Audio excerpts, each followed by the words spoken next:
Chapter 351, Chapter 348 Welcoming Ceremony, Sister Widow's Debut. A few days later, Superman arrived in Moscow. His arrival was the focus of the world. The welcoming ceremony was arranged in the concert hall of the Kremlin.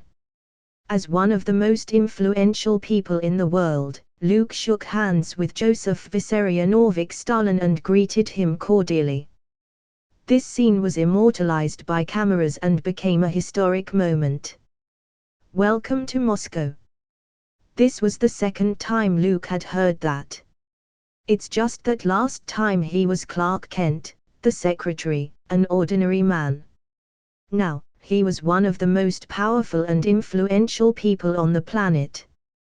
The identity of the two couldn't be compared. I am also very happy to set foot on this land. Luke showed a kind attitude. He didn't wear his glasses and handed them over to Captain America. The other party became the secretary, Clark Kent, and his own entourage. From height to the physique, they were similar, so they could switch identities.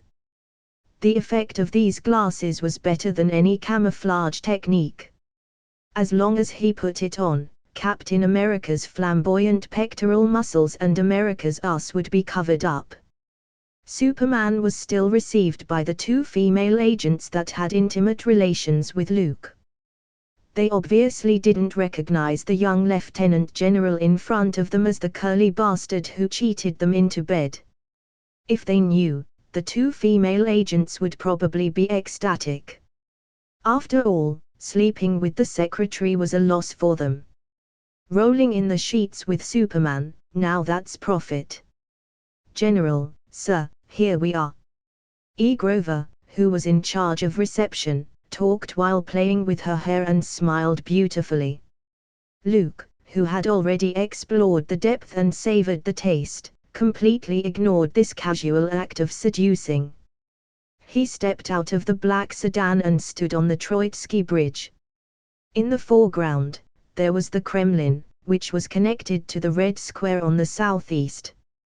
There were towers standing around, like rolling hills. On the west side was someone's mausoleum, who was hailed as a great mentor after his death and was regarded by the people as the founder of the Republic before his death. His name was Vladimir Ilyich Ulyanov. In a few decades, there would be many tombstones beside his mausoleum. Those leaders who dominate the Red Empire's fate and determine the Red Empire's direction would be buried by his side. Luke didn't directly enter the Kremlin. He stopped in front of the man's mausoleum and then walked around the Red Square. The latter was the oldest square in Moscow and had experienced two fires.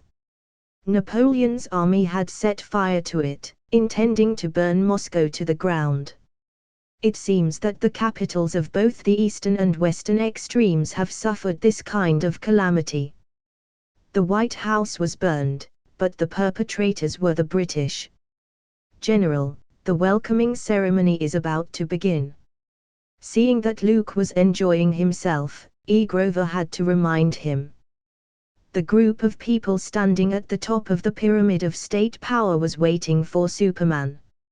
Leviathan's Red Room was also prepared for the welcoming ceremony. Most people were aware of the reality that it was impossible to defeat Superman by force. Therefore, the Red Room wanted to adopt other methods. Then, Miss E. Grover, please take me there. Luke took back his supervision. He just wanted to see if he could find Hydra. Those villainous organizations usually preferred to place their bases under magnificent buildings. Unfortunately, Baron Strucker didn't have this hobby. Otherwise, this game could have ended sooner. By the way, miss. Why are you staring at my secretary? Does his charm attract you? Luke suddenly asked before getting into the car. E. Grover was startled and quickly averted her gaze, restraining her gritted teeth and expression of anger. She was just a little annoyed. How did this curly-haired man manage to get into bed with her and still act as if nothing had happened with an indifferent look? It's like nothing ever happened. What a complete and utter bastard. E. Grover cursed, then smiled charmingly as if she had changed her face. I only feel like I've seen this secretary somewhere before, General. It feels a bit familiar. Luke laughed, patted Rogers on the shoulder, and said, "It's his first time in Moscow. Miss, you've probably made a mistake." The two were laughing and joking, but Captain American, wearing the Clark Kent glasses, looked confused and had no idea what was going on. 20 minutes later, Luke entered the Kremlin with his entourage. On the watchtower, the double-headed eagle, symbolizing the authority of the Tsar, had been removed. Instead, there was a red five-pointed star. Although the Kremlin was now resplendent and colorful. During World War II, in order to prevent Germany's bombing, the Soviets painted all the huge buildings, covering an area of 28 hectares, with camouflage colors and tarpaulins. It wasn't until the end of the war that it was changed back.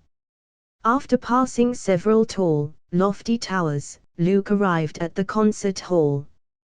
This year's welcoming ceremony was very simple, and there weren't as many fancy tricks as later.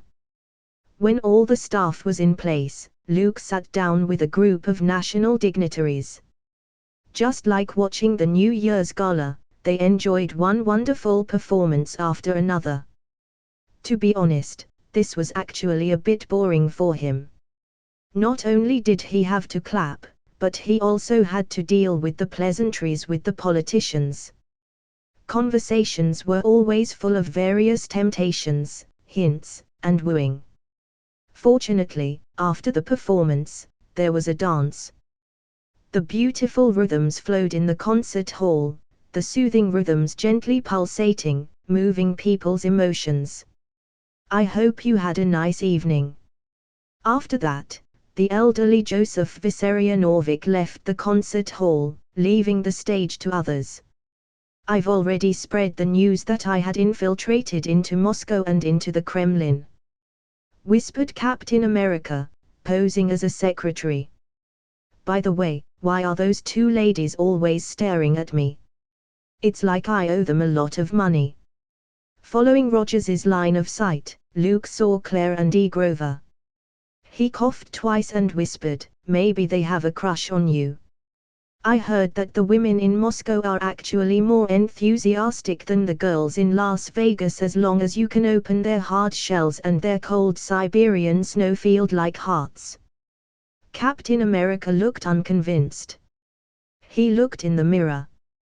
When he wore the glasses, he was just an ordinary, curly-haired man. "Is Hydra going to send Bucky?" Rogers asked nervously. "We can't rule out the possibility. Villains like to see a positive person like you, facing his former friends and killing each other." Luke smiled, and he squeezed Captain America's shoulder. "Take it easy, Steve.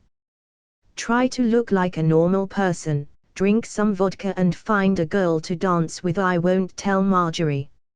After that, Luke, the audience's focus, headed straight for the bar at the edge of the dance floor. "May I sit here?" he asked in a very gentlemanly manner. "Yes." The slender girl seemed nervous and kept sipping her wine. "Can I have the honor to know your name?" Luke used a common pick-up line. It would appear that after the Red Room gave away 2 female agents for nothing, the master spy Taras was not satisfied and sent another rookie trainee who hadn't graduated yet. "Natasha. You can call me Natasha." The young girl finished her glass of wine and replied with a stammer. Binge. Read next 60 chapters on Patreon. Visit patreon.com/binge translations. Please vote this novel by visiting the novel page, in case you don't see vote button here. Comment. 22 comments. Vote. Chapter 352, Chapter 349 Young Birds in His Arms, Integration Activities. In the Kremlin, the ballroom. Why choose Natasha? E. Grover picked up a glass of champagne and leisurely walked towards Tara's. Yes, the master spy also attended the welcoming ceremony. The other side rarely took off the army green uniform and replaced it with a military uniform suit full of medals. With that serious unsmiling face, it revealed an iron-blooded soldier kind of temperament. The people around him were all the bigwigs of the Foreign Intelligence Agency, the KGB. In the eyes of the outside world, they were the hounds and minions of the Red Empire. They were responsible for removing the discordant voices and dangerous elements from the ranks. She's very clean, regardless of identity, background, or other. Taras didn't answer but took out a pen and wrote the contents on the napkin. E. Grover was slightly stunned and then reacted. She remembered the secret meeting, planning on how to deal with Superman. As mentioned by the other party, it was best not to communicate directly. As a walking nuclear weapon, Superman had been studied all over the world. He fought several times in public places and was recorded in videos and written materials. He revealed an amazing defensive power, the ability to move that was difficult to capture with the naked eye, and extremely frightening energy response.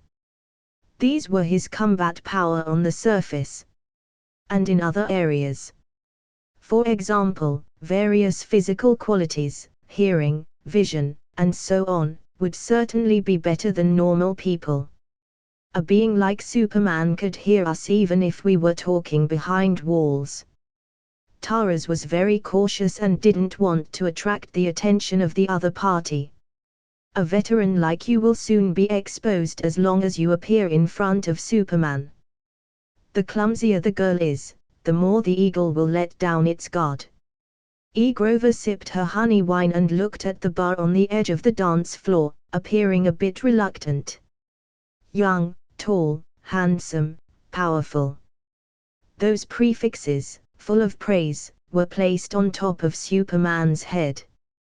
The man with the smile at the corner of his mouth looked so charming and irresistible. Why should such a beautiful thing be given to the young girl alone?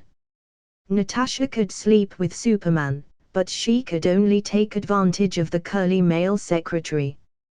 Thinking about it made her very angry. Sir, please don't ignore an important question. E. Grover put down her glass and wrote 2 lines. Can you ensure Natasha's loyalty to the organization? This was due to her female intuition and emotional way of thinking. E. Grover thought that the young bird selected by Taras might not stand firmly on the side of the Red Room.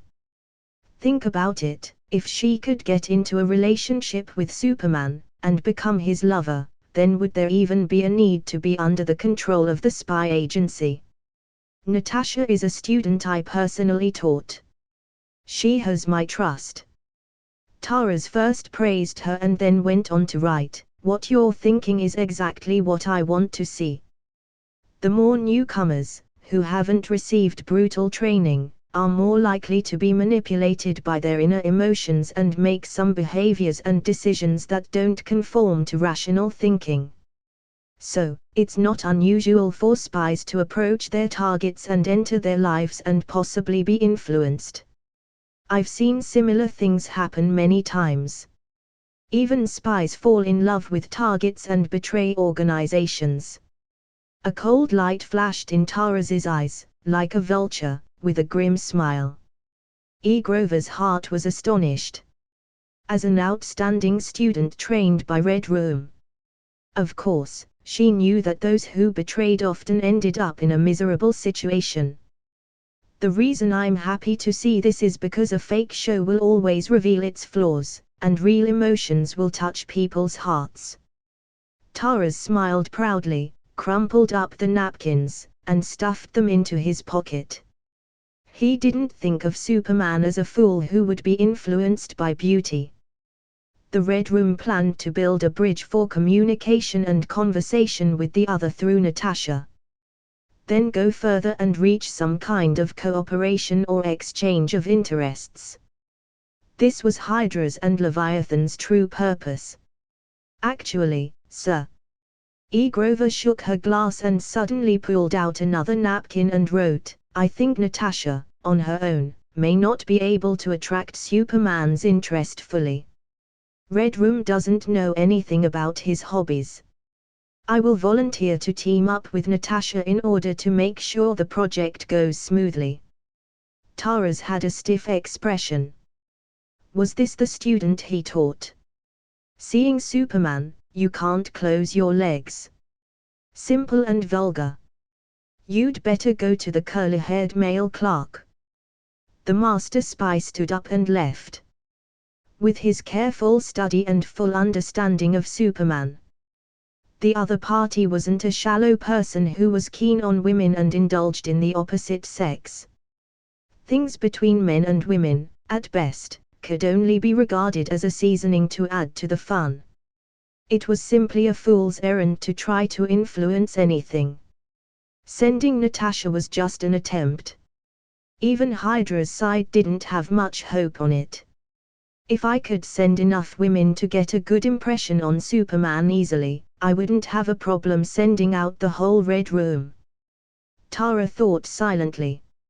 However, it's impossible. In his opinion, if Claire, E. Grover, Natasha, and others were packed together and presented with both hands, it would arouse Superman's resentment, and the other party may regard it as an insult and get angry. Taras shook his head and walked out of the ballroom. I hope Natasha's performance tonight will satisfy Superman. In this way, Superman would be satisfied with the Red Room. The Kremlin means inner city in Russian. It was located in the heart of Moscow, with 18 towers spread around the palace walls in a triangular shape. Among them, the most famous one was the Spasskaya Tower or Savior Tower. It was 71 meters high and was equipped with chiming clocks on 4 sides, which were connected with the calibration clock of the observatory. There was a red 5-pointed star at the top, which was originally made of brass, and then replaced by expensive ruby to prevent corrosion from the rain and snow. Every night, people could see the red 5-pointed star shining on the Savior Tower, piercing the dark clouds. Like a lighthouse guiding the way. Captain America appeared, Zemo informed Baron Strucker.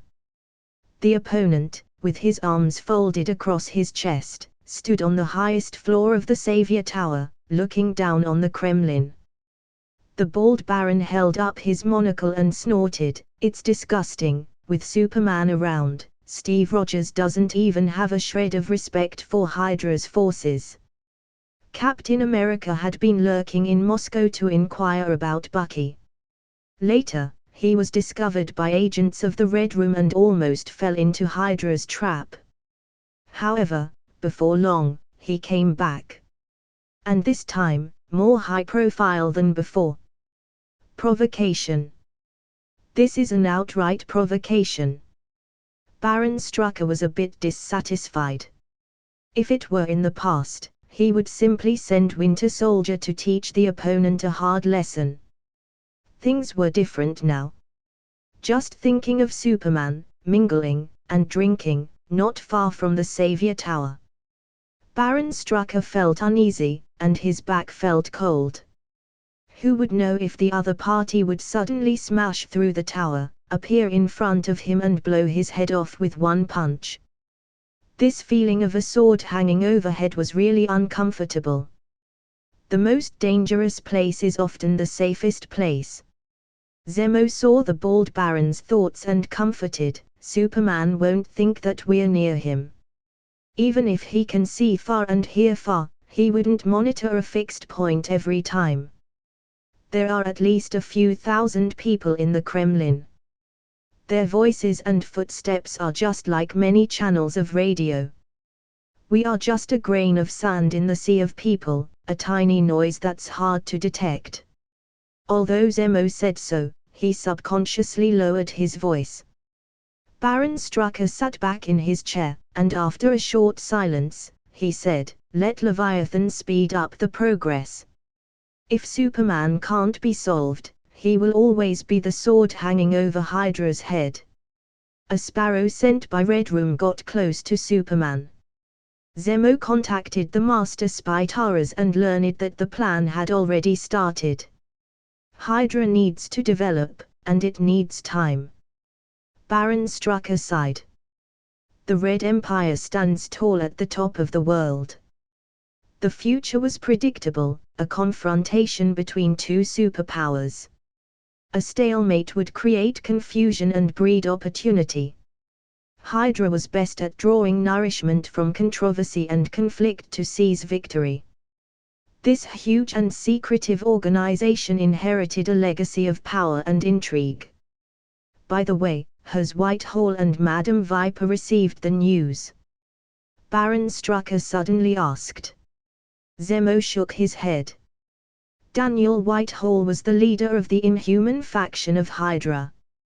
He advocated to welcome back Hive and worship him as a god. His base camp was in Southeast Asia, where he had many ties to the long-vanished Inhumans. Madame Viper was active in the Pacific Theater during World War II. After Japan's defeat, she also gathered her power. The woman, with a beautiful appearance and a heart like a scorpion, seemed to be proficient in black magic.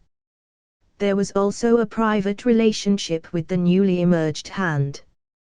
To sum up, anyone who could become a leader in Hydra and control a faction was no slouches. No, they refused to communicate. Zemo replied. Hydra was originally full of factions. When Red Skull was still around, the others weren't convinced and didn't really recognize each other as leaders. The only problem was that Red Skull had the mustached Farah's support, and the Axis powers was growing in power, so they showed him a bit of respect.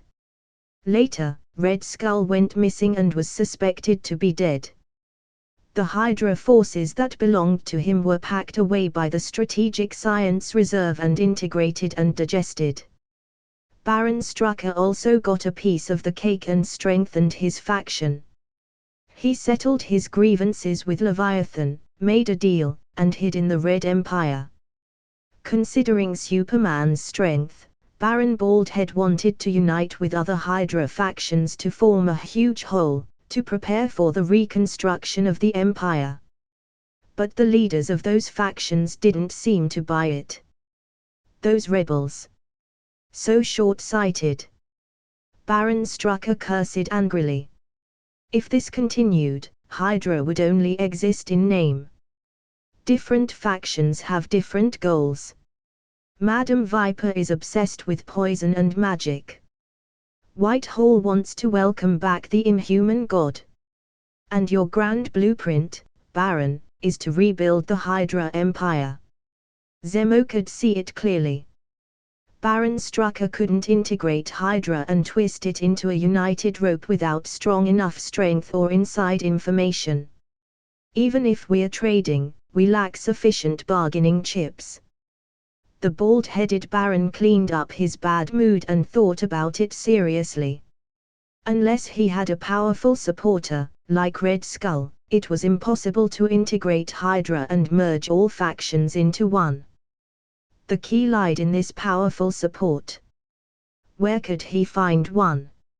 As his thoughts diverged, Baron Strucker looked out at the concert hall of the Kremlin, and a bold idea rose in his head. I must be crazy. He quickly shook his head and dumped the idea. Letting Superman lead Hydra. No one would believe it if he said it out loud. That was the leader of S.H.I.E.L.D. and the biggest hero of the fucking world.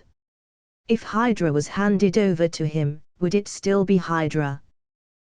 Binge. Read next 60 chapters on Patreon. Visit patreon.com/binge translations. Please vote this novel by visiting the novel page, in case you don't see vote button here. Comment. 26 comments. Vote.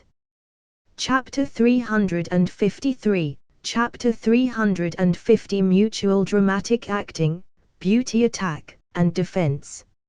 On the other side of Savior Tower, Baron Strucker considered whether to cast aside the dark and look for Superman's support. On this side, at the ballroom, Luke was also silently thinking about bringing Hydra under SHIELD. He told Dr. Zola that he intended to join Hydra and become their leader a long time ago. Anyway, S.H.I.E.L.D was a house with leakage on all sides, and Hydra would always penetrate it, no matter how it was patched up. Instead of being on guard against thieves for your whole life, it was better to avoid future troubles forever. Completely destroy Hydra. It was out of the question. These people were like cockroaches that couldn't be killed. When someone found one, it meant that there were countless cockroaches somewhere. Their ability to develop and expand in scale was comparable to multi-level marketing schemes. They could gather a group of believers easily. Whether it was the Furrow or Red Skull, their shtick never goes out of style. Those so-called blood supremacy, racial superiority, and inferiority. The slogan to create a better future, Hydra decided to rule the world. These days, there would always be more fools than crooks, and there would always be people who fall for it. As we all know, the best way to completely exterminate a nest of cockroaches without considering the consequences and costs was to blow up the house. Therefore, unless Luke was determined to blow up the planet, he really had no confidence in eliminating Hydra completely. He never liked doing something that took too much time and effort. Besides, whether in comics or movies, Hydra's pawns were always tenacious, dedicated, and hardworking as a villain, receiving one paycheck after another. One couldn't help but wonder if they were so aggressive in making things happen, got defeated, and then continued to make things happen, and then got defeated again. Actually, it was only for the salary. General, what are you thinking about? A soft voice quietly rang out, pulling Luke's scattered thoughts back. He shook the glass of vodka in his hand, and his gaze shifted back to the young girl in front of him. Natasha, do you believe in luck? Luke took a sip of the liquor and suddenly asked. Sitting opposite him, the uneasy Natasha paused. Her little head was trying to recall the conversation skills taught by her instructors. How to lead the topic to areas that Superman was interested in, and how to express her own meaning accurately. If she bluntly said, "I want to talk to you under the sheets," it would seem too vulgar and unreserved. And, from a male creature's point of view, things that are too easily obtained are often unappreciated. Because subconsciously, there won't be much value. When a spy seduced a target, only the flesh trade and power exchange would come up, and firearms would rarely truly come out. In other cases, it often took several rounds of mutual probing, ambiguity, and hints. Then, they would step on the gas pedal, accelerate to a high speed, and drift at 200 miles per hour. Luck. Natasha's eyes slightly drifted when she thought that she was just a new student who graduated early and became a spy who could get close to Superman. Of course, General. If it weren't for luck's favor, how would I be sitting here, next to you? While giving him an answer, she also looked at Superman with admiring eyes. The instructor of the Red Room said, "A man can never resist a woman who worships him." That would give the other party a great sense of inner satisfaction and accomplishment.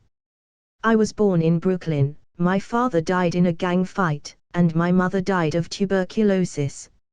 Luke started seriously talking nonsense. The low tone of voice, the deep look of dwelling on memories, made Natasha believe it. This ability to make up stories at the drop of a hat was also thanks to the community platforms battling keyboard warriors. That's terrible. The female agent acted as if she was moved. The eyes are just right, showing a trace of heartache and tenderness. I often fought with people when I was in school, so I dropped out of school and did some money-making work with my uncle. To put it bluntly, I was running errands for the mob. Luke was completely into the play, acting like, I have a lot of stories, do you have time? For people like me, the future could be predicted. Either like my father, to die in a gang fight, or be taken to prison and lose a chance to be a good man. Or, be a truck driver, get a low salary, and repeat the same boring work. But I didn't become that kind of person. Now, I'm sitting in the ballroom of the Kremlin, receiving a welcome from your head of state. Everyone here has to smile and show respect when they see me. Natasha, do you think this is something that good luck can bring? Luke put down his glass and looked straight at the other party. The inexperienced chick, faced with such a situation, unsurprisingly, showed panic. There's no such thing as luck. Just like you are here, not to wait for friends, nor to sneak in with relatives of the Ministry of Foreign Affairs. Luke's sharp tone unveiled Natasha's disguise like a knife. The chick was completely stunned, and her beautiful eyes blinked as if she had lost her ability to think. In her body, no one could see the elegant demeanor of the future S.H.I.E.L.D. 10th ranked agent and an Avenger Senior. That's right. I'm here to get close to you. Natasha poured herself a mouthful of vodka, and the alcohol seemed to make her head clearer. The stumbling tone of voice was gradually smoothed out. The reason? What are you going to get from me? Luke pretended to be curious. Do women need any reason to cling to the strong and worship the strong, General? Natasha acted pitifully, and her eyes sparkled. No matter how hard one's heart was, it would melt when it saw such a lovely person. But Luke's wouldn't.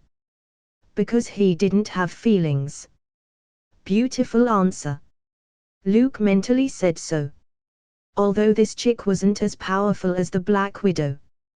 But she had already shown enough potential and the ability to cope on the same level.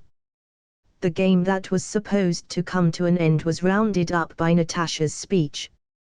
I was born into a poor family. It was only because of my good looks that I became a tool to cling to the powerful. Maybe it was Luke's superb acting that led Natasha to enter the play. When I was a child, my biggest dream was to eat bread until I was full. A cruel life taught me that, in order not to starve and have a good life, I have to cling to the big tree, like a vine. General, you are the strongest, most powerful, and most dependable towering tree that I have ever seen. She had soft eyes, self-pity, and a face with a hint of youth. But people could already see the beauty in the contours of her face. If the target had been someone else, it would have been a clean kill. Because in World War II, the Germans caused great damage to the Soviet Union. The invading army ransacked nearly 2,000 cities and worker settlements, destroyed more than 60,000 miles of railroads, almost 2,000 state farms, and nearly 100,000 collective farms. The economic losses were enormous, up to 700 billion rubles at pre-war rates. This, coupled with the depleted population of the war, made the Red Empire's advancement difficult. At least as far as the standard of living was concerned, there was no significant improvement. Everyone lived a collective life, and the supply of food and items for daily use was often in short supply. Therefore, it was reasonable for Natasha to say the words above. The tragic life, and the beautiful face. It could completely touch a man with a heart of stone and make them feel the urge to take care of her. I almost believed it. Luke thought so with satisfaction. He saw a good candidate for an agent. S.H.I.E.L.D needs you. Uncle Sam poster.jpg*. Take me to see the Red Room's people. Luke reached out and hooked Natasha's chin. It was time to meet the man behind the curtain as tonight's play ended. I forgot to say, I can hear your heartbeat, even your pulse. Your lies aren't perfect in front of a human lie detector. Binge. Read next 60 chapters on Patreon. Visit patreon.com/binge translations. Please vote this novel by visiting the novel page, in case you don't see vote button here. Comment. 32 comments. Vote. Chapter 354, Chapter 351 Strange Fetishes, Majestic Mare. At the end of the dance in the ballroom, the participants dispersed. Natasha pulled open the door and got into a black sedan that was parked outside the Kremlin. This was the brand new Volga just assembled in the Gorky automobile plant a few days ago. It had smooth lines and unique decoration, which fully embodied the unique industrial aesthetics of the Soviet Union. The Volga was once known as the high-class car of socialism and the pride of Soviet industry, and then it was widely used as cars for executives. Once imported into China, it became a special vehicle for state leaders. On the surface of this black car, there was a KGB sword shield emblem. Although Taras was the manager of the Red Room, he was a senior executive of Leviathan. However, according to the professional habits of the master spy, one must assume the look when they go out to the battlefield. Taras had always used his KGB identity to do things. Apart from several core executives of intelligence departments, almost no one had heard of Leviathan. He was like a ghost hiding inside the Red Empire, silently nibbling away at the power and penetrating the center. Is that what Superman said to you? Taras frowned. Things were a bit beyond his expectation. In the script, at this point, Superman would have taken Natasha into his fancy suite and started a night full of fire and passion. The other party would find out about Natasha's identity, but it shouldn't be right now. Close skin-to-skin contact was needed to understand the heart. After chatting for a while, Superman bluntly identified Natasha and wanted to meet with him. This was wrong. Taras had a grim, paralyzed expression, not showing his anger. He was shocked to hear the news from Natasha.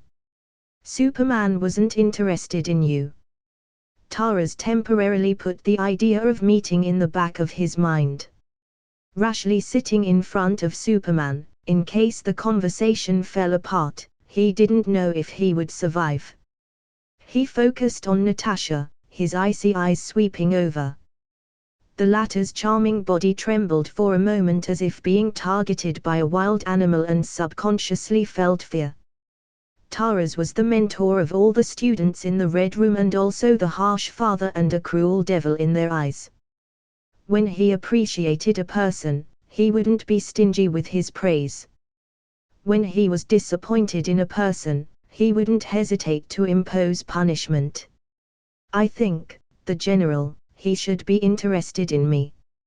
Natasha said with slight hesitation, remembering Superman's flirtatious gesture of reaching out and hooking her chin before he left. Taras was silent as he gazed at the chick sent by the Red Room. Natasha was wearing a bright red backless dress tonight, with a tailored waist. It highlighted her beautiful curves. People couldn't take their eyes off of her red wine wavy hair, as if it was a burning flame. Natasha was still very young. She was a slender young woman, far from the stunning and charming beauty of the future. But this naive haze, like an apple that wasn't fully ripe, was more attractive to male creatures, making them want to take a bite. After all, men were single-minded. No matter what age they were, they would always prefer young, beautiful, lively girls. This pure fetish wouldn't change because of anything. Therefore, Taras was surprised. It was reasonable to say that Superman had no reason to be uninterested in Natasha. Could it be, as E. Grover said, Superman had a certain fetish, preferring the mature ones, or have a soft spot for married women? Taras was well informed and had met a lot of business tycoons. Those rich people who were satisfied with their material life would always have all kinds of strange special fetishes. This wasn't surprising. As the head of the intelligence agency, Taras was privy to many private matters. For example, certain dignified politicians like to be whipped and have candle wax dripped on them. Some guys weren't interested in women but were keen on the warm embrace of young men. Even he had heard of it. A long time ago, some deranged people wouldn't even let animals go. They often extended their clutches to innocent goats. And people that lived in faraway locations in the snowfields had an indescribable relationship with deer. The reason was that the climate was cold, and some were too lonely when they went herding farm animals. Therefore, the heat was gained by their passionate movement with the deer, and the body and mind could relax. Looking deeper, not only the European people are open-minded, but they also like to care for animals. In mythology, similar stories are passed down. For example, Loki, in Nordic mythology. He was a mighty and magnificent mare. He once extended his wicked hand to a divine horse named Svadilfari. It pressed him under its body and recklessly defiled him. The ridiculous thing was that he also gave birth to an 8-legged horse named Sleipnir with that horse, and that was the horse ridden by Odin. The father rode the horse that his son gave birth to every day. This confusing relationship was too much information to digest. Of course, Greek mythology wasn't far behind, leading the way. The walking pile driver, the sewing tool, Zeus, the king of the gods who was both human and animal friendly. There's no need to say anything more. Flying in the sky, swimming in the sea, as long as it was female, he dared to hit on it. A one-night stand was guaranteed. With his thoughts averted, Tara's voice turned cold as he spoke in a deep voice, "Are you too nervous and not proactive enough?" At that time, he chose Natasha because he wanted to find a clean female student with a simple background. In this way, she wouldn't be easily investigated by S.H.I.E.L.D, and it would be convenient to approach Superman. However, Taras ignored one point because chicks were often no match for eagles, they would easily roll over. "I'll report this to Leviathan. You stay close to Superman. I will arrange for you to accompany me throughout the Red Square conference." Taras still wouldn't give up and had to deliver Natasha with both hands. As for meeting Superman, since Hydra put forward the plan, let them have a headache. For the next few days, Luke's life was busy. During the day, he had to deal with the politicians, who all called him Comrade Cavill, trying to influence Superman with the glory of communism. Luke never imagined that he would have to face the painful Maoism course after crossing. Even worse at night, Natasha was an untrained chick who had no evil thoughts about the bed for the time being. But the Red Room seemed to be taking into account the cold weather in Moscow and sent women to Luke in different ways. In addition to following the whole process, Natasha acted like a secretary. Every day, 2 or 3 female students with different temperaments and excellent values were sent to parade in front of him. Taras, the master spy, like a pimp in a clubhouse, would silently ask Superman, which massage therapist do you think is pleasing? You can take her back and enjoy. I wonder what Hydra is thinking. Luke sat in the lobby of the Kremlin building, automatically blocking out the noise in his ears. Taras should have conveyed his meaning to Baron Strucker truthfully. Presumably, it wouldn't be long before he would get a reply. He hoped Hydra understood what was best for them. After all, a positive figure like him who didn't discriminate against villains was simply a rare thing. My secretary? Luke suddenly asked. He turned his head and found that Captain America had disappeared. He was there just now. Natasha's eyes were always on Superman, and she had no interest in the ordinary curly man. Luke narrowed his eyes. Could he be looking for the Winter Soldier? Comment. 15 comments. Vote. Chapter 355, Chapter 352 Brotherhood, Bucky's whereabouts. Rogers was depressed. He was with Luke these days. He watched as the other party mingled with the politicians. The game was complex and full of calculations, and there were also mutual probings with organizations such as Hydra and Leviathan. The female agents from the Red Room, like a beauty pageant, took turns trying to attract Luke. This made Captain America deeply feel that the world was sinister, people's hearts were changeable and there were too many schemes, and he began to miss the simple life in Brooklyn before. Although they couldn't fill their stomachs at that time, and they had to make a living every day, everyone was very happy. Rogers, who was in a bad mood, once told Luke about it. The latter called his psychological condition a post-veteran's disease caused by overeating and idleness. Simply put, it means living a rich and financially free life. Suddenly losing his goal, resulting in a sense of loss. It was easy to solve, he just needed to work harder. The best way to spend his energy and time was to devote himself to work. Rogers felt it was very reasonable, so he took up his shield again, put on his uniform, and joined SHIELD. He didn't realize in the slightest that he was being fooled, nor did he take the initiative to ask questions about his salary. This honest effort was worthy of Captain America's name. In this way, Rogers began the long journey of looking for Bucky. Luke always says I should wait. But how long should I wait? Rogers wondered as he sighed with the sunny face of the plain, curly-haired man. As long as he remembered, his good friend Bucky fell into Hydra's hands. He was being treated as a stallion and breeding machine by those damned bastards. He felt a twinge of discomfort inside. For every second delayed, Bucky will suffer another second of torment. Rogers walked aimlessly in the Kremlin. He had a pass, so he wasn't stopped by the guards. Dong! Dong! Dong! The bell of the Savior Tower made a loud noise, which pulled Rogers back from his aimless thoughts. No. We have to find a way to locate Bucky as soon as possible.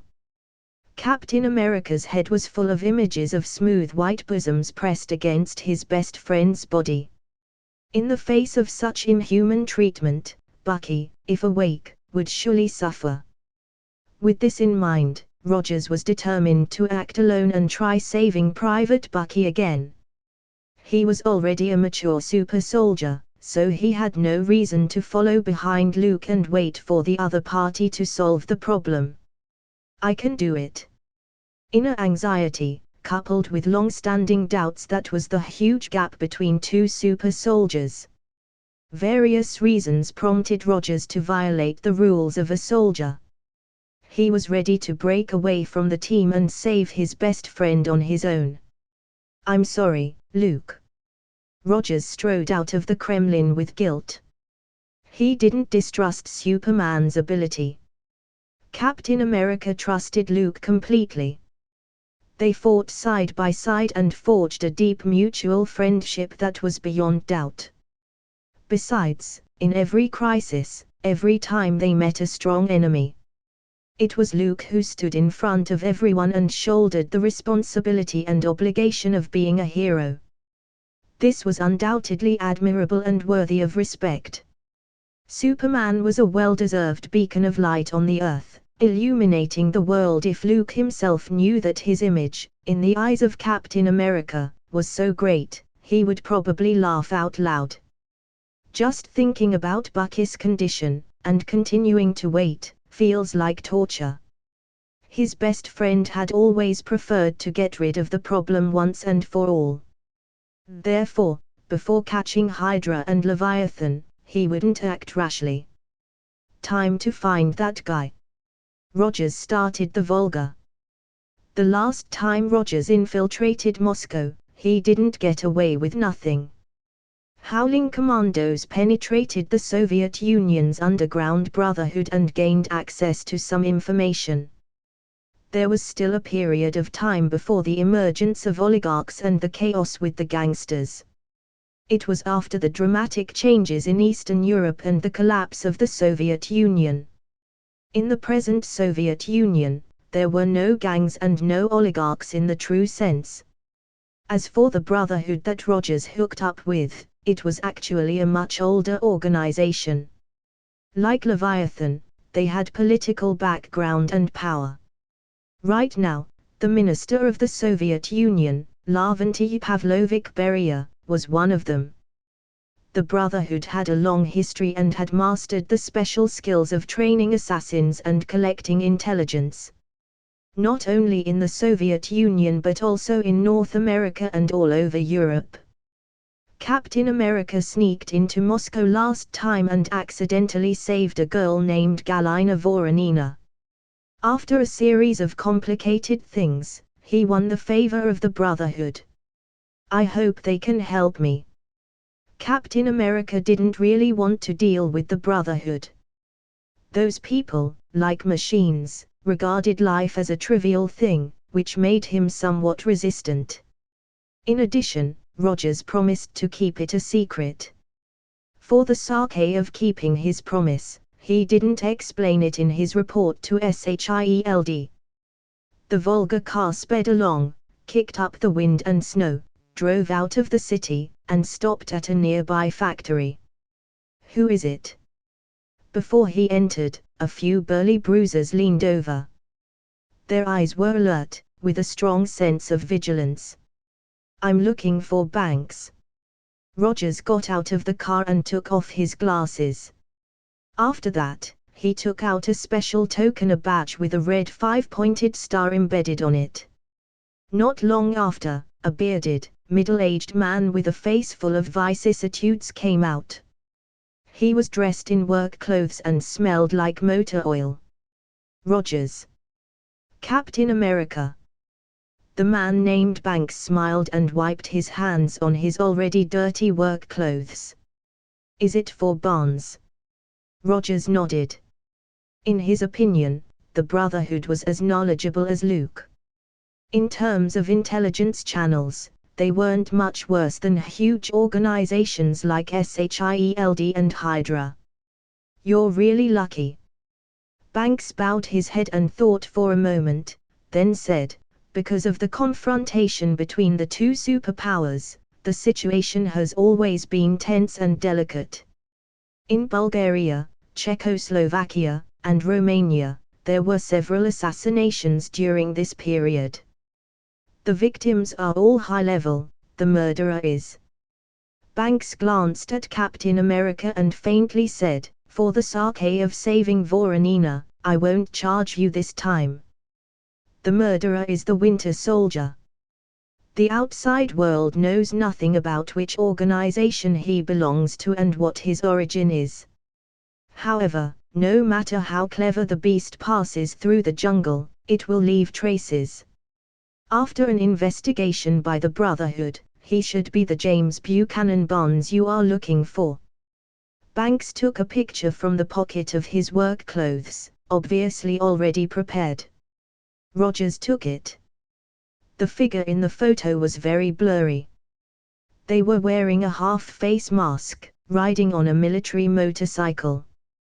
He didn't know why, when he saw those cold eyes, he felt they were very familiar. Bucky. Rogers carefully put the photo away and turned to ask, "So, how do I find him?" Banks raised an eyebrow but didn't answer. His meaning was self-evident. The free information ended here. "What do you want?" Rogers was also very direct. He knew that the Brotherhood sold intelligence in various ways. People could buy it with money or exchange something. "I don't want money." Banks smiled heartily and whispered, "I want Hydra to get the hell out of the Soviet Union." "As it happens, I was thinking the same thing." Rogers understood. There was an irreconcilable and violent conflict between the Brotherhood and Hydra. Winter Soldier would go to Minsk to debrief after completing his mission. Banks, who got the reply, told him about Bucky's whereabouts. It was an abandoned collective farm. It's heavily guarded and difficult to approach. Holding back the joy in his heart, Captain America thanked Banks and sat back in the Volga car. "Should I tell Luke?" Rogers hesitated. He didn't know whether Luke would let him go or stay put and continue to wait. This is a rare opportunity. Binge. Read next 60 chapters on Patreon. Visit patreon.com/binge translations. Please vote this novel by visiting the novel page, in case you don't see vote button here. Comment. 19 comments. Vote. Chapter 356, Chapter 353 The Unforeseen Path, The Desperate Villain. Steve is too impatient. Captain America's actions didn't escape Superman's sights. He left the Kremlin and got rid of Natasha. Standing above Moscow, overlooking the Earth. Since coming to Moscow, several forces hidden in the Red Empire had jumped out one after another. After seeing Atlantis' bloody lesson with Namor and the others, the villains had realized that it was useless to approach him the hard way. When they couldn't solve the problem, they would die right then and there, and their whole family would be sent to heaven. It was a high-risk gamble with a very low possibility of winning. Winning was nothing more than kicking away the biggest stumbling block, Superman, and successfully moving towards the peak of power. During this period, they had to compete with their peers. After all, there was no lack of ambitious people and no lack of schemers. Ruling the world was the main goal of the vast majority of villains. If they lost, they had to pay the price with their lives. Superman was said to be a war hero, the beacon of light, the light of the righteous path. But the number of crooked nails he hammered down wasn't small, and he wasn't a soft-hearted person. For example, Baron Strucker once witnessed Superman personally kill 3 battleship-class people in Paris. Since then, he had been keeping a low profile, afraid to stir up trouble. Because the leader of Hydra had figured out the truth. Superman wasn't a righteous hero, with morality weighing him down. He wouldn't leave any room for error in the process of defeating his enemies, nor will he spare a life after defeating them and throwing them into prison to face punishment from the law. He never forgave anyone who was against him and sent them to see God, or Satan. To paraphrase the line from the studio next door. Your opponent is the most powerful person in the world. Even so, you still want to fight him. Going against him is undoubtedly an extremely stupid idea. Now, those villains who were hiding in the shadows and quietly developing in the corners were facing this embarrassing situation. What they used to fight against the enemy didn't work on Superman. Whether it was a conspiracy, a trap, or an assassination, ambush, kidnapping, and threats. These common tactics apparently had very little viability on Superman. The other party was like a max-level player in the tutorial village, giving Hydra, Leviathan, or other villainous forces a headache. By definition, such a presence as Superman should be placed in the latter levels. As a superhero in the finale, the savior in a crisis. Instead of showing up early, making these gangs of villains helpless. Aware of the problem, Hydra began to adopt the method of appeasement and soliciting. Although, they lost the basic dignity of a villain, who had to go against the good guys. What's more, the opportunity to trample those good guys underfoot, laughing maniacally and monologue their evil plans and terrible ambitions, was lost. However, there were gains and losses. Accordingly, they could survive without having to be killed by Superman's iron fist. It can only be said that this was a path that Hydra never imagined. That's why Luke didn't take the initiative to strike against Baron Strucker. He intended to negotiate and be elected as the new leader of Hydra through a democratic vote. As for whether anyone voted for him, Luke believed that an ambitious and conniving villain wouldn't be too stubborn. They would understand that the only way out was to give up the darkness and turn to the light, to give up evil and follow the good. Maybe this is the deep feelings between best friends. He's overwhelmed by love and affection. Overcoming distractions, Luke watched from afar as the Volga drove along, raising the wind and snow from a distance, and thought, Captain America is different from ordinary people. He's carried away because of his feelings. He fully understood that Bonds was Captain America's obsession. Rogers could only feel at ease when he met his friends again and saw the familiar face again.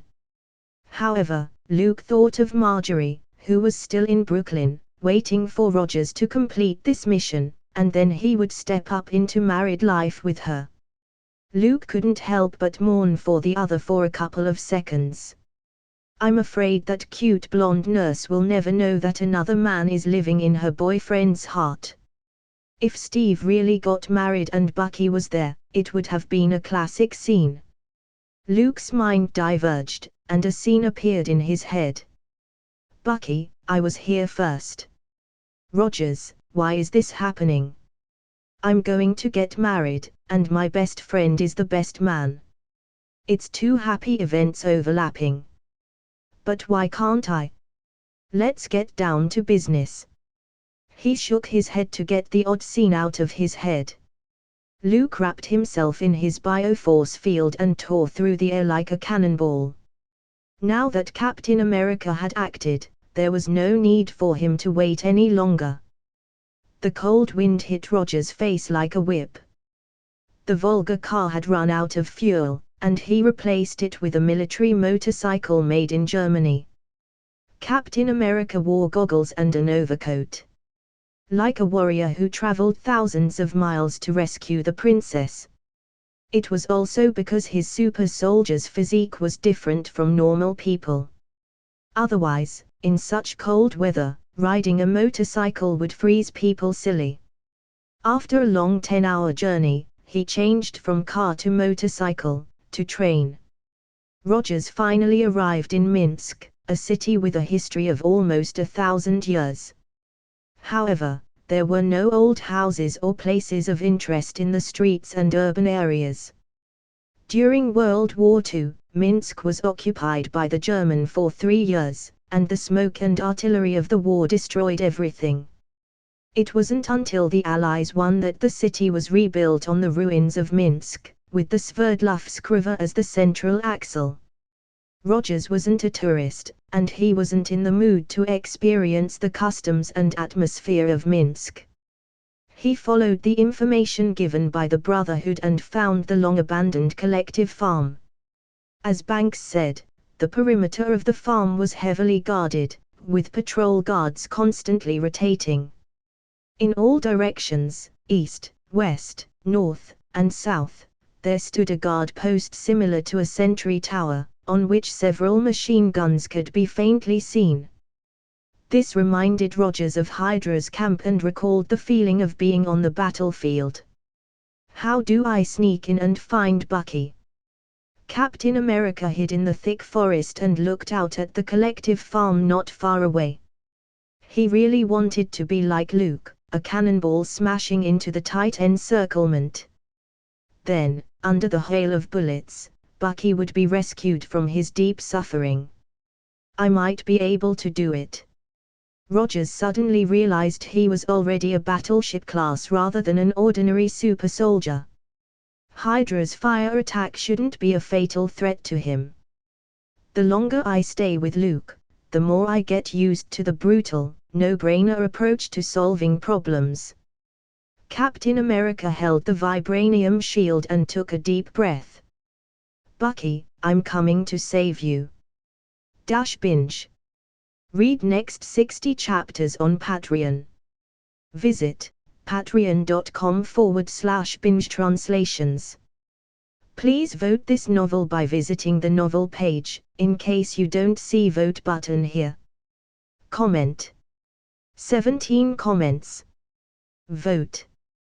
Chapter 357, Chapter 354 Your Name, Winter Soldier. Steve is acting out of character. Luke had his arms across his chest and stood high above in the sky. With his eyes looking down, he could see Captain America hiding in the thick forest. It would seem that the other party was observing the surrounding environment and considering how to sneak into the heavily guarded collective farm without disturbing others. But before long, Rogers put the vibranium shield in front of him and smashed the gates to the farm like a cannonball. This blatant, reckless style of doing things was nothing like the cautious nature of Captain America. I didn't expect Steve, a cautious man, to learn an assassin's method of no one will notice if there's nobody to notice. Luke lamented. Rampage in, break through the heavy siege, and eliminate all the enemies. This was the most common method used by Superman. Compared with Captain America's long journey, Luke arrived in Minsk long ago. The former took 10 hours, but he only spent a few minutes. After that, he found a hotel to stay in and experience the local customs. Luke originally wanted to finish the mission of saving Bucky before Rogers arrived, and by the way, have a face-to-face conversation with Hydra. However, considering that the former disregarded the principles of a soldier and left the team by himself, to travel thousands of miles to meet with his friend, he couldn't help but dismiss the idea. The long wait was for the satisfaction of the moment they met. But Steve and Bucky, in fact, may not want to meet in this way. Luke glanced lightly as if he thought of something interesting, and his mouth slightly tilted. Seeing a stranger breaking in, several machine guns mounted on the sentry tower spewed out. The heavy fire, unsurprisingly, all hit the vibranium shield. Although the red and white round shield coated with a big 5-pointed star could only block Rogers' upper body at most, no one shot at his lower body. It was as if the shield had an amazing effect on people, and they couldn't take their eyes off it. Ding! Ding! Ding! Seeing a bullet hitting the center of the shield, Luke groaned. Are these Hydra guys having a shooting competition? Seeing who could shoot more accurately? Of course, Captain America's vibranium shield was where his 50% protagonist aura came from. It didn't surprise Luke. It seems like Hydra's tech hasn't been significantly enhanced since the end of World War II. Luke looked at the battlefield, which was one-sided, and shook his head. After Woden's Blood's 24 transformations, Captain America was no longer the super soldier who needed to avoid face-to-face firepower. He got the reinforcement he needed. Not to mention getting a 50-50 change going against any of the Avengers, even if Thanos came. Rogers could rely on his own strength to fight head-on with the other party. And Hydra was still in place, not looking for an effective tech to develop. It's still the same old story, reinforced fighters with modern weapons. Due to the loss of the Tesseract, even the only weapon that could harm Captain America, the energy gun, has gone into disuse. Where would Bucky be? Rogers didn't know that Luke was up there eating popcorn and watching the play. He threw up his shield and knocked down a Hydra soldier in front of him. The 2-meter-tall man with a big body and a round waist looked as if he couldn't withstand the strong wind, and with a thud he directly flew out. Even the crossfire formed by several machine guns couldn't even make Captain America take half a step back. Rogers braved the bullets, breaking through the tight encirclement while looking around, looking for the place where Bucky was being held. He was like a mammoth, shaking the ground with his footsteps and making loud sounds. Boom boom. Boom boom boom. The blazing lightning contained in his eyes formed a few quick balls of light, which flew towards the towers, standing everywhere, and blew them into pieces.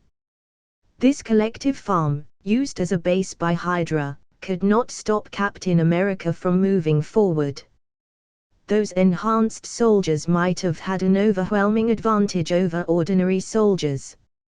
But they weren't enough for Captain America, who was highly equipped and enhanced. The strong bodies that could block small caliber bullets as if those bullets were as fragile as paper. Punching a Hydra soldier, Rogers, who was invincible, suddenly fixed his eyes on a building in the northeast corner. Maybe it was his affinity to his best friend, or perhaps it was a man's intuition. Somehow, he thought Bucky was there. Bam! Stepping heavily on the ground as if he was releasing the classic war stomp skill. The enhanced soldiers who had fiercely rushed forward shook and fell to the ground. With the force of the recoil, Rogers was like an arrow off the string, shot out with a powerful whoosh. He catapulted hundreds of steps away in a matter of seconds. The closed metal door was crumpled as if it was a shoddy product. Unable to resist, it was directly knocked down by Captain America. The steel door slab was thrown out, and it smashed into the wall at the other end. The alarming noise echoed through the building. Bucky. Rogers stopped and looked around. The building appeared to have been converted into a dormitory. Several iron-framed beds with bunk beds are placed at the entrance, and there were signs and slogans like "Our cause is righteous," and "Victory will be ours" on the walls. However, Captain America's eyes didn't stop at these. He just stared blankly at the tall figure with a somewhat complex expression. First, he was surprised, then he was amazed. In the end, it turned into a few moments of surprise and some subtle unspeakable emotions. That tall figure picked up the clothes scattered to the corner of the bed and slowly put them on. He seemed to be unaware of Rogers's arrival. He stretched his body and relieved the tense muscles after his intense exercise. He put on his black combat outfit and put on his half-face mask. Finally, he set his eyes on Captain America. Who is Bucky? In those empty eyes, there was a hint of killing intent. He looked like he was very pissed at Rogers, who had disturbed him. How did this happen? Although Captain America had thought that when he saw Bucky again, his opponent would have changed a lot. However, it was hard to accept that he didn't even remember his own name. This meant that Bucky had abandoned his past identity and was no longer his best friend. And Rogers's eyes involuntarily glanced at the blonde lying in bed. More than one. Remembering what Luke had told him, Bucky became a breeding machine for Hydra. A flash of anger rose up inside him. Your name is James Buchanan Barnes.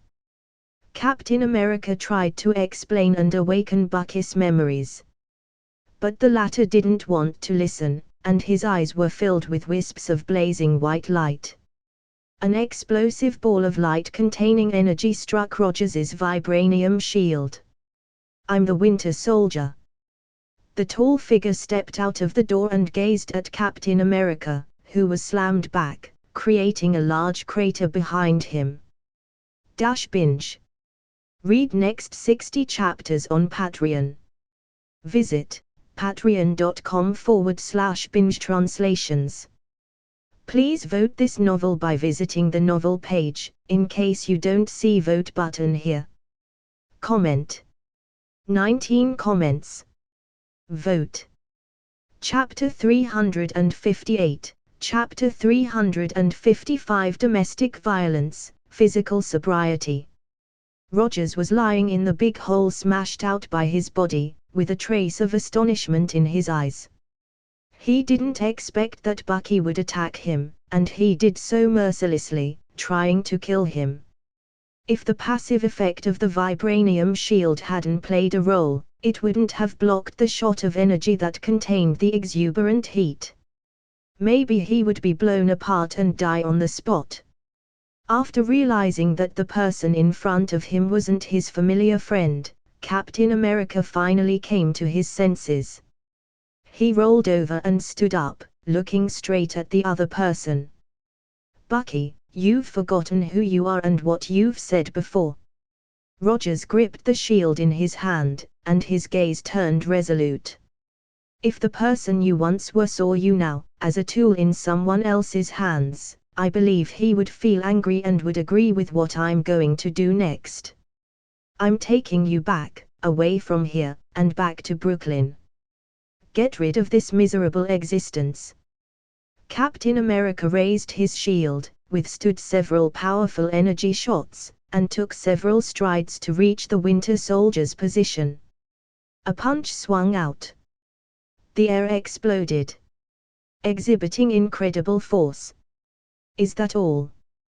The expressionless, cold man raised his left hand and caught Rogers's heavy punch, revealing a hint of contempt in his eyes. Like the other party, he was also a battleship class, transformed by Woden's blood. No matter in terms of strength, speed, and energy attack, both of them were similar. It can be said that they were evenly matched.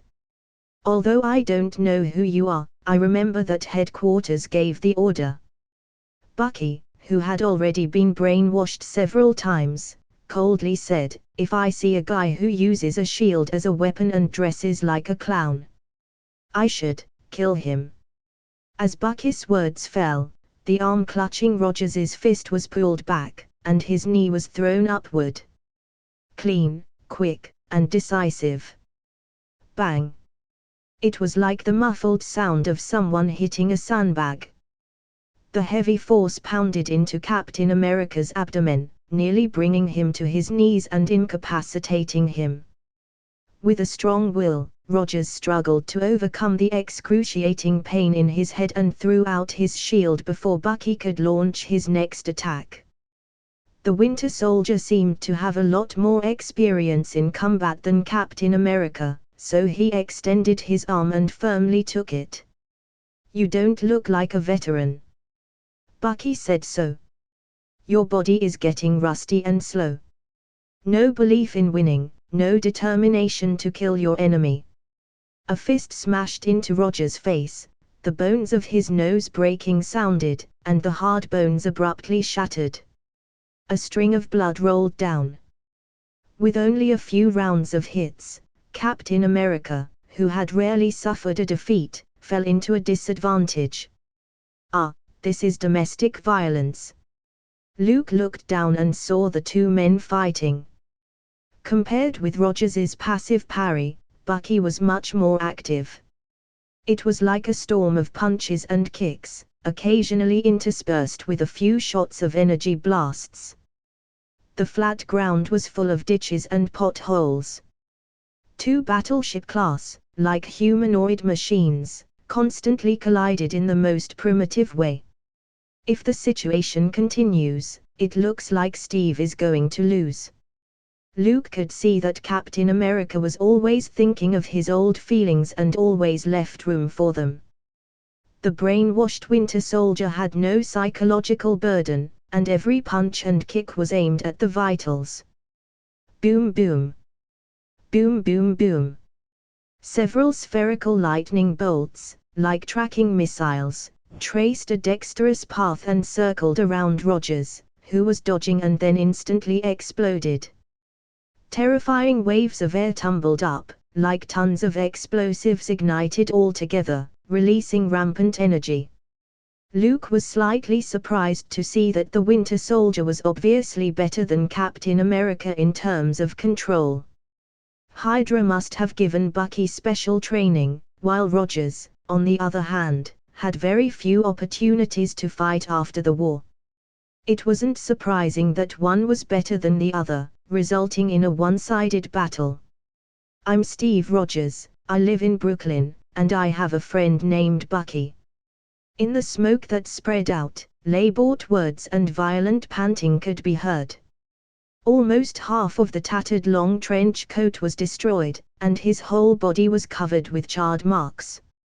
Captain America, who looked awful, slowly walked out. Leave Hydra, leave this place, Bucky. Rogers stared deep into his eyes, seeing that physical persuasion won't work. He could only hope for an appeal from the heart. After all, if you couldn't fight, you could only try to persuade, which was also the basic actions of many protagonists. Steve Rogers, Captain America. Bucky looked a little dazed, as if remembering something, and subconsciously repeated the words. That's right. We used to live in Brooklyn, you earned pocket money as a paperboy, and I shined shoes. Seeing that something seemed to be working, Rogers wanted to strike while the iron was hot. As he walked forward, he approached Bucky, while slowing down his voice, he softly said, "Your father served in the 107th Infantry Regiment, and you joined it later on. Remember?" The Winter Soldier couldn't help but lower his head, and his eyes looked even more confused. As if he was struggling, trying to remember. "Bucky, did you forget all those warm, funny, and meaningful things?" Captain America continued to talk about their past, hoping to shake the other's memory and awaken the other party's inner self. "I remember dash." When Rogers was about to walk in front of him, Bucky suddenly raised his head, and a cold light burst out of his eyes. "You're the enemy." The moment he made a sound, his palm reached out like lightning and quickly strangled Captain America's neck. Caught off guard, the latter was struck. "I am considering whether to kill you now or to take you back to the organization." The cold-voiced Winter Soldier crushed the last illusion Captain America had with his own actions. Attempting to awaken a brainwashed person with memories wasn't that simple. "Bucky." Rogers squeezed the name out of his throat, his eyes carried a plea and a hint of pity. The annoying look in his eyes made the Winter Soldier tighten his grip and strangle him even harder. There seemed to be a hint of abnormal fluctuation in his cold emotions. Why did he look at me with pity? This question came up in his mind. Forget it. Let's settle it right now. Bucky was a little distracted, as if some kind of memento mori scared him, which was emerging. To keep himself calm and undisturbed by external things, he even went so far as to give up his intention of bringing Captain America back to Hydra. Kill him.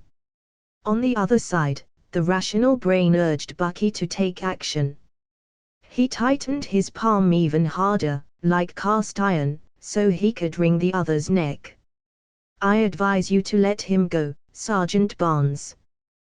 The dark red cloak was blown by the wind and rolled like a wave. The tall and straight body slowly descended, landing on the ground. "Who are you?" With a wary look in his eyes, Bucky held Rogers, who was in a death grip, in front of him. As a veteran who set foot on the battlefield, he was an ace killer with an incredible amount of experience. His keen instincts told him that this uninvited guest was dangerous. "I am another friend of yours." Luke smiled slightly as he turned toward Rogers and said, "Hold on, it might hurt a little." The latter's red face was full of confusion, and Bucky didn't understand the other's meaning. They just saw Luke take a step, and then the Winter Soldier, who was holding a hostage, felt a sharp pain. His chest felt as if a heavy hammer hit it, and his bones were about to crack. Then, he heard the booming explosion that shook his eardrums, and a fierce gust of wind hit his face, painfully blowing him back. Finally, he saw the upright figure standing in Bucky's original position.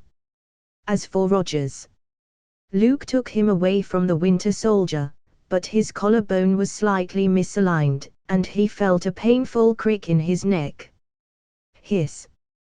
"Your plan to rescue a hostage is too crude," Captain America said, craning his neck. "Leaving without authorization, I haven't penalized you yet, Colonel Rogers." Luke's face was stern, displaying the authority of a general. "I will go back and write a report and seriously reflect on it." Rogers obediently admitted his mistake, which was indeed his fault. "Forget it. I'll take care of Bucky for you." Luke shook his head. He just said it casually. He didn't really want to blame Captain America. This was his best friend, so it was understandable. The most that could be done was to remind Rogers's girlfriend to pay more attention to Bucky and be careful of being cheated on. He doesn't remember his past at all. Captain America cracked his neck back and spoke in a downcast voice. Considering that he almost died at the hand of the Winter Soldier just now, the lucky feeling of surviving reminded him that the man standing in front of him had become a loyal tool of Hydra, not an old friend who grew up with him in Brooklyn. "I can remind him of who he really is," Luke said lightly. Then, under Rogers's surprised gaze, he walked towards Bucky, whose sternum was cracked and couldn't move. "What's your name?" Superman asked in a commanding manner. Boom! A ball of lightning was ready to strike in the Winter Soldier's eyes. Luke's mouth tilted. He stretched out his hand on the other person's face and held their head. He slammed it to the ground with a straight face. Bang! The solid ground was smashed into a deep crater, and Bucky, who wanted to release his energy blast, fell to a dizzy state. "What's your name?" The Winter Soldier, who had been strictly trained never to divulge any information, still intended to answer Luke's questions with actions. He endured the sharp pain in his sternum, and his foggy mind grabbed Luke's right arm with both hands and twisted it backward. The latter's upright figure was as steady as a mountain, without the slightest hint of wavering. Bucky's resistance was like a child facing a towering tree. No matter how he kicked, there was no response. Bang! A second time. A hard whack to the ground. "What's your name?" Luke continued to ask. Bucky gritted his teeth and refused to say anything. He was the most powerful fighter in Hydra and the most loyal member. How could he easily give in to others? Bang! Bang! Bang! Bang! Bang! Bang! Luke was like a rigid machine, asking questions over and over again and smacking him down over and over again. An unspecified number of smacks later, the Winter Soldier, who felt that his bones were going to break, weakly said, "Barnes. My name is James Buchanan Barnes." "Good, you finally remembered who you are." Luke dropped Bucky, who was almost at his last breath. He turned to a dumbfounded Rogers and said, "Steve, look, he remembers." Comment. 32 comments. Vote. Chapter 359, Chapter 356 Powerful People, Meeting and Dictatorship. It was 2 hours after Baron Strucker learned that the collective farm had been invaded and that the Winter Soldier had been taken away. For the previous Hydra, it would take 40 minutes at most. This fully reflected the weakness of the residual party and its complete inability to roll out an extensive and timely intelligence network. Back to the clock 2 hours ago, Baron Strucker was at the Savior Tower with peace of mind, considering Leviathan's suggestion that was, having a face-to-face conversation with Superman. The other party had already expressed their meaning and asked Natasha to convey it. Whether it's Leviathan or Hydra, they had to make a choice. Testing Superman's patience was unwise and dangerous. Besides, using countless means couldn't compare with serious and sincere positive communication. The only thing that Baron Strucker should worry about was probably his personal safety. If Superman wanted to catch Hydra and pull the fishing net out of the water, it was equal to sending his own head out the door, a purely idiotic act. Zemo, what do you think of the godlike human? What is he really trying to do? Baron Strucker clasped his hands on the table and looked at Zemo, sitting opposite him. The other was the only person who had gained his admiration and was entrusted with important responsibilities in the entire Hydra Remnant Party. On the one hand, it was because Zemo had the same origin as himself. Having joined the SS under Farah, there was no doubt about his loyalty to the organization. On the other hand, there was also a serious talent shortage in Hydra, and there were no elites available. The scientists were all packed away by Dr. Zola and delivered to the then Strategic Scientific Reserve. Only the Intelligence Department was retained and was absorbed by Baron Strucker. I'm not sure. Zemo shook his head. He wasn't so arrogant to think that he understood Superman like the back of his hand and could guess what the opponent was thinking. How could an ant guess what the giant was thinking? These were Zemo's true thoughts. The difference in their positions was too big of a gap. The results obtained from the psychoanalysis were naturally flawed beyond measure. Judging from the past actions of the godlike human, he often does surprising things, things that the outside world won't expect. This is one of the reasons why I can't figure him out. Zemo, wearing a purple mask, paused for a moment. He wanted to say something but couldn't say it. Such behavior, which was reflected in the change of his attitude, was unsurprisingly noticed by Baron Strucker. He held up his monocle and slightly frowned. There's no one else here. You can say it, no need to hide it. After getting approval, Zemo went on to say, Baron, I think, since Superman conveyed that he wants a meeting, we might as well try it.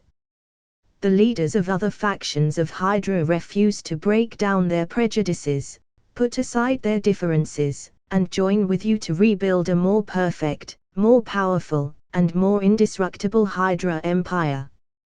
They don't have the broad-mindedness and the foresight of a man who is one step ahead of his time, like you, Baron.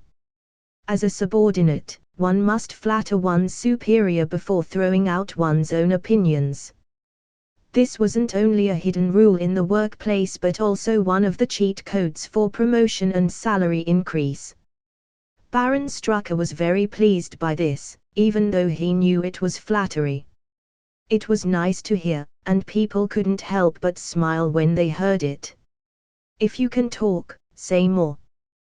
The leaders of other factions indulge in power, only care about their immediate interests, and wouldn't go far. Emitting hundreds of words of praise, Zemo then said, if we can take the lead in getting a connection with Superman, get the recognition of the other party, or even reach a partnership by promising a portion of the benefits, we can gain S.H.I.E.L.ds support. In turn, Use this support to bring the other factions into your hands, wouldn't it be? Zemo didn't make it too clear, but the meaning was obvious. Use S.H.I.E.L.D to deal with the other Hydra factions and hold Superman's support tightly. Their future would be bright. Baron Strucker frowned even more tightly and looked at Zemo with a strange look. This guy isn't a spy hiding inside Hydra, is he? Bent on selling the organization to Superman. Such thoughts passed his mind but then disappeared. Baron Strucker shook his head lightly. Zemo had served Hydra well and had shed blood. He shouldn't be so suspicious of him. This proposal seemed tempting but failed to impress Baron Strucker. Zemo, Hydra and Superman aren't on equal footing, and we can't guarantee our own interests at all. The bald-headed Baron was clear-headed, not biased, but worried. The only result of an unequal dialogue is to repeatedly give in, until everything is given away. Zemo bristled, seemingly holding a different opinion. He thought that what Hydra had lost was nothing compared with the benefits they could get. That was Superman. The most vocal and powerful person in the world. This was the same as a once strong and established company facing a rising global giant. Continuing to maintain pride, not accepting acquisition, they would only be slapped to death by the surging tides. Within the Red Empire alone, there were two major organizations, namely the Brotherhood and Leviathan, competing with them. On the global scale, other Hydra factions, as well as various forces, could completely overwhelm them. In addition, mutants, inhumans, all kinds of aliens from the dark world, magicians, and so on. How could there be any room for Baron Strucker? But if they joined the ranks of global giants, they might get the opportunity and capital to rise again. Endure it for 3 years, and then grow silently, reverse the attack from the people at the top. That was what Zemo was thinking. When he thought about this, the corners of his mouth couldn't help but quirk up in a weird smile. Zemo, do you have a different opinion? Baron Strucker's inquiry pulled Zemo back to reality. He shook his head repeatedly and denied, I didn't think about it properly. Baron, you have a far-sighted vision. At this point, the conversation came to a standstill. The silent atmosphere ran through the room. The call from Minsk rang, and Baron Strucker picked it up.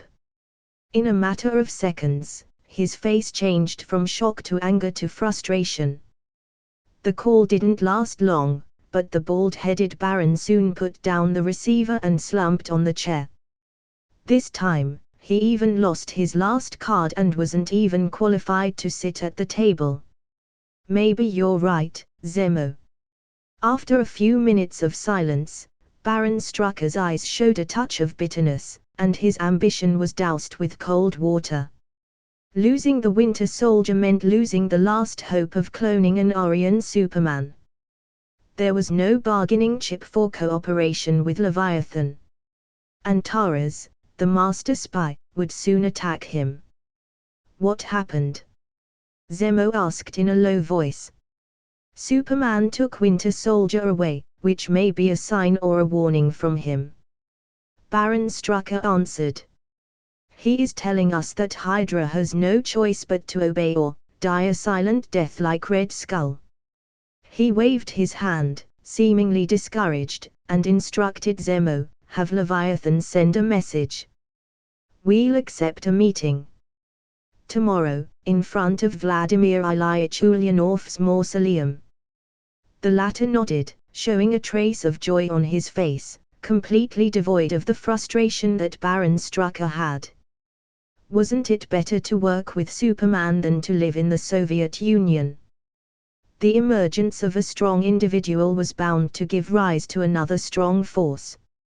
Perhaps Superman had no desire to become a dictator, but there was no denying that sooner or later, the world would be overshadowed by his presence. His opinion will determine the situation of a country and a continent, and everyone will have to show him respect. Invisible dictatorship is still a dictatorship. Zemo thought so. He left the room and stood at the balcony of the Savior Tower overlooking the Kremlin. The new era belonged to Superman and also to the new Hydra. Binge. Read next 60 chapters on Patreon. Visit patreon.com/binge translations. Please vote this novel by visiting the novel page, in case you don't see vote button here. Comment. 21 comments. Vote. Chapter 360, Chapter 357 Mausoleum, the National Anthem. On the west side of Red Square, in front of the magnificent mausoleum built with red granite and black feldspar, Baron Strucker and his confidant, Zemo, arrived early. They stood under the solid pedestal and looked up at this solemn and simple building. The body of the man, who was praised as a mentor by people, was placed in a glass coffin inside the mausoleum, and his body was covered with the Soviet flag. There were a lot of people there, and every Soviet who passed through Red Square, or famous tourists, would come to pay tribute. You also came. A Volga car stopped, and Baron Strucker saw Taras, the master spy, come out. As a former member of the KGB and a senior member of Leviathan, his appearance was much more high-profile.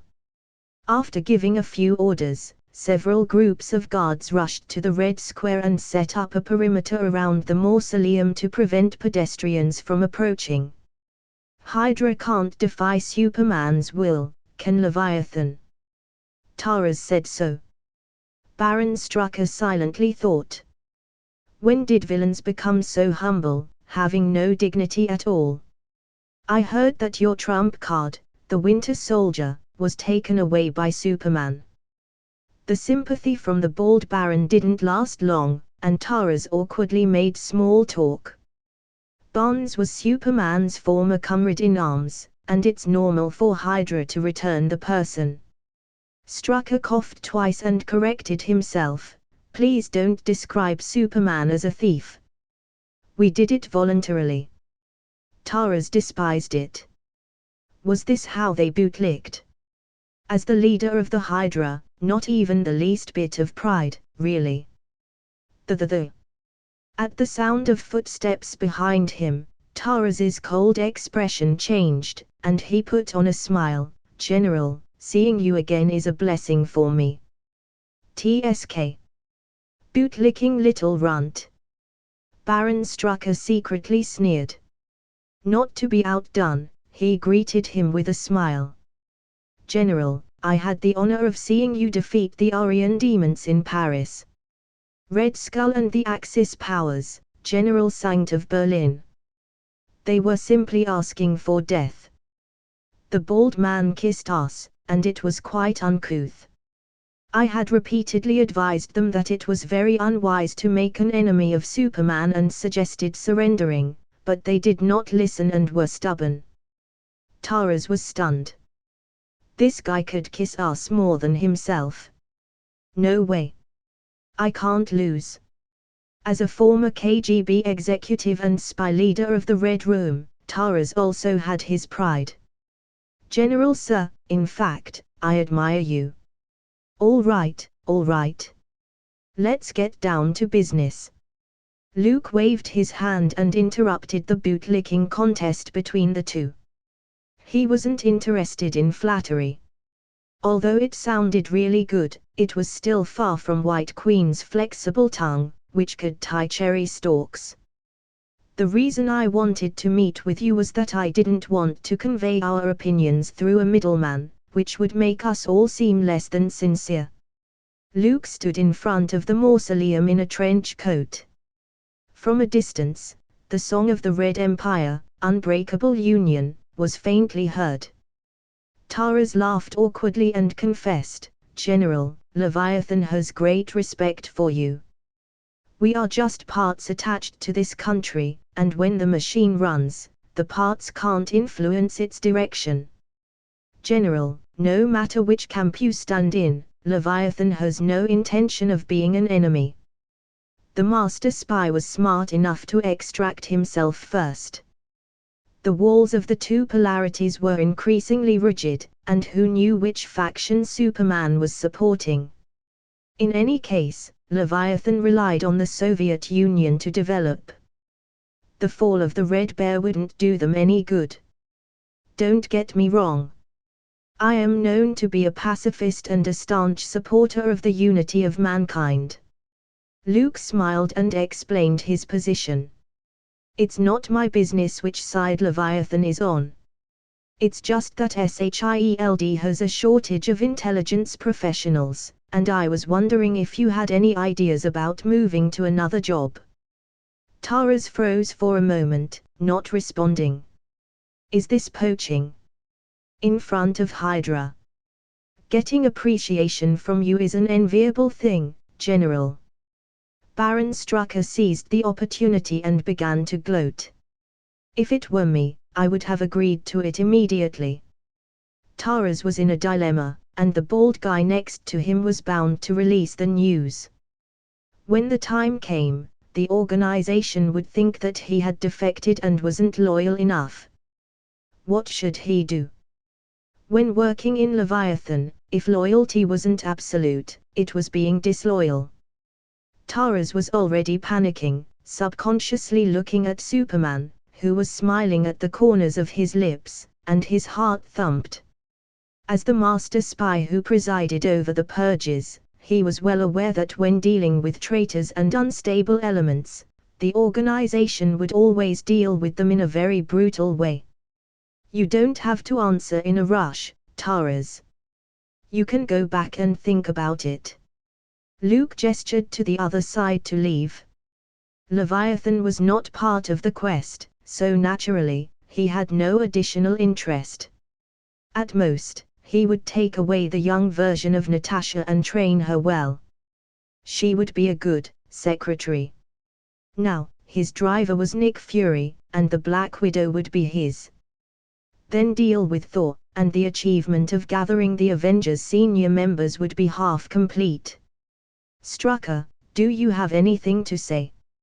Luke looked at the leader of one of Hydra's factions with a kind smile. Watching Taras's lonely back, the bald-headed Baron was shocked.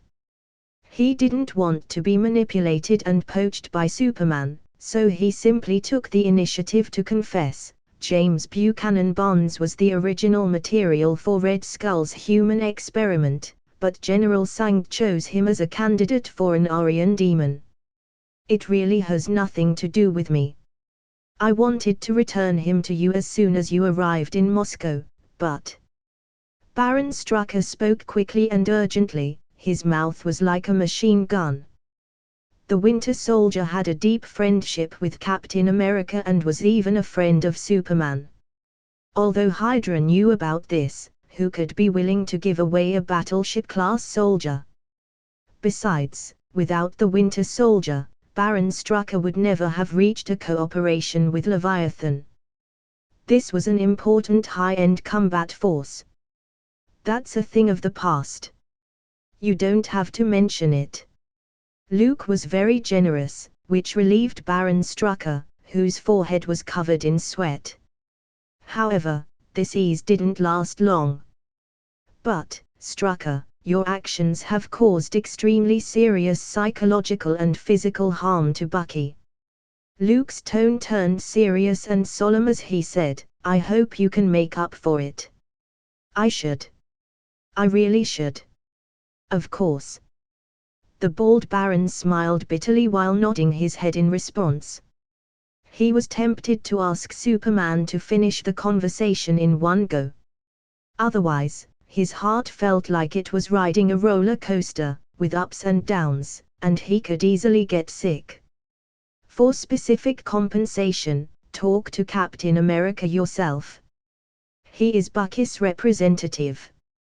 Luke finally got down to business and whispered, I'm not Hydra's enemy, and I'm not interested in completely destroying you. I said these words to Dr. Zola, and I will tell you now. I hope you can feel my sincerity. Not waiting for Superman to launch his speech, convincing Hydra and convincing Baron Strucker, Zemo as a minor side character, looked up and said, "Just as you, General, are a pacifist and a staunch supporter of the unity of mankind, Hydra actually has similar ideas.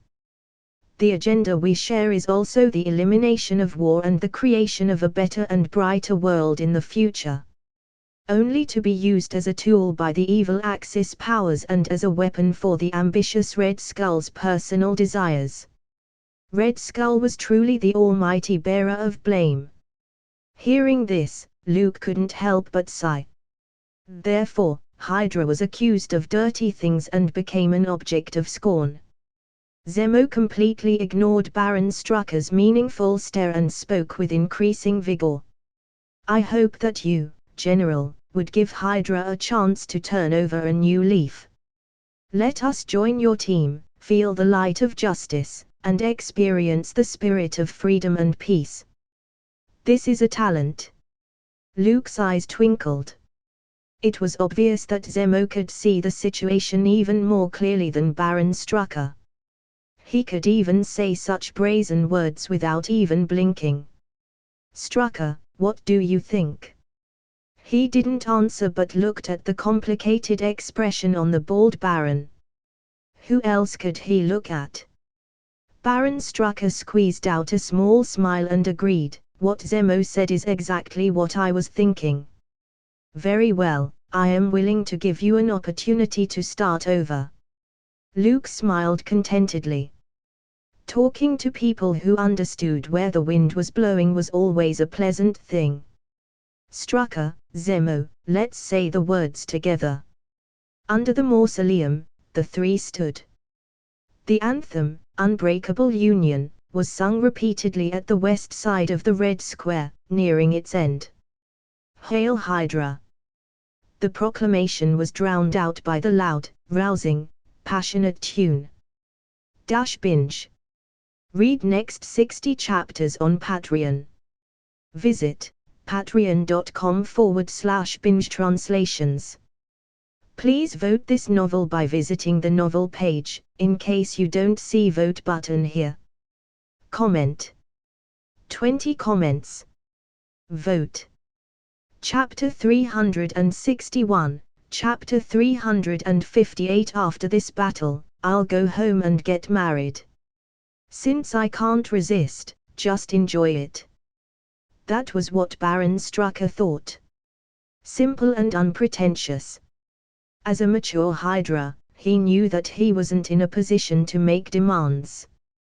What's more, Superman had a lot of means that even he couldn't counter. If he didn't make the right choice, he would reunite with Red Skull in the underworld. As a villain, Baron Strucker's advantage lied in his outstanding qualities of being able to judge where the wind was blowing, making the best of it, and never wanting to resist and fight to the end. In the face of the situation that this person was better than the others, there was absolutely no need to pay too much attention to personal dignity. If he could kneel, he would kneel and lick the other party's boots. Of course, villains had no loyalty to speak of. When disaster struck, if Strucker didn't backstab him, it could already be considered sincerity. Hail Hydra! After saying that, Baron Strucker figured it out. Surrendering to Superman and living a long life was actually quite good and not a bad thing. As Zemo said, with the help of S.H.I.E.L.D., all the stubborn Hydra faction leaders would be taken down. Today, they are indifferent to me. Tomorrow I'll pull you all down. A step ahead of the others, he joined under Superman's banner. In the future, he could mingle with the big guys. Baron Strucker, who had reassured himself, began to think about what kind of argument to use to deceive. No, it should be, to persuade the remnant party forces entrenched in the Red Empire. A covert operation to infiltrate SHIELD and infiltrate the enemy. Hydra was once based in Europe, which was known as the top of the world. Later, they went into exile in Siberia, where the climate was cold and snowy. Now, it was time to get back on the big ship, sailing to North America. Baron Strucker, who had experienced so many twists and turns, stood in front of the mausoleum and suddenly realized that he was already a relic of the old days. Zemo, who was also a member of Hydra, had a different mood. He thought that it was time to get rid of the past and embrace a beautiful new era. There was no future in holding on to the little power in his hand, hiding in the corner and fiddling with national politics. If Hydra wanted to rise, it needed a broader stage. On the surface, the world was polarized between two powers, but in Zemo's view, Superman was fully qualified to be the third pole. Being attached to such a strong man, Hydra wasn't ashamed. Every day, Whitehall talked about the inhuman god, the so-called Great Being, and Madam Viper, who might not be much stronger than Superman. The furthest distance in the world is probably standing beside each other with completely different ideas. Luke took in the subtle expressions of the two. A sigh of relief. An ambitious expression. So be it. I hope the next time we meet, it will be in Washington, D.C. After negotiating the merge of Hydra into SHIELD, Luke waved his hand and left. Baron Strucker and Zemo, who were standing in the cold wind, needed a little time to consolidate the forces at hand. I came alone and left alone. Leaving with a lot of new baggage. With this in mind, Luke smiled with satisfaction. A trip without Harvest would be incomplete. He had always followed that thinking wherever he went. He just had to include some worthy collectibles in his bag. It could be a person or an object. It's another beautiful day. At the thought of having pulled Marvel Universe's Green Villain into his camp, Luke felt that he had made another contribution to the peace of the world. Without Hydra as a troublemaker, maybe the Avengers would have a bit of an easier time in the future, and the number of times the Earth would be invaded would decrease. In that case, he was really a good man. I wonder if the Cold War will continue to brew. Luke went to Red Square, ignored everyone's eyes, shrugged off Earth's gravity, and slowly rose to the sky. He overlooked the Red Square, the Kremlin, and even Moscow. When he looked up, his eyes seemed to penetrate the atmosphere, breaking the barriers of space and looking farther into the distance. The Hydra's quest was probably a countdown of his stay on Earth. After picking up the Kryptonian ship, it was time for him to embark on a journey to the stars. This small planet was like a room. Staying here, growing up, becoming Superman, he increasingly felt restrained. No wonder those dimensional demon gods would eventually leave Earth. Luke grimaced. For those veteran powerhouses huddled in dimensional worlds, planets might just be cramped rooms. Especially in the eyes of the Lord of Oblivion Cyttorak and the Trinity of Vishanti, the Earth was probably like a glass marble. This reminds me that there's a maniac at the studio next door, who likes to collect planets and civilizations like people collect figurines. Luke wandered above the clouds, enjoying a moment of peace. A few days later, the meeting, which was more superficial than practical, finally ended. The competition between the two superpowers wouldn't be stopped just because of a discussion. Leviathan welcomed Superman's imminent departure from Moscow with open hands. They were eager to see him off. Despite losing the Master Spy Taras and the elite agents of the Red Room, Leviathan didn't show too much anger. On the one hand, they were too afraid and could only curse in their hearts. On the other hand, compared to Hydra, who was packed up and taken away, they ended up quite well. At least Superman left something for Leviathan and didn't take everything away. Therefore, a person's judgment about his own experience mostly depended on the surrounding environment. As long as they weren't the unluckiest ones, then everything was within an acceptable range. Send them here.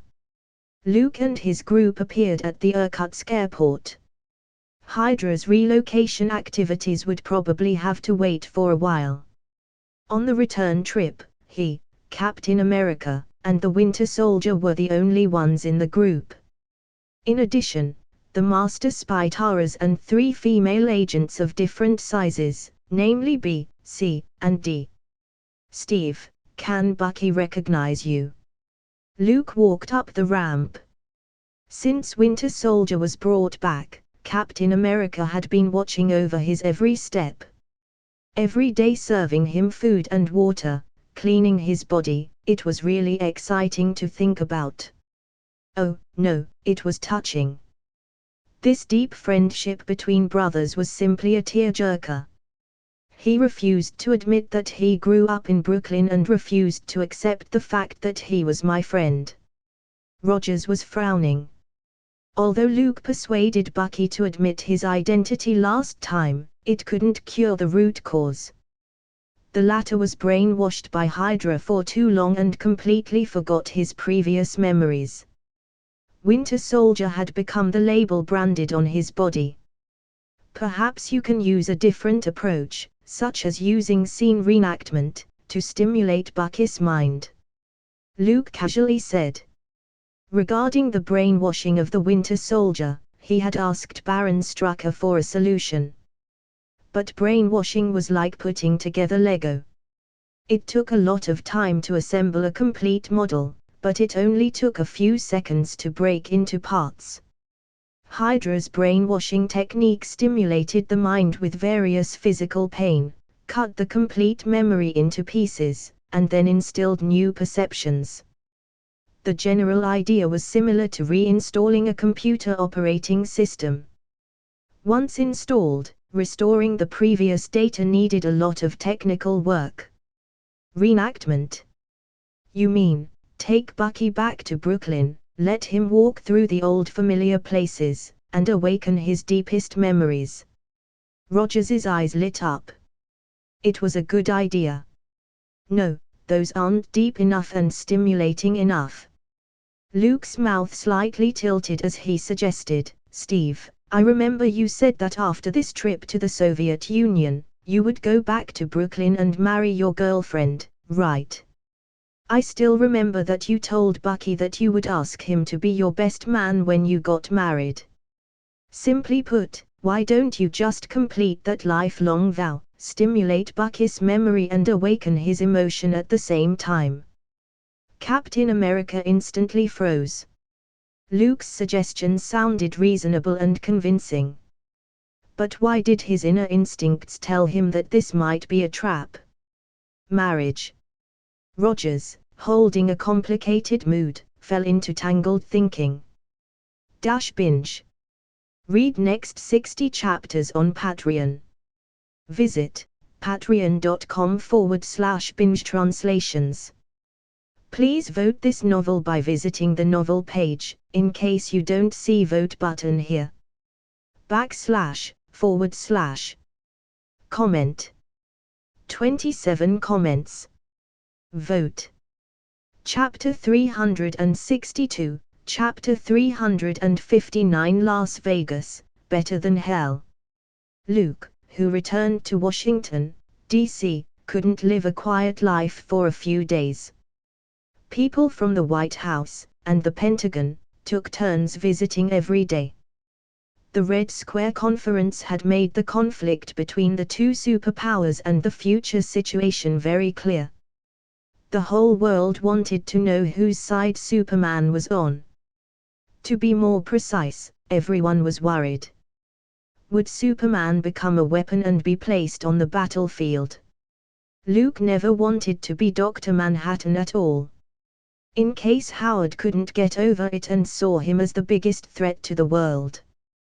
Then he devised a series of conspiracies and finally used the lives of nearly 8 million people in New York as the price to end US Soviet hegemony over the world and the outbreak of World War III. And he would stay alone, far away on Mars, completely losing his humanity. That was boring. The Watchmen's plotline in the Marvel Universe wasn't impossible. Therefore, in order to avoid the harassment of politicians and to prepare for Captain America's bachelor party before he got married, Luke took Howard to Las Vegas for a special trip. They were sitting on a passenger plane flying to Nevada, but due to the conditions and not wanting to be victimized by the publicity, they didn't call a bunch of stewardesses and pole danced in the first-class cabin. That kind of corrupt and decadent extravagant life could only be achieved by Iron Man. Why would you want to open a hotel and casino in Las Vegas? Howard asked curiously. Nevada, mostly a barren desert, was discovered by Mexican traders and subsequently by a group of Mormons. It was only with the opening of the Union Pacific Railroad that the area began to flourish. Then came the gold rush that prompted the influx of people. But just like the mining towns of the West, when the gold and silver resources were depleted, the gold miners would leave and look for the next location. First of all, gambling is legal in Nevada. Secondly, the Department of War had built a lot of military bases there so that I could spread my influence. Finally, I believe Las Vegas will become a rich man's paradise and a gambler's paradise. Luke said with a smile.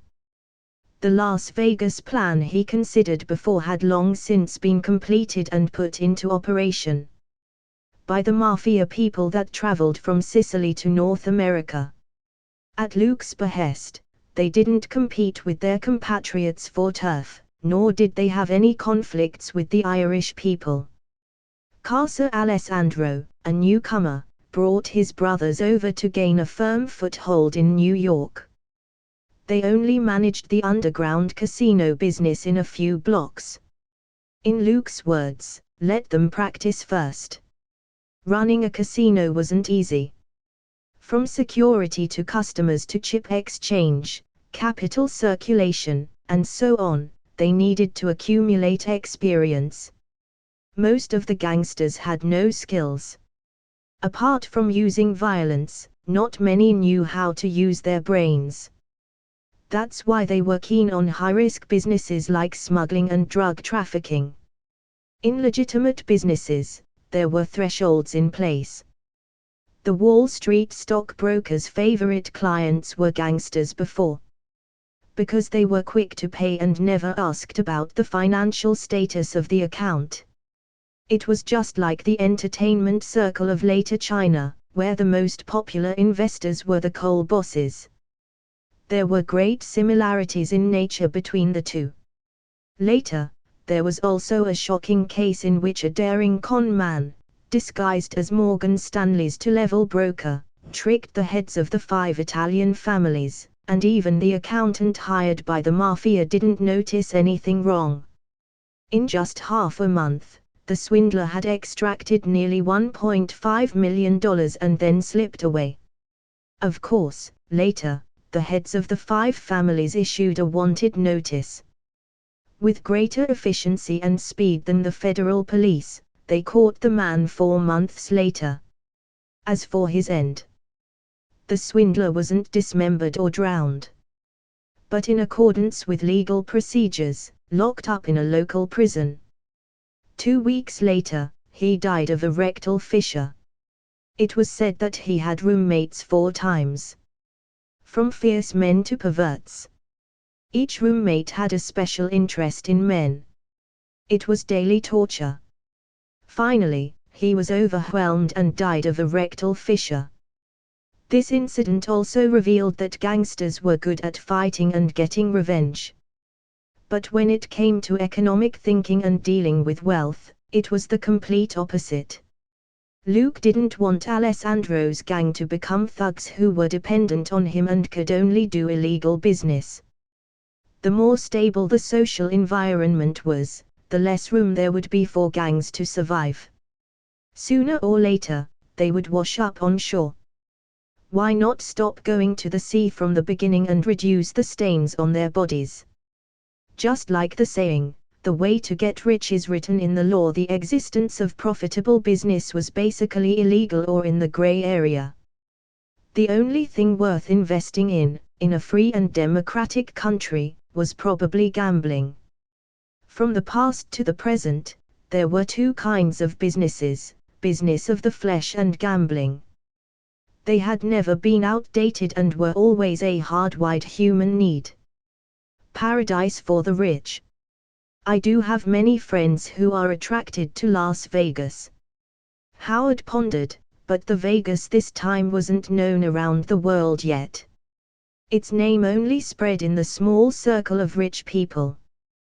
Those bastards who had money and no place to spend loved to take their lovers to Las Vegas in droves. New York's bars, horseback riding, and golfing were no longer enough to satisfy them. Once the threshold of desire was raised, it was difficult to lower. But you're involved with the mafia? Howard, who was leaning back in the plane seat, asked. He had heard of the legendary story of Superman assisting the Allied forces in raiding Sicily. But an army lieutenant general shouldn't and couldn't actively get involved with the mafia. I was originally an Irish immigrant, and my uncle painted houses for the Irish mob. Luke shrugged and turned to ask, do you know how influential the International Truck Drivers Union is? Their president, Jimmy Hoffa, has over 2 million registered members and $8 billion in pensions under his belt. How many voters is that? How much glittering money for investment is that? Howard, don't underestimate gangs. Their time is not over until the Cold War ends and peace comes. Even Kennedy Jr., who would become president in the future, had a delicate relationship with the Irish mob. Many people say Italians do business by laundering what was originally illegal, while Irish people fight and engage in politics. It means that the mafia went to the sea first and came ashore later. From a gangster to a business tycoon. And the Irish specialize in uniting unions, making political contributions, and investing in politics. Their greatest success was probably sending Kennedy Jr. to the White House. But it didn't turn out so well. The Kennedy brothers weren't as disciplined as their father. There should be fair trade and exchange of benefits. After they came to power, they turned around to fix the problems of collusion between unions and the mob before they could even warm up their seats. That's true. Jimmy Hoffa has always been the man of the hour. Howard looked at the scattered clouds, ended the topic about gangs, and brought up another matter. Rogers is really going to get married. Luke nodded. His thoughtless words were listened to by Captain America. A wedding to awaken a former best friend seemed like a solid plan on the surface. Steve is going to spend his last night of bachelorhood in Vegas. When talking about this, Luke was in high spirits. On the other hand, in Las Vegas, an old man with a fedora and a silver cane appeared in the deserted desert. Perhaps the sun was too hot, and the temperature was too high, his figure looked distorted.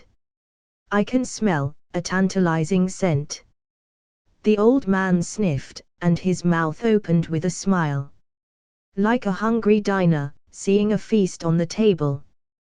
The last time I was here, there was nothing here. The old man muttered and stepped forward. It was as if the space shortened automatically. He quickly disappeared into the desert.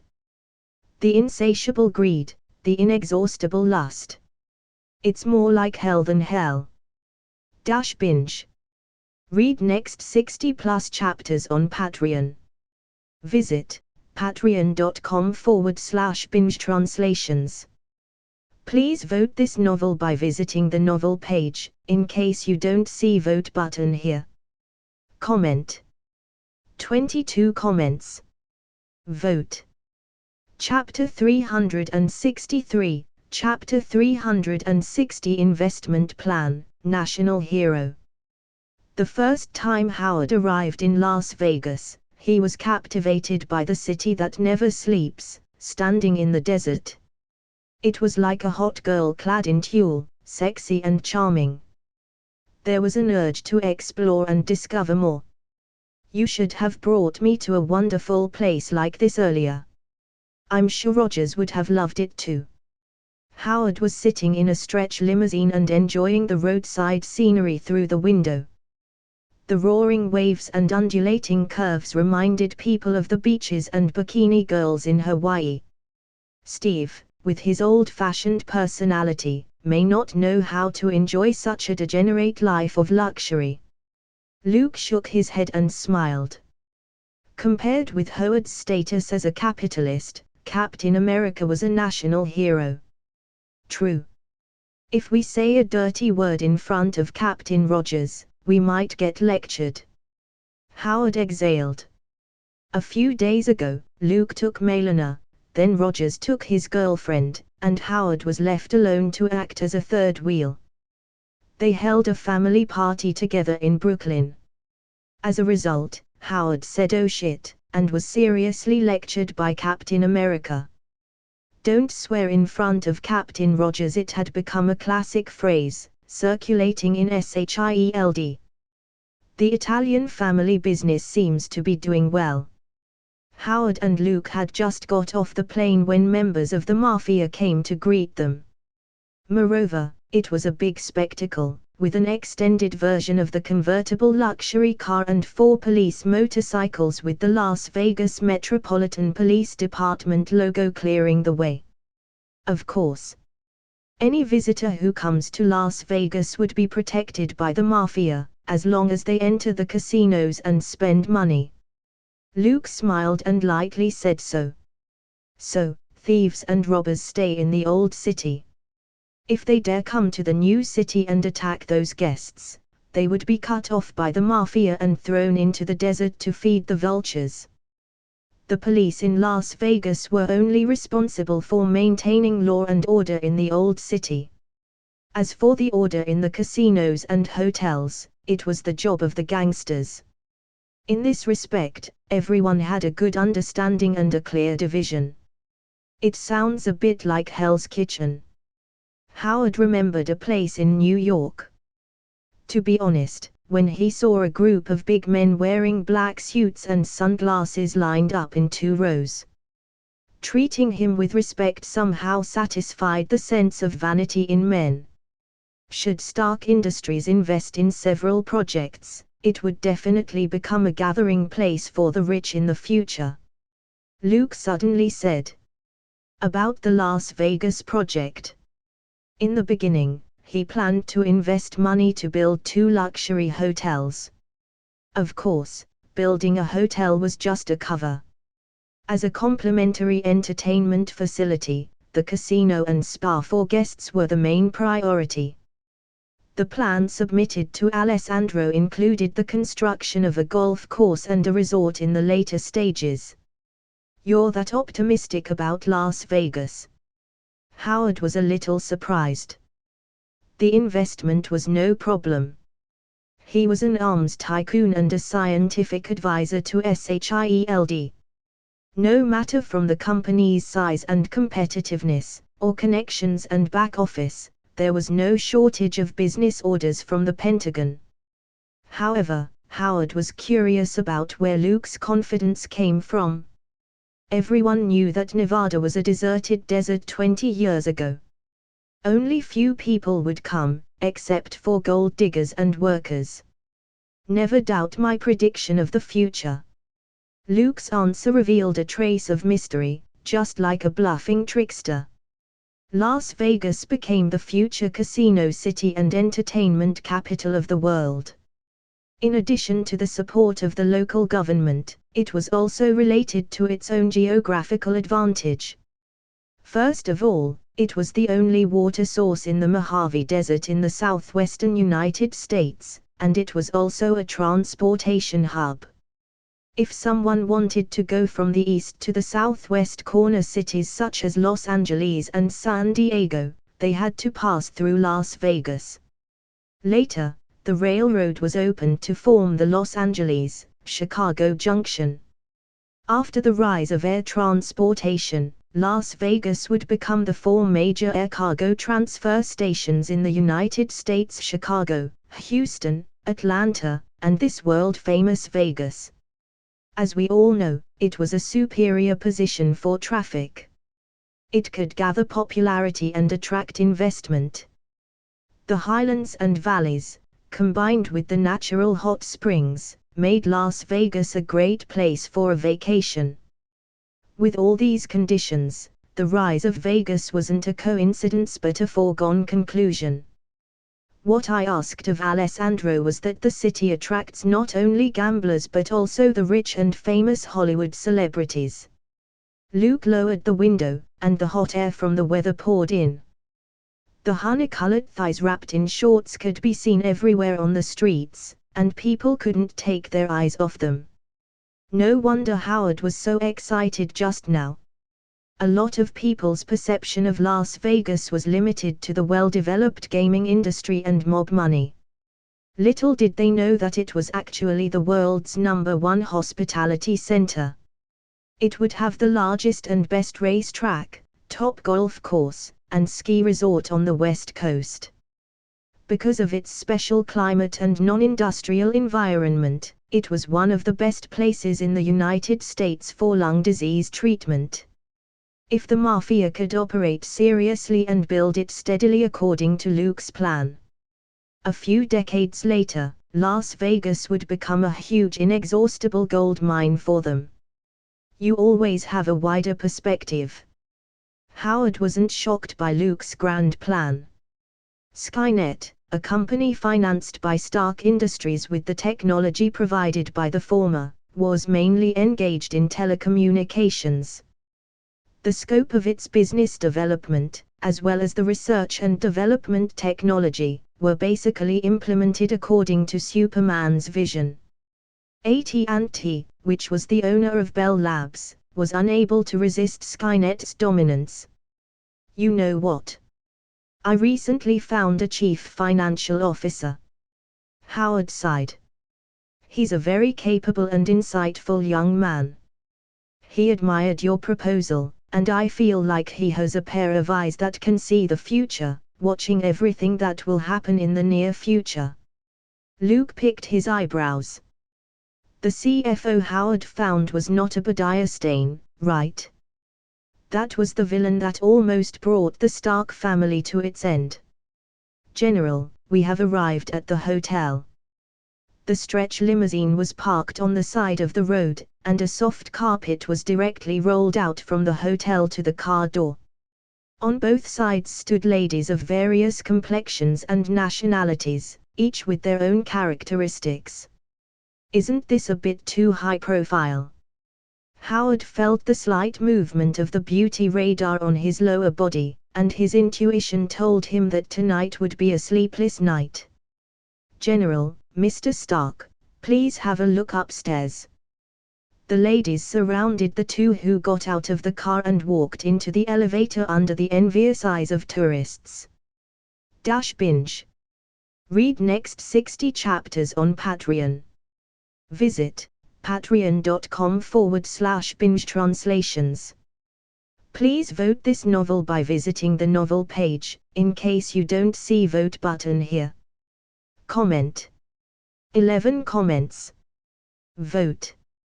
Chapter 364, Chapter 361 Hotel Inferno, Soul Chip. It's boring.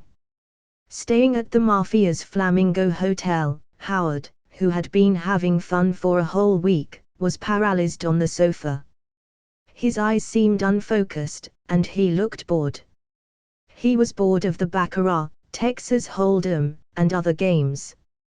The ski resort was under construction, and there was nothing to do but play golf. He enjoyed the natural hot springs every day, lying in a hot spring pool that could accommodate hundreds of people, overlooking Las Vegas below. It was simply the height of luxury. And there were beautiful women who could give him back rubs and shower him. It sounded like a comfortable life in paradise, but for Howard, who enjoyed new things and got bored very quickly, after experiencing it a few times, he had already lost interest. Even if Alessandro, the leader of the mafia, had hinted that the hotel's ladies, the sexy dealers, and the waitresses, were available to serve. Howard, who could enter a time where he didn't even bother with women any time he wanted, didn't go along with the flow. Even if it was free prostitution, he refused such illegal behavior. Well, the reason for this was. Actually, it was because he overexerted his body on the first day he arrived in Las Vegas, playing multiplayer sports. Nevada was the only place in the United States where the sex trade was allowed and considered legal at this point in time. A playboy like Howard, who had only been around for a few days, was already out of ammunition and out of energy. No wonder it's a rich man's paradise. You can do whatever you want here. Howard collapsed on the sofa and took a sip of juice. He acted so bored because Luke didn't hang out with him. For men, going out to enjoy themselves was something that had to be done as a team. If they were alone, their excitement was automatically reduced by half. He clearly agreed to avoid the White House, the Pentagon's people, and help Captain Rogers prepare for a bachelor party, but he's still talking about work. Howard complained. Luke had experienced the local customs on the first 2 days he arrived in Las Vegas. Not only did he set a record of winning 43 blackjack games in a row in the casino of the hotel, but he also played all kinds of games. Poker, craps, big six wheels, slot machines, roulette. These games developed by humans weren't a challenge for Luke. Therefore, it was just a short moment of immersion. He pulled himself out and went back to work. Las Vegas wasn't only the casino city of Nevada, it was also a national security zone. The U.S. Department of Energy had established the Nevada test site in the southeastern desert of Nye County, where the military had conducted over 900 nuclear weapons tests. This also attracted a large number of nuclear explosion tourists. The atomic bomb took Nevada by storm and became an instant sensation. There were many Miss Atomic Bomb in Las Vegas beautiful girls in mushroom cloud bikinis, which was a unique feature. Anyway, Luke was here, and naturally, as a war hero, he had to visit various military bases to pay his respects. So, he left Howard in the hotel. This is a rare vacation. How can I waste my time in a hotel room? Howard, who had slept for a while, narrowed his eyes. He touched his mustache and decided to go out and have some fun. Even if he played golf or went to a hot spring for a while. Staying in a room for too long wasn't his style. Is there anything worth visiting nearby? Putting on a brand new high-end suit, spraying some cologne, and grooming himself to look more like a hustler, Howard caught a glimpse of the attendant in charge of the elevators. "Sir, there's a newly opened Hotel Inferno 2 blocks away from this hotel. I heard that it's very interesting." The attendant pocketed the tip and gave directions. Hotel Inferno. Howard muttered. This name seemed a bit interesting. A depraved soul like mine should visit hell, he said to himself as he picked up a glass of champagne. He followed the directions given by the attendant and soon saw the newly opened Hotel Inferno. Wow, the atmosphere is great, and there's a long line. Howard raised his eyebrows. Waiting quietly in line wasn't something he would do. "Hey, man, if you're willing to give me your spot, this is all yours. Using money to make things easier was always one of the best ways to solve a problem. The two guards at the door took one look at him and placed a stamp with the pattern of a horned devil on his arm. Go in, the security guard said in a hoarse voice. Howard walked through the door with one hand in his pocket. He sniffed and slightly frowned. It smells like sulfur, Howard thought to himself. But his attention was soon drawn to the decorations inside Hotel Inferno. A dark red color filled every corner of his view. The soft carpet gave off a bit of heat. There was also a faint flow of glowing light as if it was lava. The walls were carved with a variety of frightening and eccentric patterns, and there were waiters dressed like demons and devils going back and forth. A hotel with hell as the theme, it's really unique. Howard got interested and went to the front desk, where the chips were exchanged. Sir, we don't take checks or cash here. The waiter, who had curved ram horns on top of his head and a hawk's hook snout, said so. He refused the check signed by Howard and the bills he pulled out of his wallet. Then what do you accept here? The corners of Howard's mouth curled up as he asked curiously. The soul.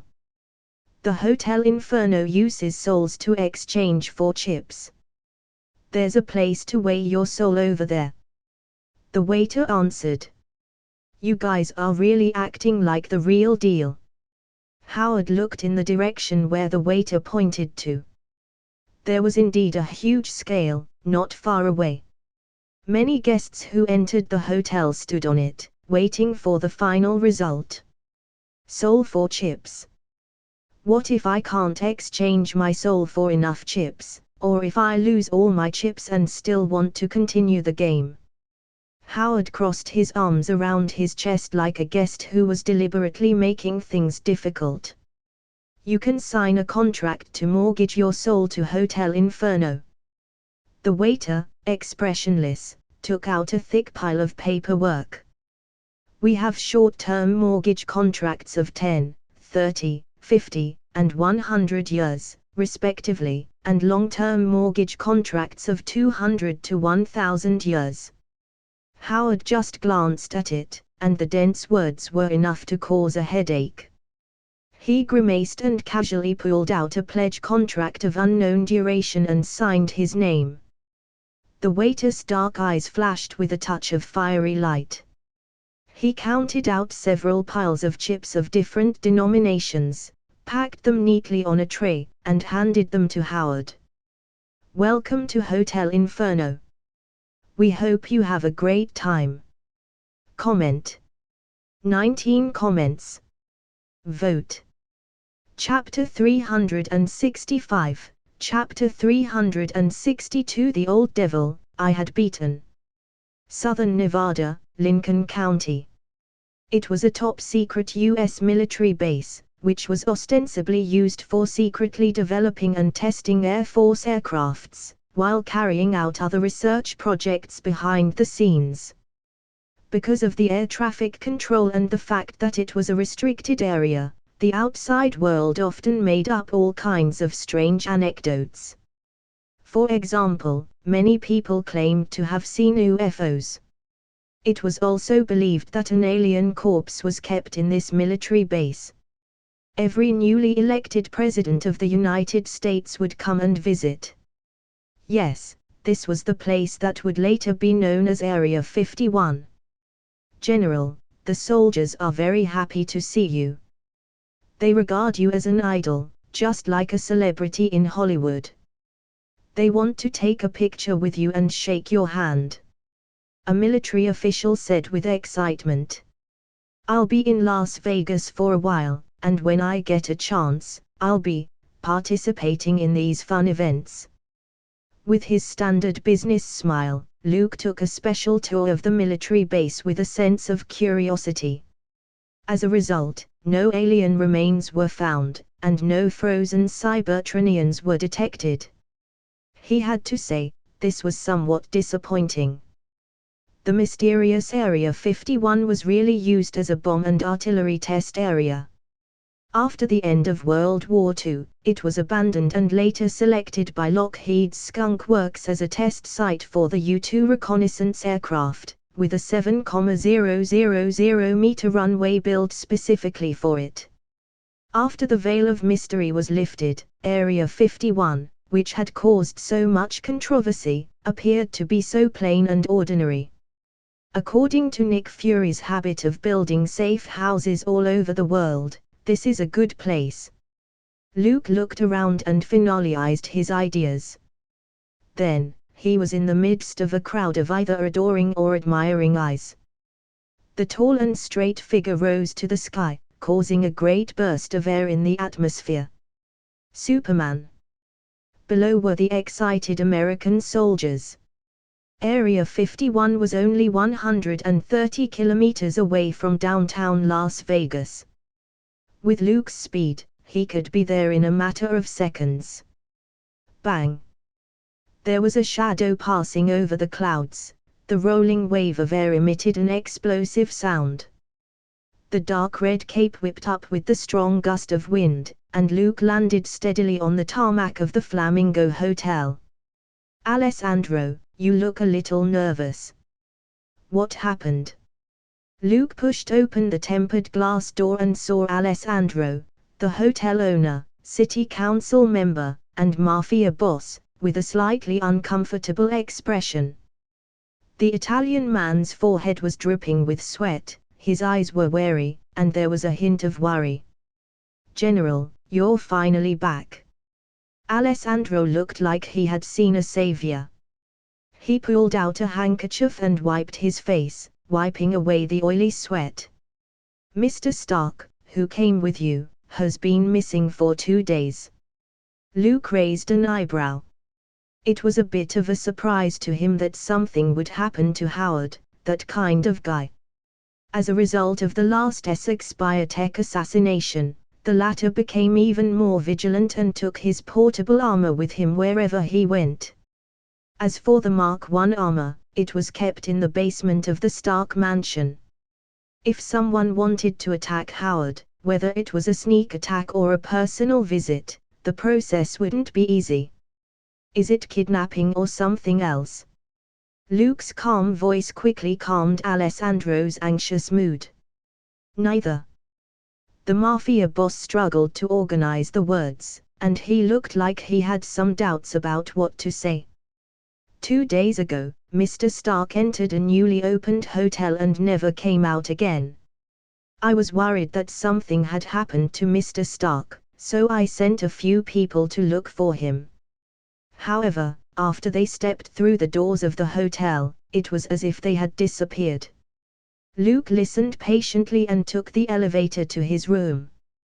What's the name of the hotel? He raised the key question. Hotel Inferno. Alessandro replied. Luke thought about it and approached the sofa. He was just suspicious before, but now he was basically sure. Howard's disappearance must have been caused by the old Lord of Hell, Mephisto. It's just that, why was that old devil after Iron Man's father? Although it's said that Howard was an uncompromising capitalist. In order to gain wealth, his hands were covered in blood after all, arms dealers were selling death. But the soul of a person didn't carry a lot of weight just because he did good or evil.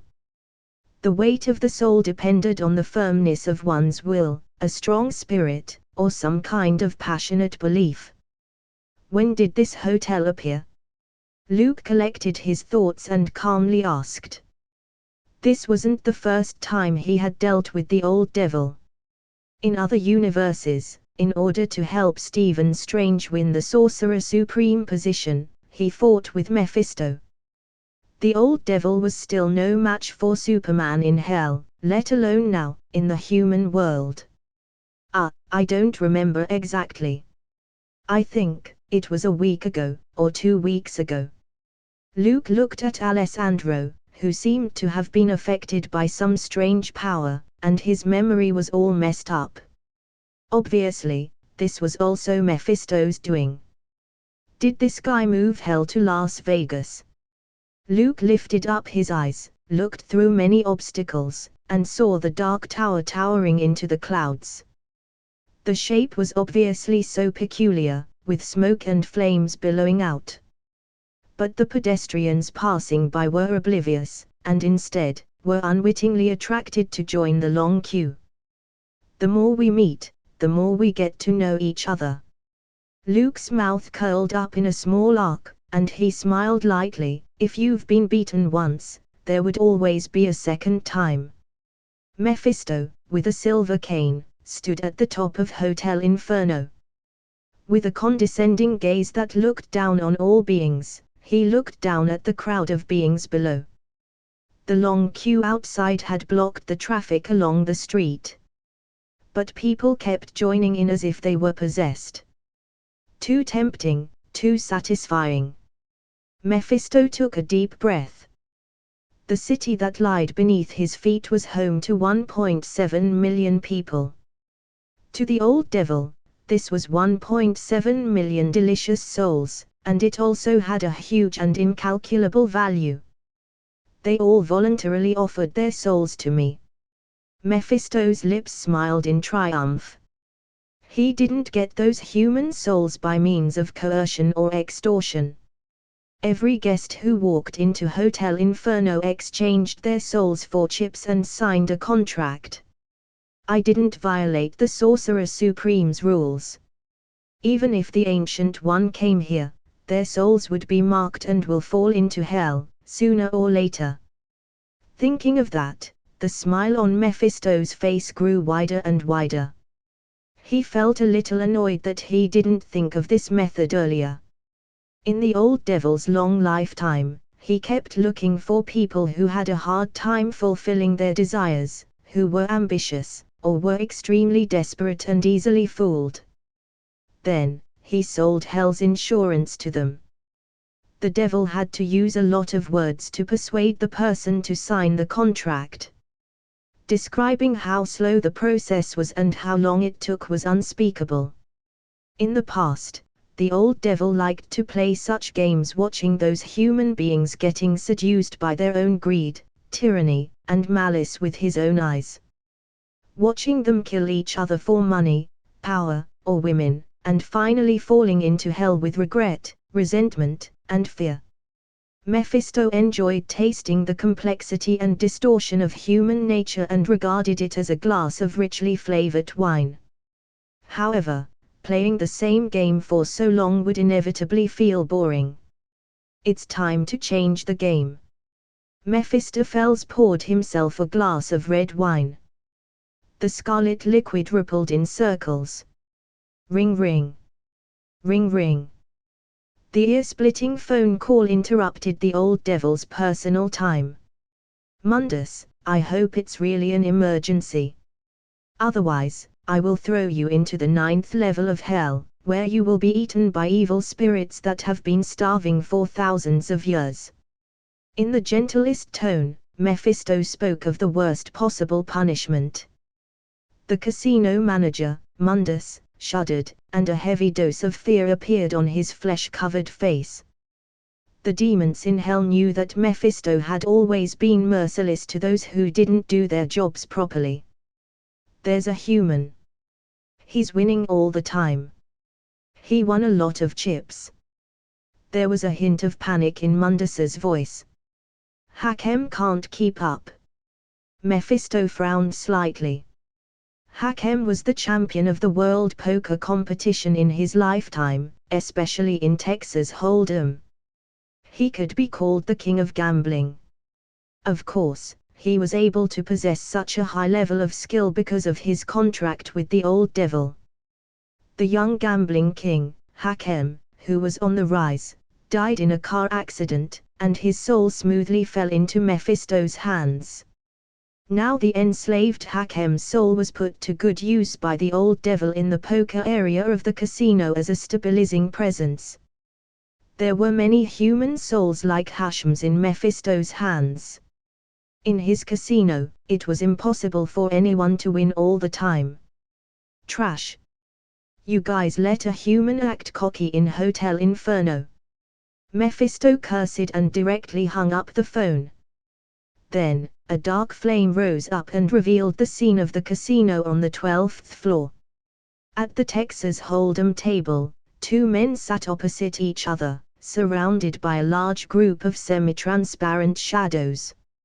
Hakem is actually the best in Texas Hold'em. Mephisto's brow furrowed even more. He couldn't figure out how Hakem could have lost in the game he had pride in. The old devil caught a glimpse of his opponent's chips, which had piled up into several small hills. Obviously, he had been winning and never lost. I'm sorry, my cards are still better than yours. The young man sitting across the table from Hakem spread his cards and once again won a pile of chips of various colors, branded with a picture of a ram-horned devil. It looks like you're having a bad day. Lady Luck lifted her skirt for me and raised her middle finger for you. Comment. 23 comments. Vote. Chapter 366, Chapter 363 The Blessings of Hell, The Abyss of Gambling. Turn back the clock to 1 hour ago. Luke looked up at Hotel Inferno, where smoke and black flames were billowing out, and walked to the head of the long line. As Howard did, he held a few bills with his fingers and handed them to the black guy wearing a big gold necklace. The latter readily took it and gave up his position. No matter when and where, the smell of ink on bills was always addictive. Residents of Las Vegas are oblivious to the oddities of this hotel, but they flock to it in droves. Luke used the all-seeing eye spell from the Book of Vishanti to glance over at the two guards guarding the door. Beneath the human skin was a ferocious body haunted by the flames of hell and crowned with the horns of a demon. Walking into the hotel's entrance, the welcoming ladies, dressed like seductresses, weren't much different from them. They all had red skin, enchanting bodies, evil breasts, and a slender tail that kept shaking. This is to Howard's taste. Luke suddenly remembered something very serious. According to Alessandro, Howard walked into Hotel Inferno and never came out. He had a preconceived notion that Mephisto was up to something. But thinking about it differently, Howard was such an old pervert, it was possible that he was drained by a succubus. In the exhausted state of having no ammunition left, his legs would be weak, and he wouldn't be able to walk. After careful thought, Luke thought it was possible. After all, Howard had even banged a female vampire, and his taste was diverse. I'll look for Mephisto first. Where is the old devil? Luke walked up to the front desk where the chips were exchanged, and his attention was instantly drawn to it. Under his all-seeing eye, the chips in blue, red, and white, which were branded with the demon pattern and horns, turned into twisted faces. They were all human souls. Pain and suffering are the currency in Hotel Inferno. The waiter who exchanged the chips recited the script and expressionlessly said, "Sir, everything you need can be obtained in Hotel Inferno. Provided that you dedicate your soul to win game after game." Luke pursed the corners of his mouth. Mephisto is also a genius. The soul chips and casino model was used to build a circulation system. It seemed that the old devil had skillfully learned all kinds of ways to profit after wandering the earth for the past few years. Those so-called devil security company, Hell's Loan Company, their slogan should be no limit loans, guaranteed minimum interest, no forceful debt collecting. Can I go to the table without chips? Luke glanced at the soul weighing scales. He wondered if he was going to expose himself by standing on them. It's okay. We have a guaranteed contract here. If you sign your name, you'll get your chips. The waiter took out several paper contracts. The edges of the papers were decorated with beautiful patterns, A 10-year contract can be exchanged for 1 blue chip, a 30-year contract for 3, and so on. The blue chips were equivalent to $10,000 for the casino, followed by red chips and white chips, which represent different values. Wow, there's a 1,000-year pledge contract. Luke deliberately exaggerated. The old devil still had a hard time gaining profit. Anyone who thought this was just an act would sign the contract. Once they lost all their soul chips, they would have to work for Mephisto for 1,000 years, never being able to rest. I want to sign the 1,000 years one. Luke took out the contract and signed the name Sorcerer Supreme without hesitation. All these contracts were binding, so it was better to use the ancient one as a shield. Anyway, the Sorcerer Supreme should be very experienced in refusing debt collectors. Okay, sir. Here are your chips. The waiter put away the contract and handed the tray full of blue chips to Luke. Let me see what's interesting. Texas Hold'em, let's go with that. Luke made his way around, squeezed into the crowded poker area, and casually picked a table to sit at. Here comes another lamb. Hakem, pretending to be a gambler, glanced at the chips in Luke's tray and coldly smiled. Back to the present. Texas Hold'em had always been a popular game in casinos. The number of participants generally ranged from 2 to 12 players. There were 3 main types of tables: limited bet tables, pressure limit tables, and unlimited bet tables. The rules were too complicated to elaborate on, and it was easy for others to misunderstand them as trying to increase word count. So, to sum it up briefly, at the beginning of the game, each player would be given 2 cards facing down. After several rounds of dealing and calling, the player should combine the cards facing down with the cards exposed to make a bigger hand and compare the numbers with the other players. There were about 10 types of cards, from big to small. The biggest one was the royal flush, while the smaller ones include 3 of a kind, 2 pairs, 1 pair, and so on. Texas Hold'em was a game of calculation and psychological manipulation. Master players could read and predict the cards. Basically, they would know what type of hand they should play in what round and predict their opponent's card through psychological hints. For example, some people would wildly call to put pressure on their opponents. They obviously didn't have a big hand. There were also some veterans who were very good at bluffing. Talking loudly, acting arrogantly. The ultimate goal was to scare the opponents into calling or getting suspicious of their actions. Hakem was the reigning champion of the World Poker Tournament and had mastered a variety of poker games, including bridge, stud, blackjack, and more. Texas Hold'em was his specialty. His innate talent for reading cards enabled this guy to set up the most suitable hand in every round and win his opponent's chips. Since his soul fell into hell and lost its freedom, Hakem endured the heat, the smell of sulfur, and the chattering of those inferior demons every day. Hell wasn't a nice place. Otherwise, why would those devils, demons, and even Mephisto himself, go around wandering the human world? It wasn't until the establishment of Hotel Inferno that Hakem, who was a gambler all his life, was remembered by Mephisto. He had already become the devil's minion and temporarily left the worst area of hell. He became the regional manager of the hotel casino, specializing in all aspects of the poker area. Hakem had bankrupted dozens of guests within a few days, taking all their soul chips and making them into slaves for the Lord of Hell. In short, he had a great track record. Until Hakem met the bastard sitting opposite him, a young human who won 32 games in a row. "You're definitely cheating." Hakem was enraged. The veins on his forehead bulged out. The bloodshot, bulging eyes were staring straight at Luke's unfolded cards. O, K, Q, J, 10, 5 cards have the same color and suit, which made up a royal flush. How can such a hand appear?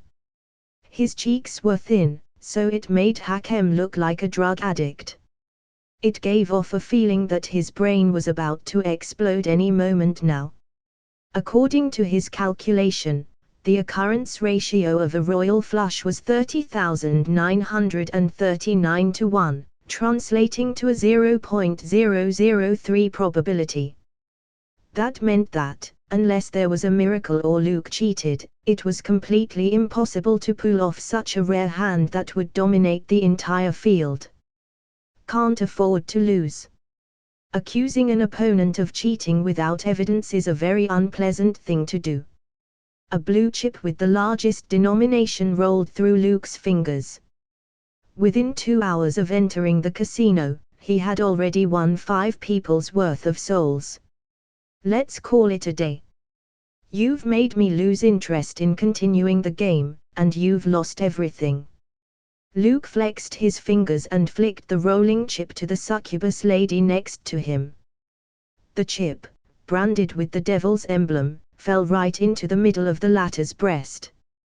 You're so amazing. Hotel Inferno will always welcome guests like you. A blue chip was roughly equivalent to 1/3 to 1/5 of a human soul. This wasn't a small amount. The succubus couldn't wait to glue her body to Luke's. Hotel Inferno also had a work assessment. They worked for Mephisto and were able to earn a certain amount of soul chips. The old devil knew how to motivate the employees under his command, and all the demons could enjoy the benefits, like social animals. Wait. I can still play. Hakem's face showed a hint of ruthlessness as he thought about his own work and the bonus. I can wager my soul. Comment. 14 comments. Vote. Chapter 367, Chapter 364 Bet. How can you use your soul as a bargaining chip when it does not belong to you? Luke hugged the succubus lady, let the latter carry the tray full of chips, and then strutted to the next table. He didn't even look at the devil's pawn who lost all his chips. This was the contempt of the winner for the loser. And no matter how many more rounds we play, you can never be my opponent. Luke spoke with the standard villainous tone, full of sarcasm. The human gambling game wasn't the least bit difficult for him.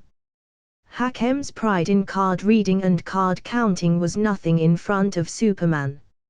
Not to mention the ridiculously low probability of getting a royal flush. If Luke wanted, he could play 10 of such cards. Besides, his super eyesight could see his opponent's cards. Playing Texas Hold'em, no one could beat him. Luke really wanted to throw a smug emoji pack at the other party. Blackjack. Leaving Texas Hold'em table, he moved on to the next place. Leaving that face of despair, self-effacing, and incomparable defeat of the man. If Mephisto doesn't come out, I'll win all the chips in every table. Luke thought so. Anyway, in order to gain profit, the old devil's casino had no limit on the number of bets.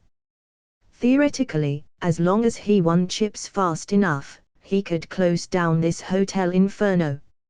Ladies and gentlemen, all the expenses tonight will be paid by this gentleman. Luke walked halfway down and whispered something into the succubus lady's ear.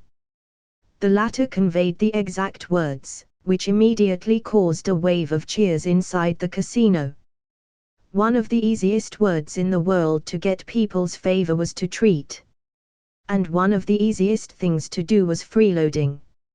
Hearing that someone was paying the bill, guests who came in for fun flocked to the buffet. They haven't realized that they would never leave the hotel if they couldn't earn enough soul chips. I hope you have a good time. Luke was like a rich guest, throwing out a lot of red and white chips. Once again, a large group of people came around and clamored for the chips while he sat down at the blackjack table with the succubus lady in his arms. As a result of the previous actions, he won a lot of chips. The money he threw away made Luke seem like a god of gambling at this time. Not only did the guests next to him give up their seat voluntarily, but even the sexy dealer's hands were shaking a bit. Luke pushed out all the chips in the tray with a relaxed smile around his mouth and whispered, "Let's get started." This was a calm and relaxed look that made the succubus lady nestled next to him blissfully happy and starry-eyed. She couldn't help but get closer, and her slender tail swung around. Luke kept his eyes open and focused on the table. He wasn't interested in the succubus, who smiled from ear to ear. Even in friendly matches, the player should also be at the level of the Queen of Limbo. Mundus, how many did he win? Sitting at the top floor, staring at the casino, Mephisto's expression was indescribable.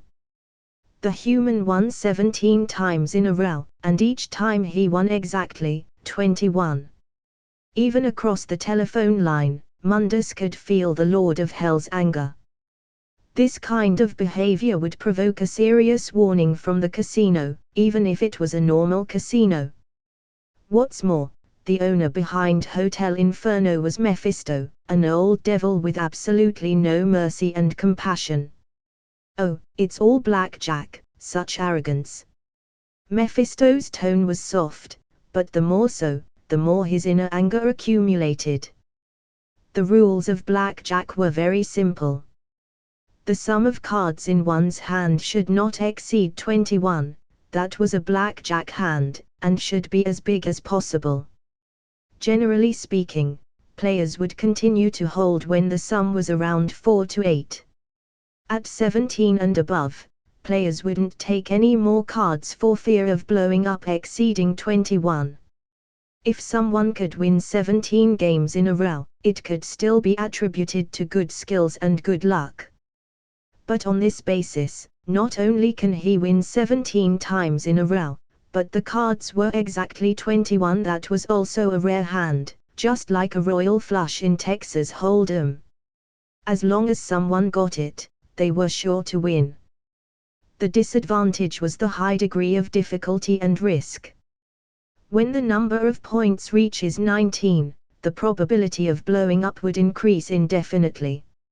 In order to get enough for 21, Mundus couldn't think of any other method except cheating. "It's time to meet this guest. Don't let anyone say that Hotel Inferno doesn't entertain our guests well enough." Mephisto hung up the phone and stood up. The ferocious face squeezed out a smile, and the hellish flames that lingered on his body turned into a red suit. He built Hotel Inferno on Earth just to harvest more souls. But Luke's presence brought the old devil's plan to a slight halt. Winning Texas Hold'em with a royal flush. When he played blackjack, he would always get a 21. The points of the two cards at hand would add up to 21 in total. For example, an ace and a suit, or a 10. This was simply pointing at the casino owner's nose and saying, "I'm cheating. What can you do about it?" Mephisto has never been a good-tempered devil, and some people had offended him before. Except for the previous Sorcerer Supreme, this generation's Sorcerer Supreme, and the next generation's Sorcerer Supreme, all the others were dead. With his silver skeleton cane, Mephisto arrived at the casino.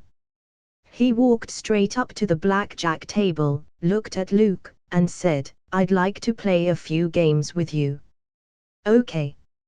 Luke nodded and agreed. After gaining the authority of the god of death, Set, the light of his soul that was shining like a firefly in the night, could finally be hidden. Otherwise, the old devil wouldn't think that he was a human being. If Mephisto could see the light of his soul, he would have seriously considered it. What he was doing would provoke the fearsome entity in front of him. How about stud poker? Mephisto snapped his fingers.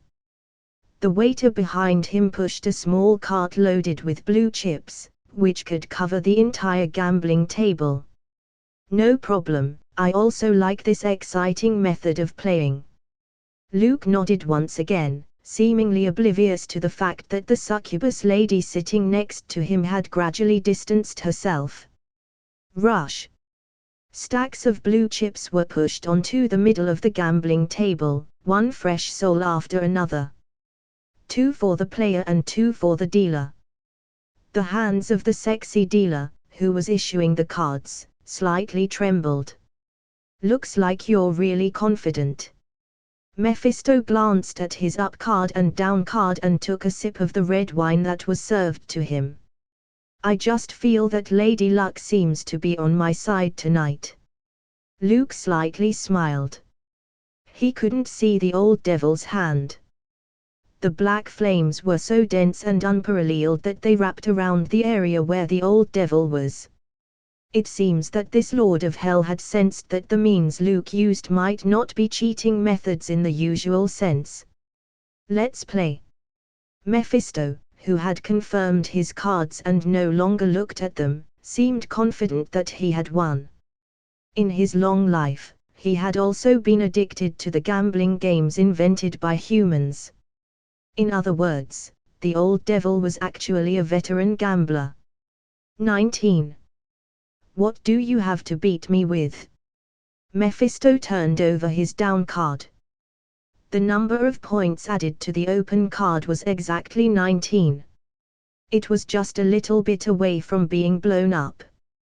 The old devil was watching Luke the whole time and didn't find anything unusual about his opponent. No one could cheat in front of him without being found out. Mephisto firmly believes in this. With Luke only having to take one card, a rough estimate of the sum of his points would be between 8 or 10. I win. If you can beat my 19 points, I'll eat this table. The old devil sneered and said so. A glint of fire flashed in his eyes as he looked right through Luke's cards. Sure enough. Only 10 in total. You're the one that said it, Lord Mephisto. Luke's lips curved up at the corners, and he spread out all the cards in his hand. Sorry, Blackjack. I was set up. Mephisto reacted, and his eyes, filled with the fires of hell, fiercely glared at Luke, who became the winner. Who the hell are you? The old devil asked with a gloomy face. Comment. 20 comments. Vote. Chapter 368, Chapter 365 Step by Step, Submit to Humiliation. Thinking of the Sorcerer Supreme, Mephisto couldn't help but remember some bad memories. As the most famous devil in hell, he has dealt with 2 generations of Sorcerer Supremes. Guys like Beelzebub and Samael were all standard hell shut-ins. Only when something amazing happens in hell, will they open their eyes and take a look. The rest of the time, they would either be sleeping or eating. They seldom devote their time and energy to this world. And Mephisto was an anomaly. He was keen on doing things, and liked to play tricks. As long as he was idle, he would sneak into the human world and find some delicious and powerful souls to improve his diet. Alluring heroes to fall, enjoying human tragedies, witnessing moral collapse. These were Mephisto's favorite things to do. The so-called, getting your feet wet when you walk on the beach. The very active old devil met Agamotto, who was just starting out at that time. The latter was the result of tears from the ancient god Oshcha, who was gifted in magic. He was determined to clean up the world, expel the minions of darkness, and rebuild a stable order. Mephisto, a wily old fox, confronted Agamotto, who was quite rash. At the beginning, the 2 sides were still in an evenly matched state. However, in the world concept of the Marvel Universe, a god's offspring like Agamotto's growth was unreasonable, and its plugins were amazing and aboveboard. Oshcha, the ancient god, directly poured all of her white magic into Agamotto. It was like someone eating up EXP, instant full-level skills. Later, she gave Agamotto the precious time stone to make a magic weapon. When they met again a few days later, Mephisto was almost beaten to a pulp. Unable to beat him in a fight, the old devil thought it would be okay to play a little trick.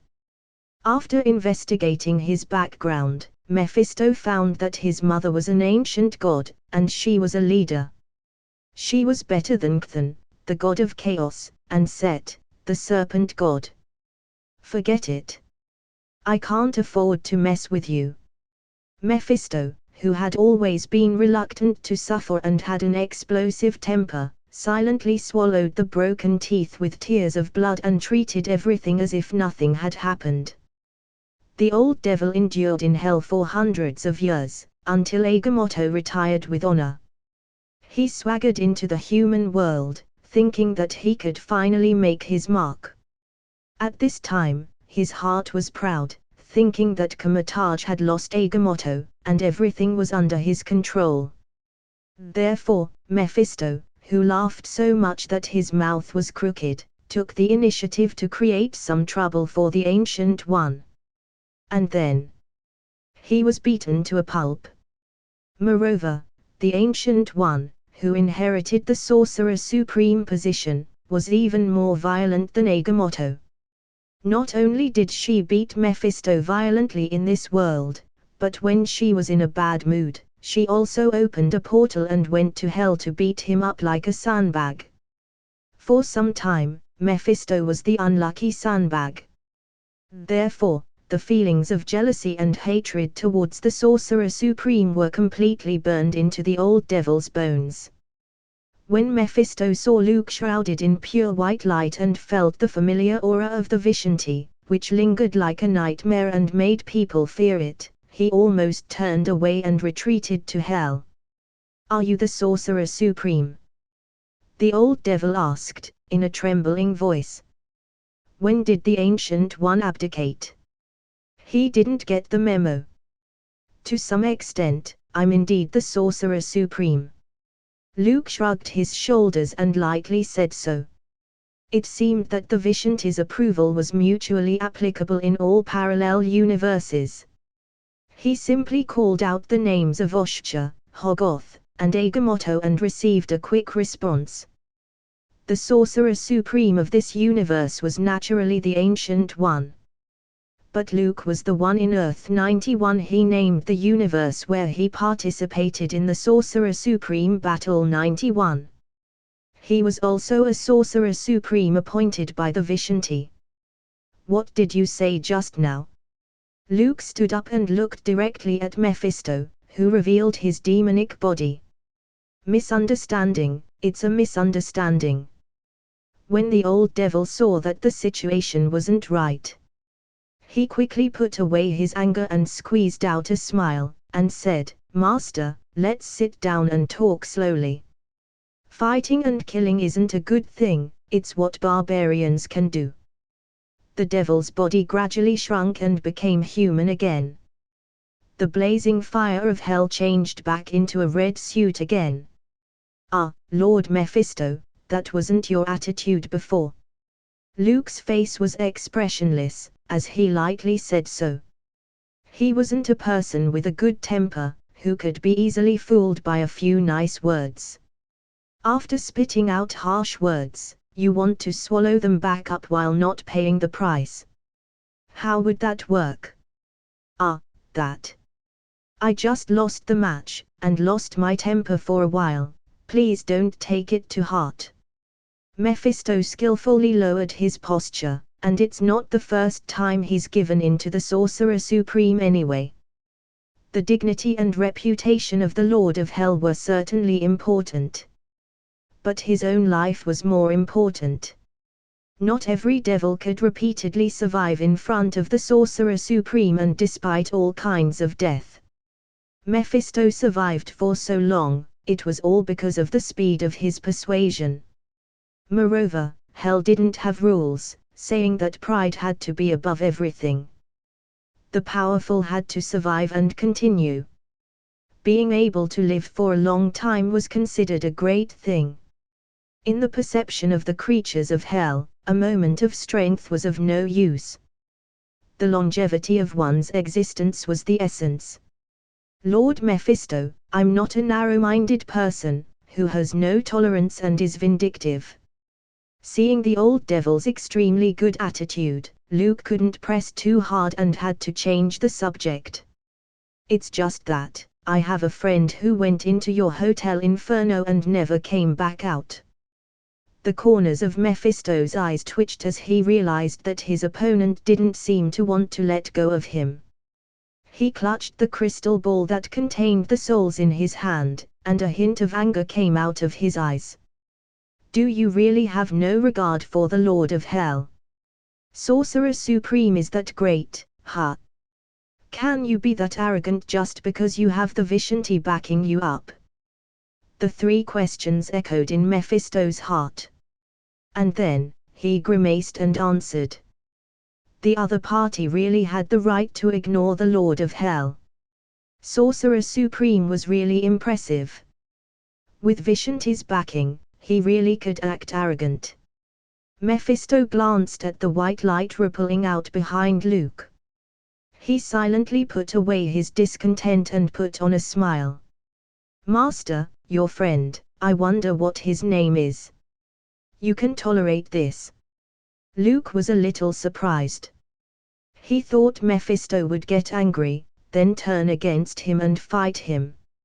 Unexpectedly, the old devil was this weak, and the ability to submit to humiliation was first class. Howard Stark. Luke said the name. I seem to have heard of him somewhere. Mephisto slightly frowned, then remembered a loathsome human being. The bastard who harassed the casino dealer is your friend. Comment. 20 comments. Vote. Chapter 369, Chapter 366. You're operating without a license and evading taxes. Harassing the casino dealer. Luke picked his eyebrows, but he wasn't surprised. In his impression, Howard was indeed someone likely to do this kind of thing.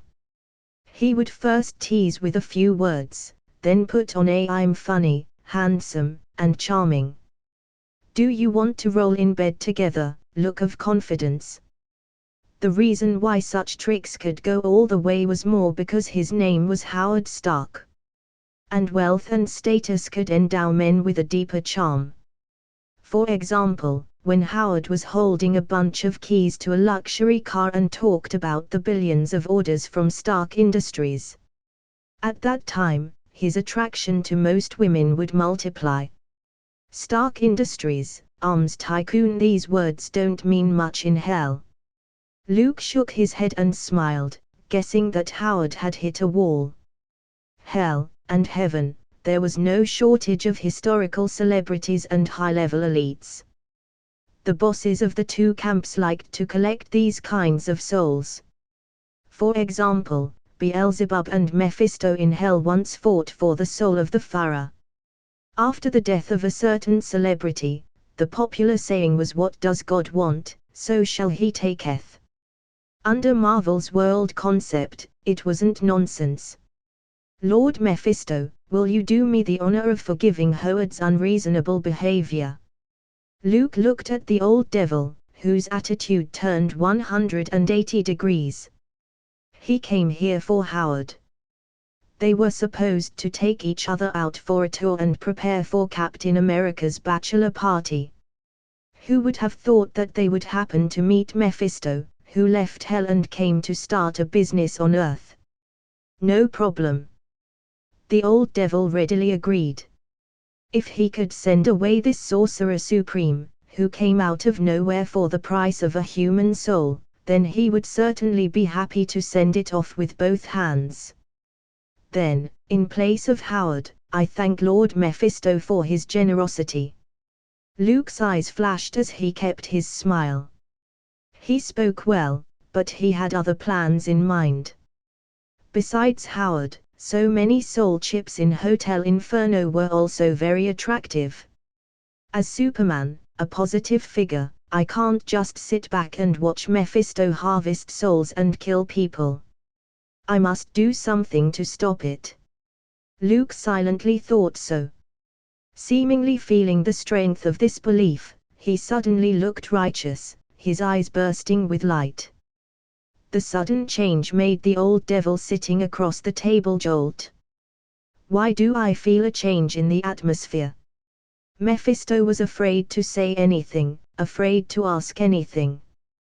The two bitter failures in the devil's career had proven that if he went against the Sorcerer Supreme, there was a high probability of a bad ending for him. Master, I'll take you to the vault. Your friend should be there. Mephisto walked ahead and quickened his pace. He just wanted to send the other, thousands of miles away, so as not to disturb his business. When did such a young Sorcerer Supreme appear on Earth? The old devil thought as he led the way. The familiar aura of the other party's power from the Vishanti was absolutely impossible to fake. The blessing of pure white light, this was a treatment that only the Sorcerer Supreme could get. The authenticity of the identity was unquestionable. Mephisto isn't trying to lead me into some kind of trap, is he?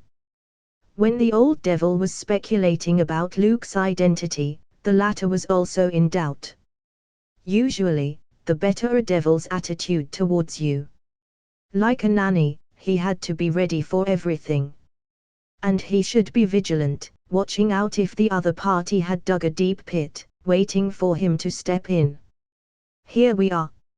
After crossing the corridor outside the casino and taking the elevator all the way down, Mephisto took Luke to Hotel Inferno's vault.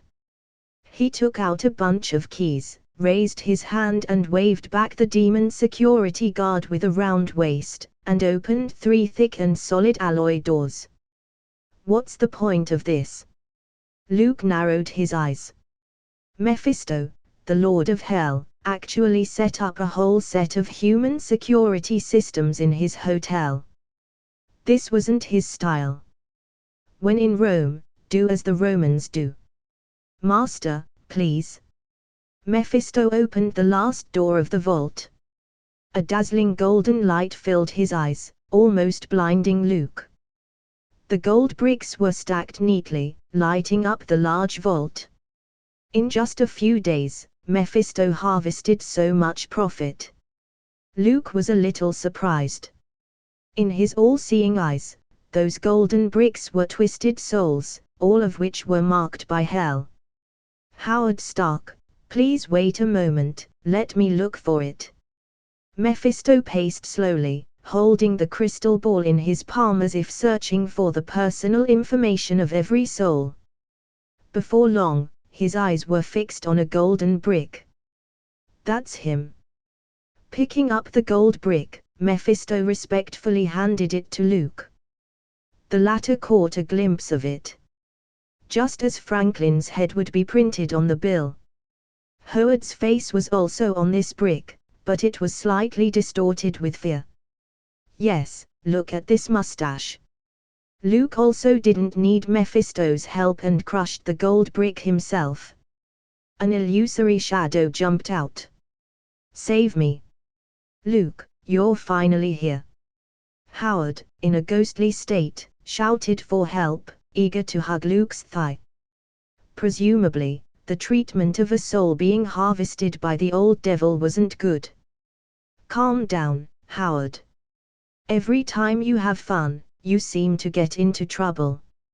Luke soothed the other's emotions and smiled lightly, from vampire to the Lord of Hell. I hope you keep up the good work. Howard smiled, not answering. Master, your friend's soul is returned, and his physical body is in the guest room upstairs. Mephisto lowered his posture as he walked outside. The implication was obvious. Get out of here. No rush. Luke pinched Howard's soul into a chip, put it in his pocket, narrowed his eyes and spoke with a smile. Lord Mephisto, your vault is really good. Really spacious and sturdy. Mephisto's heart jolted once again.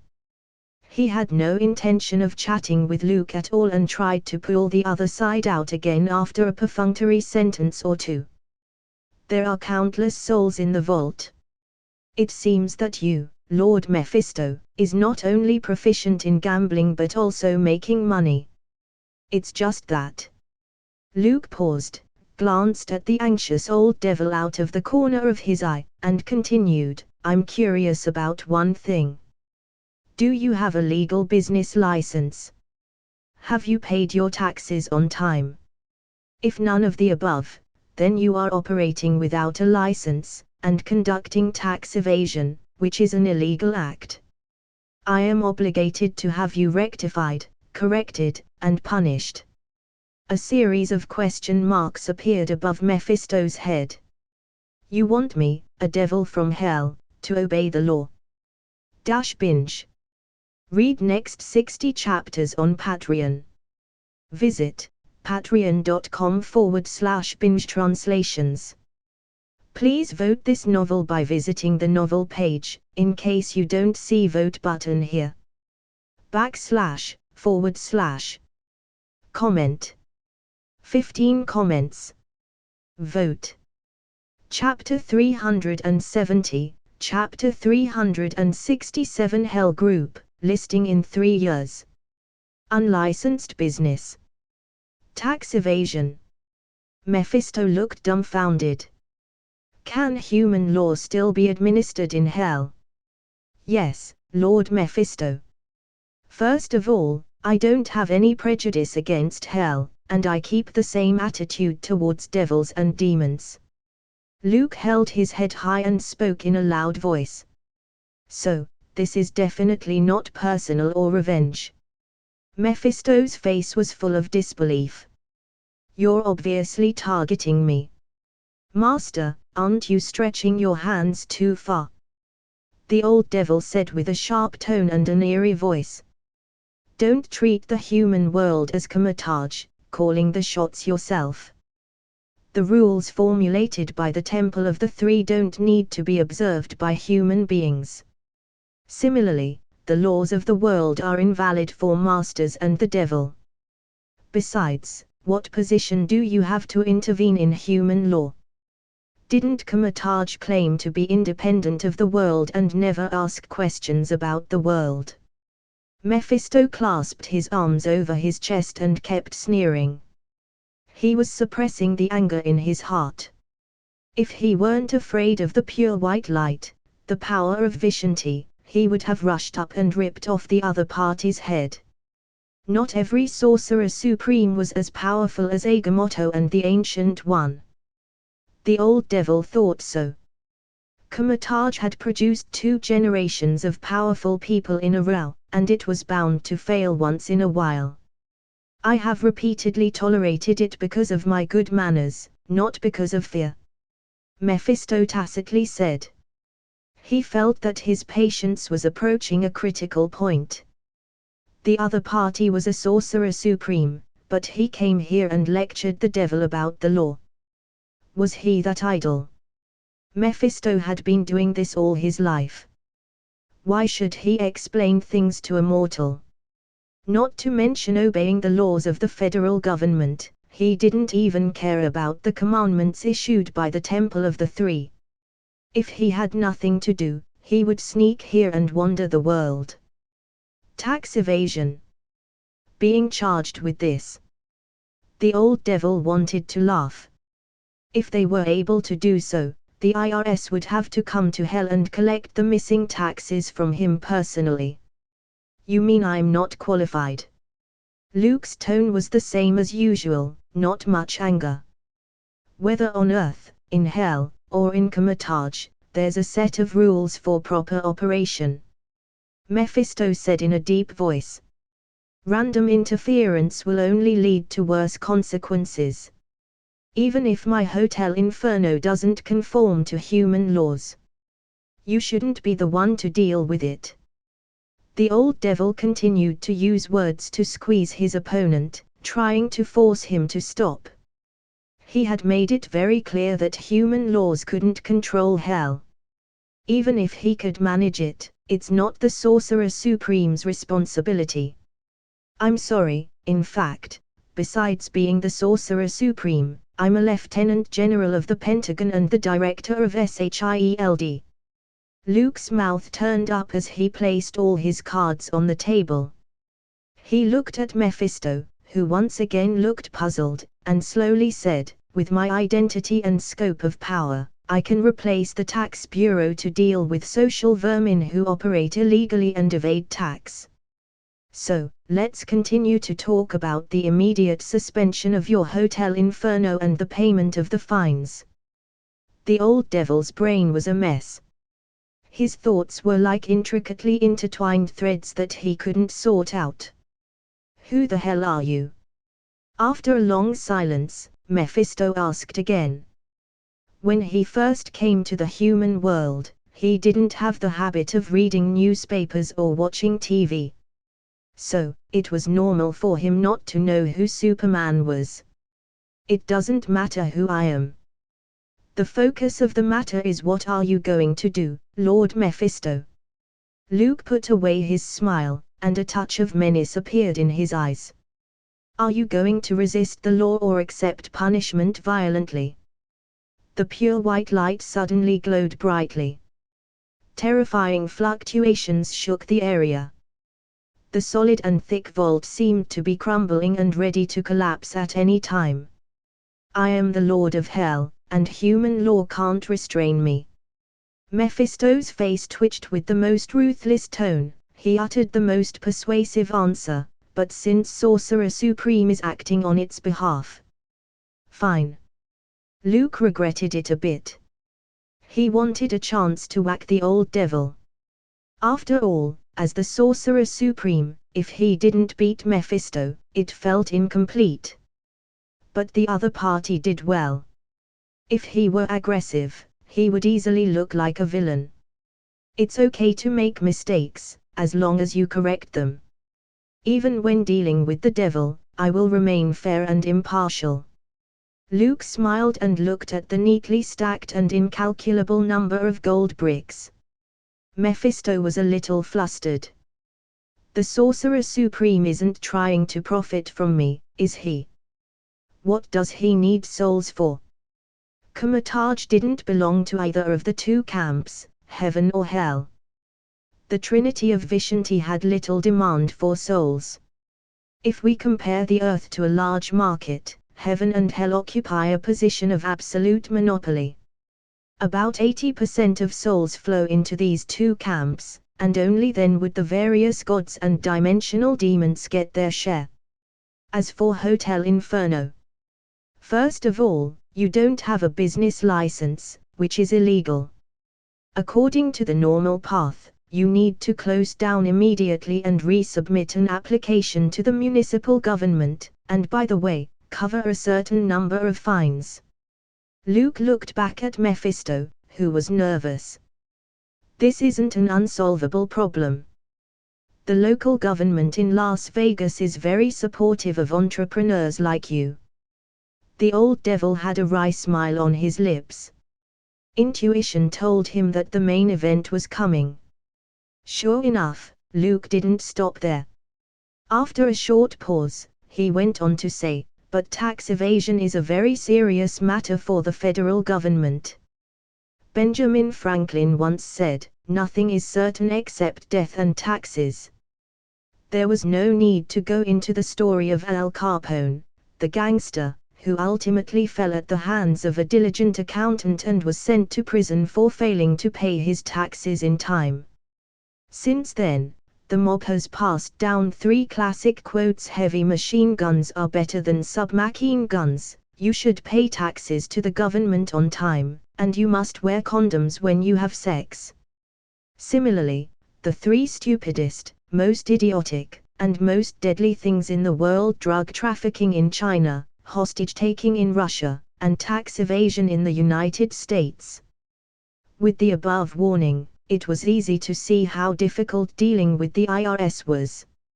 So, Lord Mephisto, you won't only have to pay the missing taxes, but you will also have to pay a large fine and a long prison term. Luke displayed an "I can't help you either" look of distress while the old devil was already cursing his mother in his heart. Oh, what prison on earth can hold me? Mephisto tried to maintain the last shred of dignity as the Lord of Hell. SHIELD has entered into a partnership with Comatage to create a special prison for fallen masters, evil creatures, and demons from hell. Luke smiled as if to remind him. Then, Master, do you have any ideas? The old devil asked weakly. He already understood that this Sorcerer Supreme was even more annoying than Agamotto and more shameless than the Ancient One. In fact, he was trying to coerce him into paying a certain amount of money.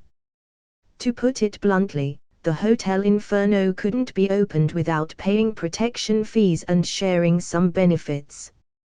This is simply robbery. Bastard. The Ancient One really doesn't know how to judge people. She made such an asshole, the Sorcerer Supreme. Mephisto bitterly scolded away in his heart. After quietly venting his emotions in his heart, the old devil still had to wait for Luke to make an offer. I hope he doesn't go too far. Otherwise, I don't even want to stay in this world. Lord Mephisto, have you ever considered bringing in the other great devils of hell to create a complete joint stock company? Luke picked up a gold brick and lightly said, the market in Las Vegas is too small. We can expand this business to the whole world. When the time comes, being listed in 3 years, becoming one of the top 10 in the world in 5 years, and surpassing heaven in 10 years, it won't be a problem at all. Mephisto was dumbfounded once again. Hell Group. A chain of hotels all over the world. Binge. New fanfic released on Patreon, One Piece. Comment.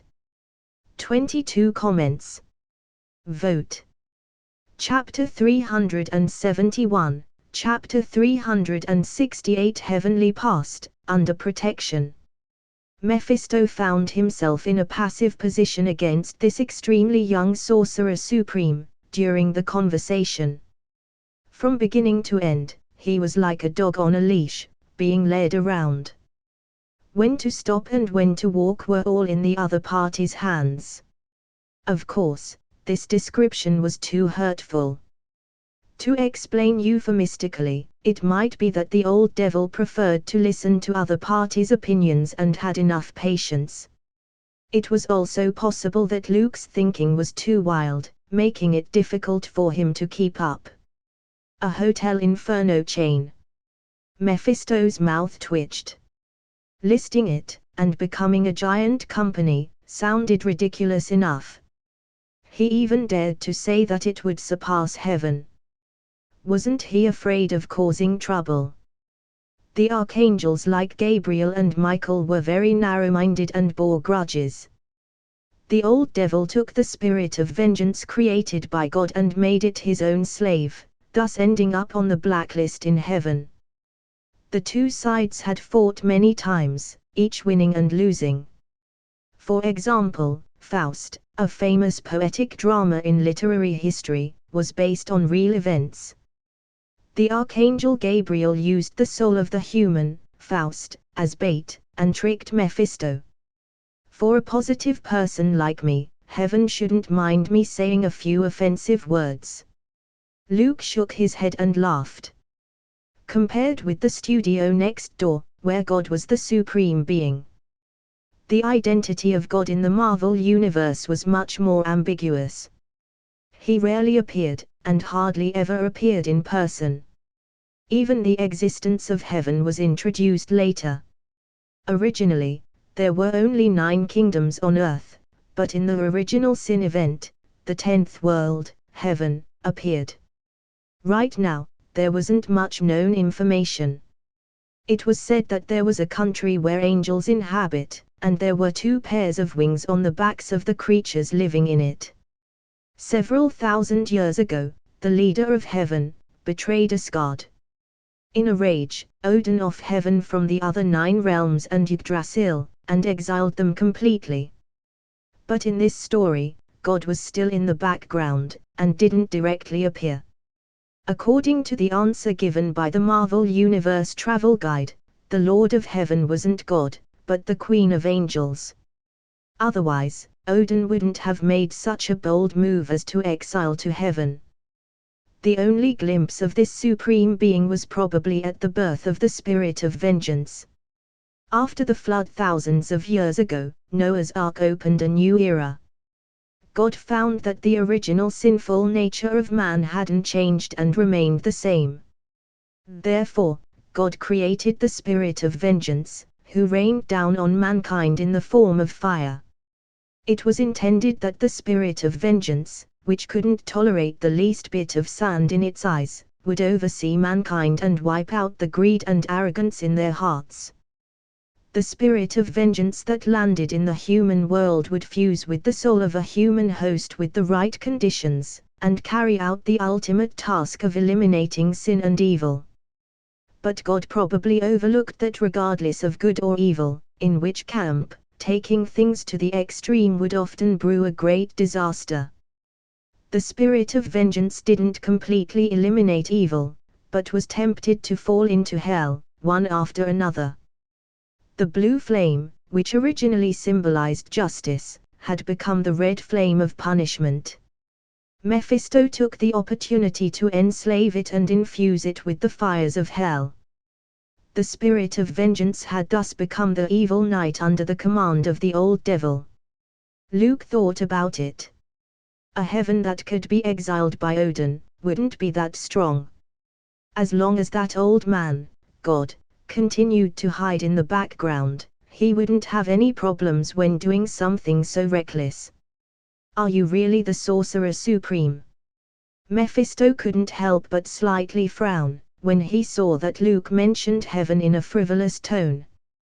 This guy looked even more heretical than the devils in hell.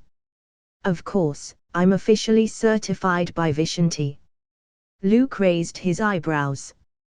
The pure white light that enveloped his whole body became even brighter, almost blinding Mephisto's eyes. A proper master only needed to learn illumination magic. I believe it. Believe. Master Sorcerer Supreme. The old devil's eyes felt sour and tears of regret were shed. The pure white light burned him and caused his body to smoke and sizzle. If Agamotto was the Sorcerer Supreme who hated hell and discriminated against the devil, and the Ancient One was the most violent and brutal Sorcerer Supreme, the one standing in front of him was undoubtedly the most shameless and jerk-like Sorcerer Supreme. I'm just asking a question. Was that really necessary? Mephisto's heart ached for his red suit, which could turn into flames of hell. Losing a little meant that some of his power was consumed. Let's get back to business. Luke acted as if nothing had happened and looked normal. He knew very well that, dealing with the devil, talk less, do more. The best thing to do was to hit him more, so that the other party wouldn't have time to think and do meaningless little tricks. Devils were fickle villains and dishonest liars. Placing sympathy and trust in them was the most foolish thing a person could do. All along, souls have been monopolized by heaven and hell, but there's only one leader in heaven and 7 devils in hell. The position of the actual Satan was still vacant. Luke started to talk, and used Constantine's skill card to deal with the devil. Maybe there was an additional chance of success. After all, that guy had cheated countless demons. Even the bosses in hell reserved a VIP room for him, waiting for Constantine's soul to fall. In addition, hell is a general term. Some souls will go to hell, Asgard's underworld, some spirits will be separated, and go to Hades, the king of Hades, then there are the various gods of death. Luke counted with his fingers and counted Mephisto's market share. Not to mention other dimensional demons, their followers account for a lot, and their souls don't return to hell. In the end, it seems that you're one of the biggest winners. But in fact, it's all an illusion. There's no denying the fact that the overall strength of hell is always inferior to that of heaven, and sometimes you have to show respect to those bunch of humanoid birds. The old devil originally put on a calm expression of no matter what you say, I won't be moved. But he didn't know why. The more he listened, the angrier he became. He only felt a strong sense of empathy and a sense of approval. Lord Mephisto, I'm a pure passerby. Listen, a lord of hell of your level has to personally develop business. No one will believe me when I tell them. Moreover, the souls you have diligently and conscientiously harvested may not necessarily go into your own pocket sometimes. Is this in line with the rules? Luke glanced at the old devil's red face, continued to add fuel to the fire, and coaxed, why is this happening? Because there hasn't been a Satan in hell for a long time, everyone is fighting on their own, a scattered mess. All the souls harvested by heaven belong to them. Those archangels earn a lot of money and enjoy a lot of profit. Hell, on the other hand, has to be divided at every level, which virtually weakens its own strength. The situation is getting worse and worse, so you can't catch up. Mephisto subconsciously nodded, thinking it was very reasonable. Satan is the title of the ruler of hell. It not only represented a kind of honor, but also symbolized supreme power. As long as one became Satan and sat on the throne, that was the real ruler of hell. Mephisto also had the great ambition of competing for the Satan title, but he was limited because of insufficient strength and couldn't overwhelm other big demons by himself. In your opinion, what should hell do? The old devil modestly asked. Naturally, join forces and form an alliance of interests. Luke tried his best to talk, kept talking, and tried to make Mephisto take the initiative to step down from the intellectual high ground. The vast majority of human beings often have the problem of having weak wills and indulge in pleasure. It's not just casinos that could harvest souls and cheat them into signing contracts, there are also other ways. As far as I know, each of the 7 demons of hell has a favorite kind of soul. Beelzebub likes gluttonous people, while Asmodeus appreciates lustful people. As far as I can see, Hotel Inferno can expand its business scope to include fast food and erotic online live streaming, and subdivide souls for precise placement and harvesting. Oh! The old devil's eyes glowed as he nodded again and again. Then how can we persuade other demons to reach this hell alliance? Mephisto gradually neglected his tendency to stay vigilant, and took the initiative to ask questions. If you regard Hotel Inferno as a company, you can give up part of the shares and core business as a bargaining chip to attract other allies. Luke had already thought about it and explained it to him. Let Beelzebub have the fast food restaurant, and Asmodeus can be in charge of the erotic online live streaming. Think about it. The harvested soul completely meets their requirements, and harvesting at a fixed point saves time and effort. In order to achieve better results, the Hell Lords will try to develop the market and grow the business. The devil's employees will also work overtime. By that time, they won't complain about the blank checks and empty promises. As the major shareholder of the Hotel Inferno chain, we have a group of hard-working employees who will create wealth for us and a large market, and in a few years, we will become a giant in the industry. In this way, Lord Mephisto, your strength will be greatly enhanced. Won't it be easier to take the Satan title? The more Mephisto listened, the more excited he became. The beautiful blueprint outlined by Luke simply made his heart soar, and he couldn't wait to start his business right away. Wait. Something's wrong. Us. The old devil seemed to regain his senses and wondered, "What do you mean us?" "Of course, it's you and me, Lord Mephisto." Luke smiled brightly, stretched his arm around the old devil's neck, and showed a warm and affectionate expression. The expansion of Hotel Inferno into a chain will inevitably require permission from Comatage.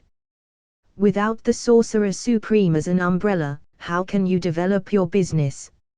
Seeing Mephisto's sinking expression, he tightened the strength of his arm, as if he was going to strangle the other party. "Then I'll be the one under protection," the old devil said with difficulty. Thinking of starting his own business, he had to pay protection money to others. The old devil was somewhat reluctant. "Lord Mephisto, you have never opened a company, right? Listen, when you become a boss, you have to learn to make a name for yourself, pull in politicians, squeeze employees, and provide benefits." Luke shook his head, explaining, "To make a name for yourself is to know how to do the books, to make those shareholders think that the company has been profitable, that the future is promising, and to learn to fool the authorities, always on the verge of risk. To woo politicians is actually to make friends. Heaven won't sit back and watch hell grow. How can you compete with those humanoid birds without allies, right? Bringing in a Sorcerer Supreme can not only help you avoid the obstacles encountered in the development of the company, but also add an ally for you. Why not? Don't have a psychological barrier, Mephisto. You must know how many people want to kneel down and ask for this blessing, right? But they have no way to get it." The old devil looked confused, but gradually realized that Luke was right. If the Hotel Inferno chain could be built so easily, it wouldn't have waited until now, let alone be his creation. Binge. Read next 60 chapters on Patreon. Visit patreon.com/binge translations. Please vote this novel by visiting the novel page, in case you don't see vote button here. Comment. 24 comments. Vote. Chapter 372, Chapter 369 Finalizing the agreement, the future is promising. Seeing Mephisto's face of approval and trust, Luke had to lament that the Constantine skill card was simply a killer move against the devil. The Lord of Hell, who was famous for his cunningness and scheming. Under his babble, he lost the intellectual high ground. The old devil already began to imagine a beautiful Hotel Inferno chain becoming bigger and stronger and listed in the stock exchange. Mephisto aspired to win the Satan title in one fell swoop and become the veritable ruler of hell. At that time, what Beelzebub, what Asmodeus? All the little brothers could only obediently submit to his will. Not to mention those bird people from heaven, and forget about the Sorcerer Supreme in Comatage. Satan, the ruler of hell, only needed to be cautious of the Trinity of Vishanti. No matter whether he was faced with dimensional demons or ancient bosses, those three together, in a small fight or a big fight, never paid attention to what the lesser beings did. Well, don't worry about the future, be down to earth, stable, and steady. Luke glanced at the old devil who was smiling from ear to ear, cleared his throat, and said, "The plan looks perfect, and there's nothing wrong with it. However, it's also necessary for the executor to have sufficient ability. Otherwise, it would just be all talk and no practical meaning." Mephisto coughed in embarrassment, realizing that he was a little carried away. Before starting a business, thinking about listing was just too far off into the distance. "Master, I think your plan is very feasible. The old devil's attitude gradually warmed up. With the previous in-depth conversation, he inexplicably had a strange impulse to make Luke a confidant. In Mephisto's view, there was obviously a devil's soul hidden under the cloak of the Sorcerer Supreme. But with a little moral bottom line and moral integrity, who would think of such a perfect way to harvest souls? He was simply born to be a devil. Compared to the time he met Agamotto and the Ancient One, conflict and disgust subconsciously rose up. Mephisto's feelings for Luke were completely different, and there was a vague sense of mutual admiration. "I'll go back to hell later and see if I can make an alliance with a few friends I know." The old devil stroked his chin and hooked Luke's shoulder with his opposite hand. Who would have thought, a Sorcerer Supreme, and a Lord of Hell? These two could also collide with each other and get together. "By the way, old devil, there are so many soul chips in the casino that can be used as a demonstration of the results," Luke advised, acting like he's doing his best and thinking about Mephisto. "You should bring all those big devils to Las Vegas and show them what real soul harvesting and entertainment culture is all about. The idea of heaven has long been outdated. Before long, people preferred bosoms that can warm their cold hearts and lusty images, rather than believing in God." Luke took Mephisto into the elevator. As if he could foresee the future, his tone seemed like a hero pointing out the beautiful landscape to the skeptical masses. With the advent of the Internet age, the religious system in heaven would continue to grow weak. Harvesting souls won't be effective enough compared to the number of devotees. If the great devils of the 7 deadly sins of hell struck hard and entertained those angels who emphasized truth, kindness, beauty, and sacrifice, their earnings might not be able to compare to the other side. In a materialistic society, what could be more heartwarming than bosoms and a hot body? Speaking of this, old devil, you should be careful about Asmodeus. He is the master of lust and may become your biggest competitor in the future," Luke warned. "Lust was the first productive force of mankind." "I'll remember." Mephisto nodded. Although he didn't understand why Luke said that, the Sorcerer Supreme's foresight could never be wrong. Just because of the precept of the Temple of the Three, and the existence of the Sorcerer Supreme. The old devil turned to another question and hesitatingly said, "The great devils of hell may not be willing to come to the human world, and even if they do, they may not agree." Luke smiled calmly, he wasn't worried. Arriving at the top floor of the hotel, the two men looked out at the brightly lit Las Vegas.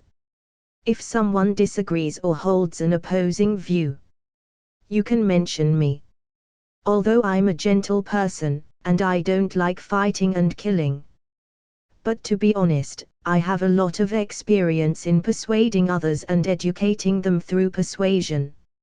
Luke took the initiative and volunteered to exchange ideas with the other big devils. The reasoning was a simple thing to do. With one punch down, all the big devils would be obedient. "Then, I'll leave it to you, Master." Mephisto was overjoyed. Luke's way of reasoning with virtue was something he understood deeply. It's time to let other big devils feel the power of the Sorcerer Supreme's iron fist. Oh no, it should be physical persuasion. "So, what do you think we should do with Vegas's Hotel Inferno?" The old devil felt that the landscape was very different from before. The business in Las Vegas couldn't satisfy his ambition at all. "You can continue to operate, but you don't have to hide." Luke couldn't help but gag when he thought of the pitch-black look and the smoke coming out of the hotel. "Old devil, you're a serious businessman from now on, don't try to use some crooked and illegal means. Open the hotel, then go through legal procedures, apply for a certificate first, then buy land, and then seriously manage it and make a name for yourself. Hotel Inferno was so shabby on the surface. It didn't attract the attention of the local residents. So many people entered here and never came out again, but the police didn't receive any reports. Obviously, Mephisto used his power to exert influence. Yes, I was short-sighted. I just wanted to have a little fun. I didn't consider the follow-up. Mephisto accepted it modestly and decided to turn over a new leaf, becoming a serious businessman. Now, he only wanted to build his own hell group and harvest souls to earn the name of Satan as soon as possible. Old devil, a big devil with ideals, abilities, and entrepreneurial passion like you, will surely succeed. I have my eye on you. Luke patted the other on the shoulder encouragingly. I'll definitely work hard to lead hell, to become bigger and stronger than heaven. The old devil's passion seemed to be ignited, looking towards the dark night sky covered by dark clouds, as he spoke in an aggressive tone. He hadn't forgotten the humiliation caused by Archangel Gabriel. He had been holding back for 100 years in order to one day launch a counterattack. I'll leave the preparation of Hell Group to you. I'll come and cut the ribbon on the day of its establishment. Seeing that the conversation was almost over, Luke was satisfied and ready to leave. Placing Howard's soul into its flesh, he was prepared to go to Comatage for a while to report this matter to the Ancient One. The Sorcerer Supreme reaching cooperation with the devils in hell was something unprecedented. Binge. Read next 60 chapters on Patreon. Visit patreon.com/binge translations. Please vote this novel by visiting the novel page, in case you don't see vote button here. Comment. 20 comments. Vote. Chapter 373, Chapter 370 Working part-time is impossible. Luke, thank you. Howard's soul was stuffed into its body. When he opened his eyes, he immediately hugged Luke. Provoking Mephisto, the Lord of Hell is also a talent. The latter was speechless. Every time he took Howard out, he would inevitably get some unexpected gains. Last time in Paris, it was the Corvinus family and Celine. When they arrived in Las Vegas, without fail, he met Mephisto. Since I met you, my luck has been really bad. Howard threw back the blame. He thought that if it weren't for Luke, he wouldn't be a trouble magnet. If you could restrain the impulse to have fun and control your lower body, there wouldn't have been so many accidents. Luke cast a contemptuous look. He still remembered the bloody case in Paris caused by Howard's date. Howard smiled shyly and promised, I'm determined to devote my energy to science in the future, and at best, I'll occasionally indulge in sex. After 2 lessons, it really left some kind of trauma in him. You'd better find a way to get married and shoulder that important responsibility. Luke smiled. He wanted to see Tony Stark born. Although he had seen him once in that other world, it was the middle-aged Iron Man. Marriage is the grave of love. If you walk in easily, you'll never get out. Howard shook his head. According to the mainstream values of the land of the free, getting married late wasn't a big deal. But after marriage, they had to maintain faithfulness in public at least and couldn't play outside arbitrarily. Marriage is the grave of love. So, if you don't get married, wouldn't you die without a burial? Luke mentioned an old saying and whispered, I have a feeling that you will find your grave soon. Howard didn't believe it. He was still a staunch bachelor. I've already told Mephisto. You can have fun in this hotel, and I'll take care of the bill. Luke said a few words and opened a portal to Comatage. Really? Then can I talk to those sexy dealers? Howard, who just said that he would focus all his energy on scientific research, was instantly excited. No. Luke gave an answer and walked straight into the portal. Sure enough, it was even more unreliable to expect a pervert to change its nature than talking to the devil about following the rules. Not afraid of being drained? Luke muttered. He ignored Howard's question, mainly because of the other's body. The succubi of hell were recognized as juices, which were much more terrible than a female vampire.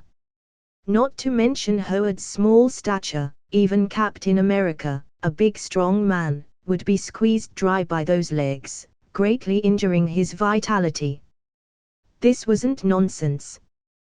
The second-generation Ghost Rider, Johnny Blaze, had fallen to hell once. While he mowed down the devils, at the same time, he didn't forget to solve his physical needs. As a result, he met an adult succubus. Then Johnny was squeezed to the point that he couldn't even release hellfire, almost ending up being eaten. Therefore, Luke turned down Howard, but it was actually for his sake. Looking around on Earth, the only one who could compete with a succubus was probably Superman. But I'm a decent person. Luke stepped into Comatage. And, how could a sorcerer supreme sleep with a succubus? If words get out, I might be expelled from the sanctum by the Vishanti. He could imagine a small dramatic scene happening at that time. On the contrary, a young sorcerer supreme in cahoots with hell would be banished from Comatage. Yes, leaving Comatage, there would be no place for him in the magical world. Let's see how I will live from now on. Luke smiled crookedly and recited cliché lines. Comatage is looking for death. Then, the four-dimensional demons are in control. This is a slap to the blind Vishanti. Being the Superman of the Marvel Universe, he could simply say anything he wanted. What are you doing standing at the door, smirking? The Ancient One, who had returned from a business trip and was back on duty, asked curiously. From her perspective, Luke seemed to be thinking of something delightful, and his mouth was smiling crookedly. It's nothing, it's nothing. Luke withdrew his distracting thoughts and waved his hand. Master Ancient One, you weren't in Comatage before, where did you go? He and the Ancient One of this world were old friends. Entering the room, he poured himself a cup of freshly brewed tea. There was no constraint in his actions. You have become the Sorcerer Supreme. Don't you know what I was doing on a business trip a while ago? The Ancient One's gaze lingered on Luke for a moment, her eyes flickering slightly, seemingly a bit surprised. She already had the idea of passing the position of Sorcerer Supreme to the other party. Judging from the qualifications, potential, and work style, Superman was the right choice. Just as the guardian of Earth and the leader of the Comatage, becoming a Sorcerer Supreme still depended on their nature and heart. Luke, a chaotic neutral, it was difficult for him to get the Vishanti's approval. Then again, Stephen Strange, the son of Destiny who wasn't born yet, was destined to take over the Sorcerer Supreme position. She could only dream of early retirement. I'm just a temporary agent. This seat will be handed over to Strange sooner or later. Luke was very compelling. The Vishanti most likely wanted something when choosing him. Although I don't know what happened to the universe where you became the Sorcerer Supreme, your thinking should be correct. The Ancient One said in a slow, gentle voice. Vishanti has requirements for one's character. A guy like you, who doesn't obey the rules and often does amazing things, will probably have a hard time getting past Agamotto, who's an old-fashioned guy. His nature would clash with yours. As the Ancient One said so about her teacher, there were no inhibitions in her words. Indeed, he looked very reluctant. Luke recalled Agamotto's tone and expression at that time, which vaguely revealed a sense of helplessness. "Don't worry too much, just think of it as a deal. There are many advantages to being the Sorcerer Supreme.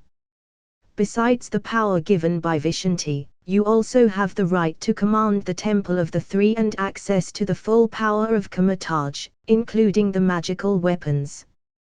The Ancient One picked up the eye of Agamotto hanging around her neck and said in a tempting tone, "Theoretically, this could also belong to you. I can't afford it. Master Ancient One, you'd better wear it yourself." Luke didn't even think about it and simply refused. The Ancient One made it clear. She saw that he had inherited the Sorcerer Supreme position from Earth 91. So she also wanted to take this opportunity to retire.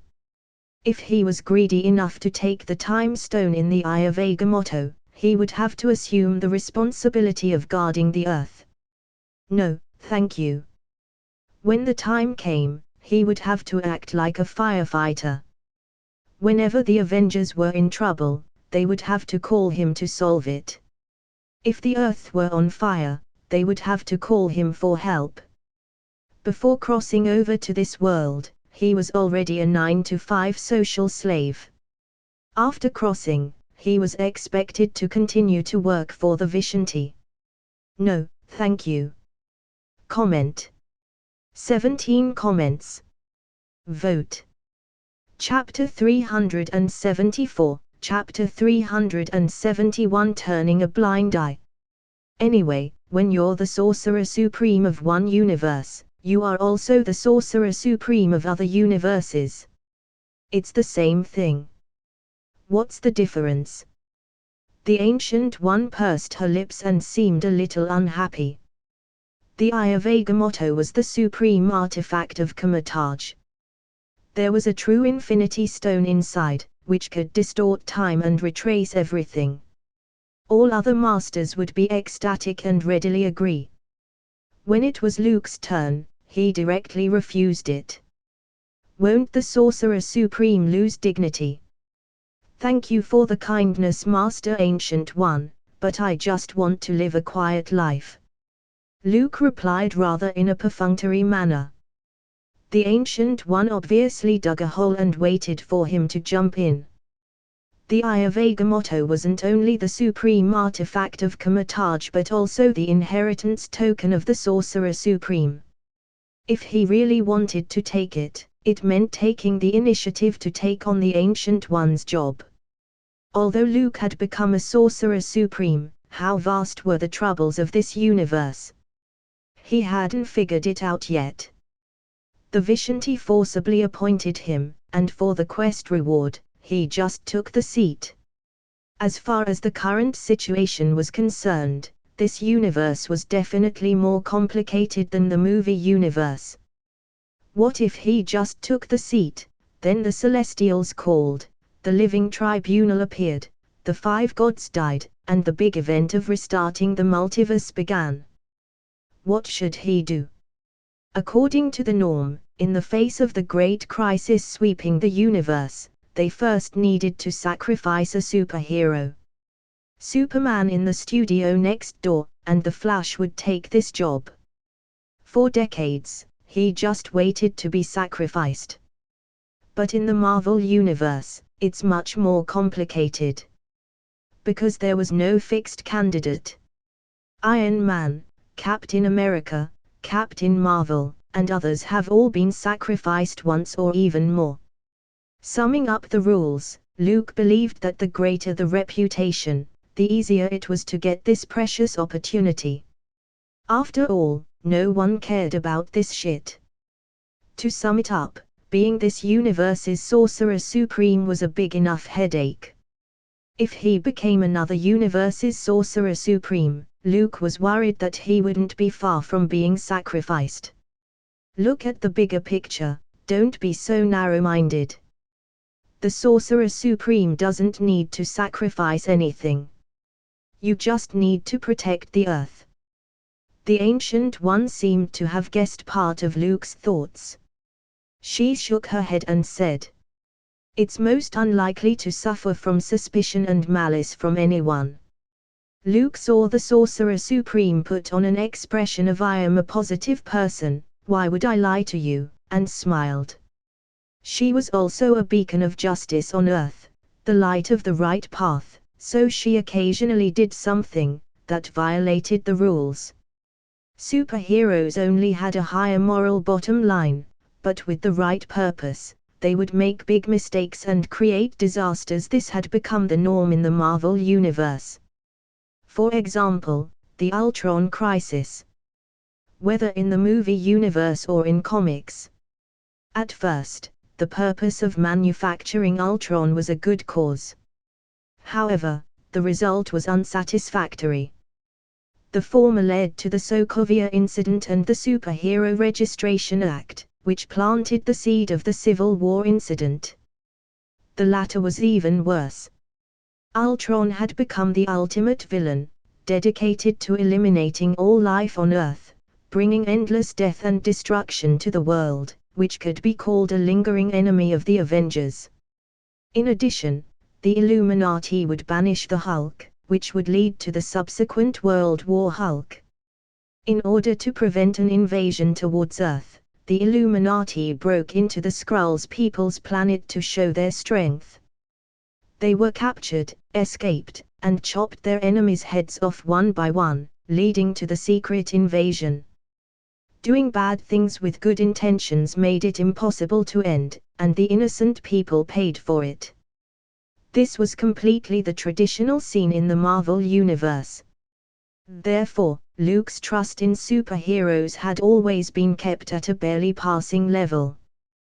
Good people make mistakes, and unlike villains, they always get the punishment they deserve.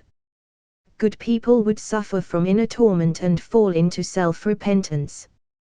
But when they saved the world again, their previous mistakes would be forgotten, and they would still be sought after by the public.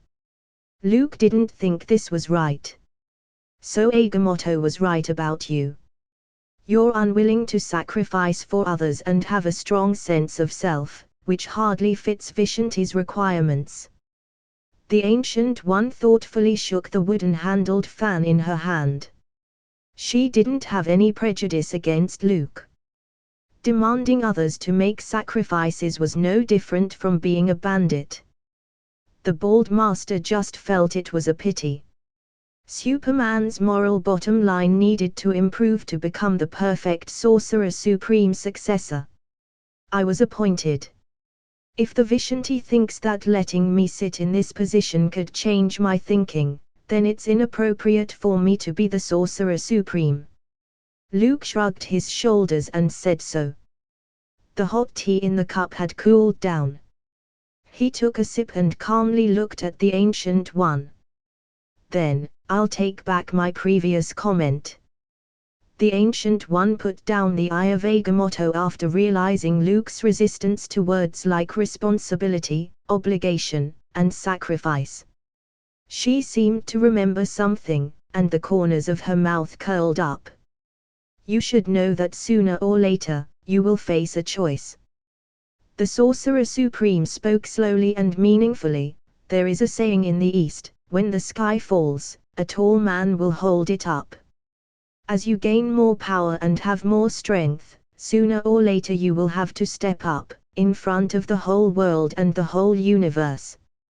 What are you going to do then?" The Ancient One raised the key question. "We'll talk about it when we get to that point." Luke's answer seemed perfunctory and then digressed into an unpleasant and rather uninteresting topic. He put down his teacup, put forward his purpose, and got down to business. Doing business with the devil, and it's Mephisto. After listening to the presentation, the Ancient One narrowed her eyes and showed her displeasure. She wasn't like her own teacher, Agamotto, who was very determined to fight against hell. However, harvesting human souls in partnership with the devil sounded like something that evil villains would do. Kamataj won't allow it. If the creatures of hell are allowed to enter this world, then the temple of the three would just be a decoration. There would be no value to its existence anymore.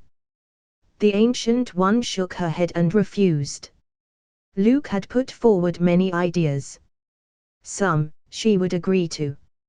For example, the establishment and preparation of the Magic Congress, deeply rooted in the secular world. However, there are some issues involving the bottom line that cannot be agreed upon. Master Ancient One, you misunderstood what I meant. Luke also knew that trying to get Kamataj and Hell, Sorcerer Supreme and the Big Devil, to sit at the same table was just a fool's errand. Even if the two sides weren't completely opposite camps, there was no room for cooperation between them. The ultimate destination of human souls is either heaven or hell. Luke held out his finger and outlined the 10 realms. He had read the relevant materials in Kamataj's library. Only by doing his homework could he persuade the Ancient One with confidence. Different from religious books, where you can enjoy happiness in heaven and suffer in hell. In fact, heaven and hell are just two vast dimensional worlds. The Ancient One closed the fan, her eyes were curious, and she seemed to want to know what the other party was going to say. The soul is the currency in circulation, and this sentence is valid in every dimension. Luke pointed to hell on the map and lightly said, whether to heaven or hell, the essence is the same. The soul is considered consumable and cannot be recycled. In other words, once a human being dies, there is no possibility of rebirth or reincarnation. In this case, what's the difference between heaven harvesting souls and hell harvesting souls? The Ancient One clapped her hands twice to express her appreciation for Luke's long-winded speech. Her mouth turned up, and she softly laughed. No wonder you and Mephisto could hit it off. Compared with human beings, you're more like a devil, good at compelling people. Is that a compliment? Luke asked as the corners of his mouth twitched. An impartial assessment. The Ancient One said. The two people in the room were silent for a moment. The Sorcerer Supreme, sitting at the top, then gave an answer to Luke's previous question. Heaven or hell, Kamataj is not on either side. However, the forces represented by the two camps are both light and dark, and Kamataj favors the former. The flow of souls into hell is indeed no different from ascending to heaven, as both use them as consumables that support the existence of the dimensional worlds. But there is one difference. The devils and the demons of hell are born to spread the seeds of chaos and evil. Although heaven is disingenuous, angels still maintain the basic principles of justice and righteousness. The Ancient One denied Luke's idea of the Kamataj choosing a side.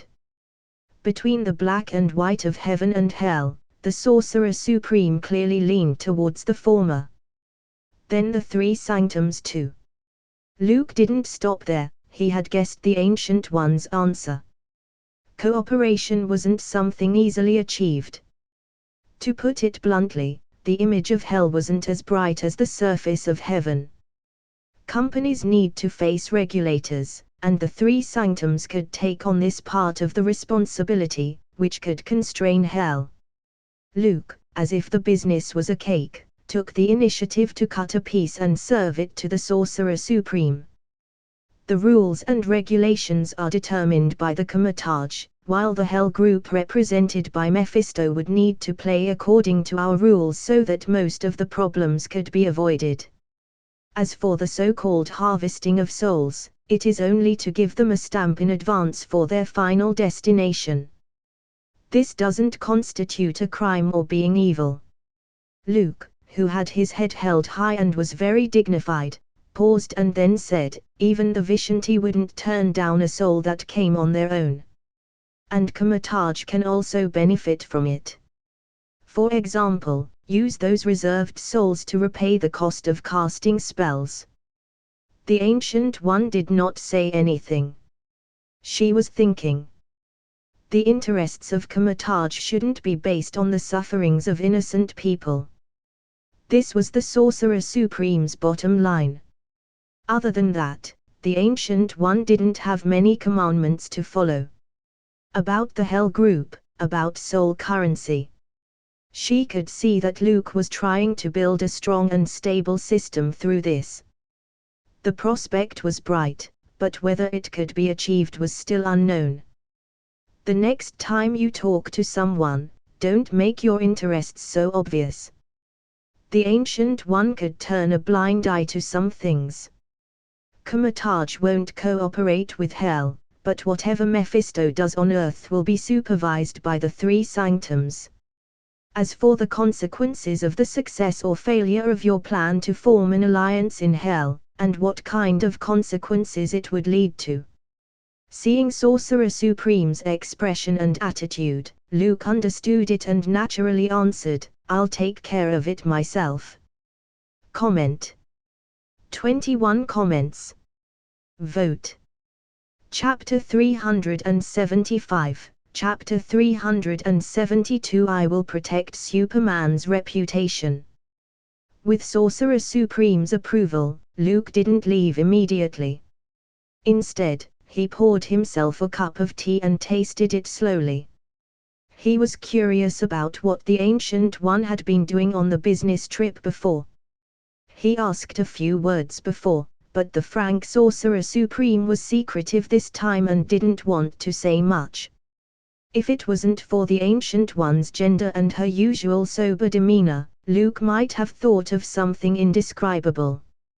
Under the guise of business trips, engaging in healthy activities. It's not like no one had ever done this before. It wasn't without reason that the unborn Stephen Strange is called the kidney-deficient master. In addition to that, he always dropped the ball at critical moments, losing his magical power and defeating a demon god when he's powerful and pulling a muscle when he was weak.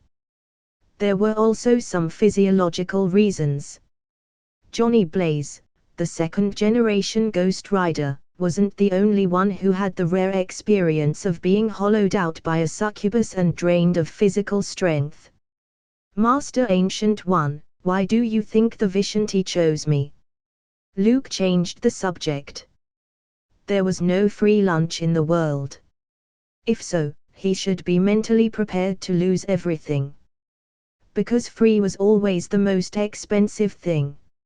According to the Ancient One's analysis, the probability of the Vishanti liking him and choosing him as the Sorcerer Supreme was almost equal to Loki winning Odin's favor, replacing Thor, and becoming the king of Asgard.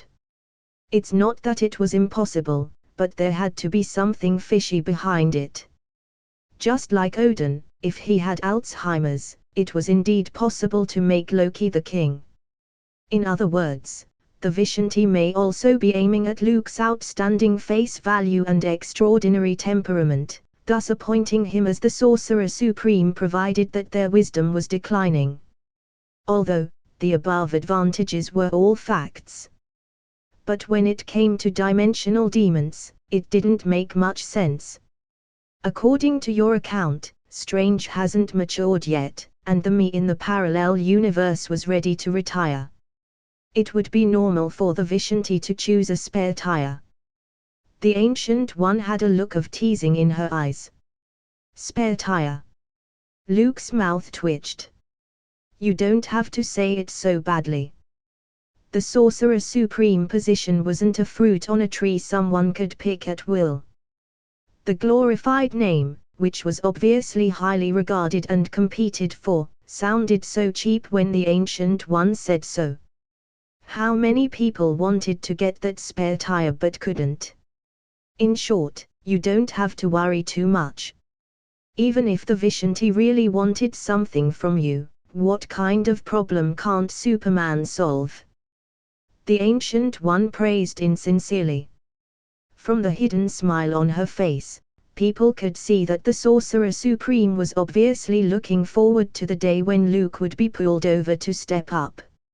All right, the Vishanti asked me to do a job, but the reward has to be adequate. Luke tilted his head and finished his cup of tea. He didn't work for free.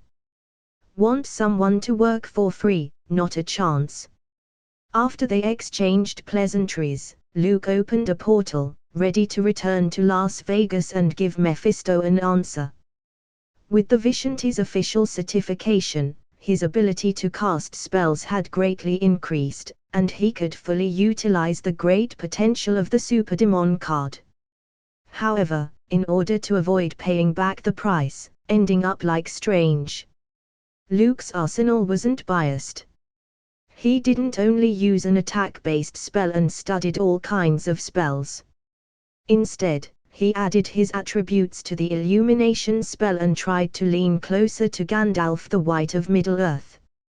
His idea of fighting was very simple: first, use illumination to blind the enemy, then an iron fist to hammer them down. Perfect. Oh right, Superman. As soon as Luke stepped into the portal with one foot, the voice of the Ancient One came from behind. Take good care of the foreign object you have with you, it's important. What? Luke slightly frowned. He didn't like this vague way of talking. Foreign object. Luke's mind turned to these words. The upright figure quickly disappeared into the portal. The only thing on him that was foreign was probably the 10th metal from the studio next door. This thing seemed to be quite important, and it could even smash the source wall. I have a feeling that trouble is piling up. Luke sighed. If he couldn't figure it out, it was better to talk about it later. He didn't dwell too much and went back to Hotel Inferno in Las Vegas. How did it go? In the office, Mephisto rubbed his hands nervously. His nose twitched, and he smelled the disgusting scent. The Ancient One. After being beaten so many times, the devil was naturally familiar with the scent of the Sorcerer Supreme. Although he didn't know why Luke could inherit the position of Sorcerer Supreme while the Ancient One was still around. But this didn't prevent him from cooperating with the other party. It's settled. Luke, with his tone, whetted Mephisto's appetite. The old devil built a hell group to make it bigger and stronger and surpass the great work of heaven. Not only did it take a long time to accumulate, but it also required a balance of forces. Without the permission of Kamataj, Mephisto couldn't move or even step out of the gates of hell. Old devil, as you know, business isn't easy these days. Luke was earnest and conveyed the meaning of the Ancient One. Hell's image wasn't too good. If he wanted to set up a group and seize the market share from heaven, he had to pay a certain price. You need to solve this part of the problem yourself, Luke concluded. Mephisto thought about it for a long time and finally agreed. Sacrifice some small benefits in exchange for a brighter future for hell. It's a good deal. Old devil, I hope you can abide by the law and be a good citizen. Luke patted the other on the shoulder and explained some matters needing attention. It was true that the old devil was cunning and scheming. But when he really came to the human world, facing Kamataj and the Sorcerer Supreme, it was useless no matter how careful he was. In the past, he used to try again and again, on the edge of being beaten, and then he quickly slipped away after faking death. When the Hell Group would be established in the future, since it was a large business, he couldn't run away and leave such a large establishment. The establishment was too big. If Mephisto wanted to cause trouble, he had to think twice. That's for sure. Now that I'm a serious businessman, how can I do anything illegal or criminal again? The old devil rightfully said. He was a mature lord of hell. Pride and decorum were completely unimportant. He could ignore them. No shame in that. Luke gave a thumbs up. 2 weeks later, Luke dragged Howard out of Hotel Inferno. They arrived at the airport and waited for Captain America. "I heard the old man say that you have a stake in the hotel." Howard was wearing sunglasses and leaning against the car. These days, he had tried every means to hook up with the succubus lady in the casino. This made Howard, who called himself a playboy, very frustrated. "Yes, I'll be a member of the board of directors when the Hell Group is established." Luke nodded and didn't hide anything. He acted as a middleman between Comatage and Hell, building a solid bridge for communication. "They're demons, and you are Superman. Won't your reputation be affected if word gets out?" Howard was worried. Superman's reputation was soaring and was highly sought after by the public. But, if there were a flaw in the perfect white and smooth porcelain, it would be magnified countless times. By the time the persona collapsed and he had to walk down from the altar, the loss would be immense. "Don't worry. I'm using the name Howard Stark. You're now the devil's advocate, a veritable merchant of death." Luke smiled back. Howard kept the 10,000 curses in his heart. He was considering punching Luke in the face, but the pain would only be on himself, so he gave up the plan. "How could you discredit me without permission?" Howard was very angry. He didn't want to get involved with the devil. If it got out, it would have a great influence on Stark Industries and his own image. "If you become the director of the Hell Group, the succubus dealer in the casino, you know what I mean, right?" Luke winked explicitly. There were hidden rules in Hell. The succubae weren't interested in ordinary human beings, but to the boss of their superior, that wasn't necessarily the case. "It's only right that I should make some sacrifices for friends." Howard's expression quickly changed as he patted his chest. "It's just a bit of a stain on reputation.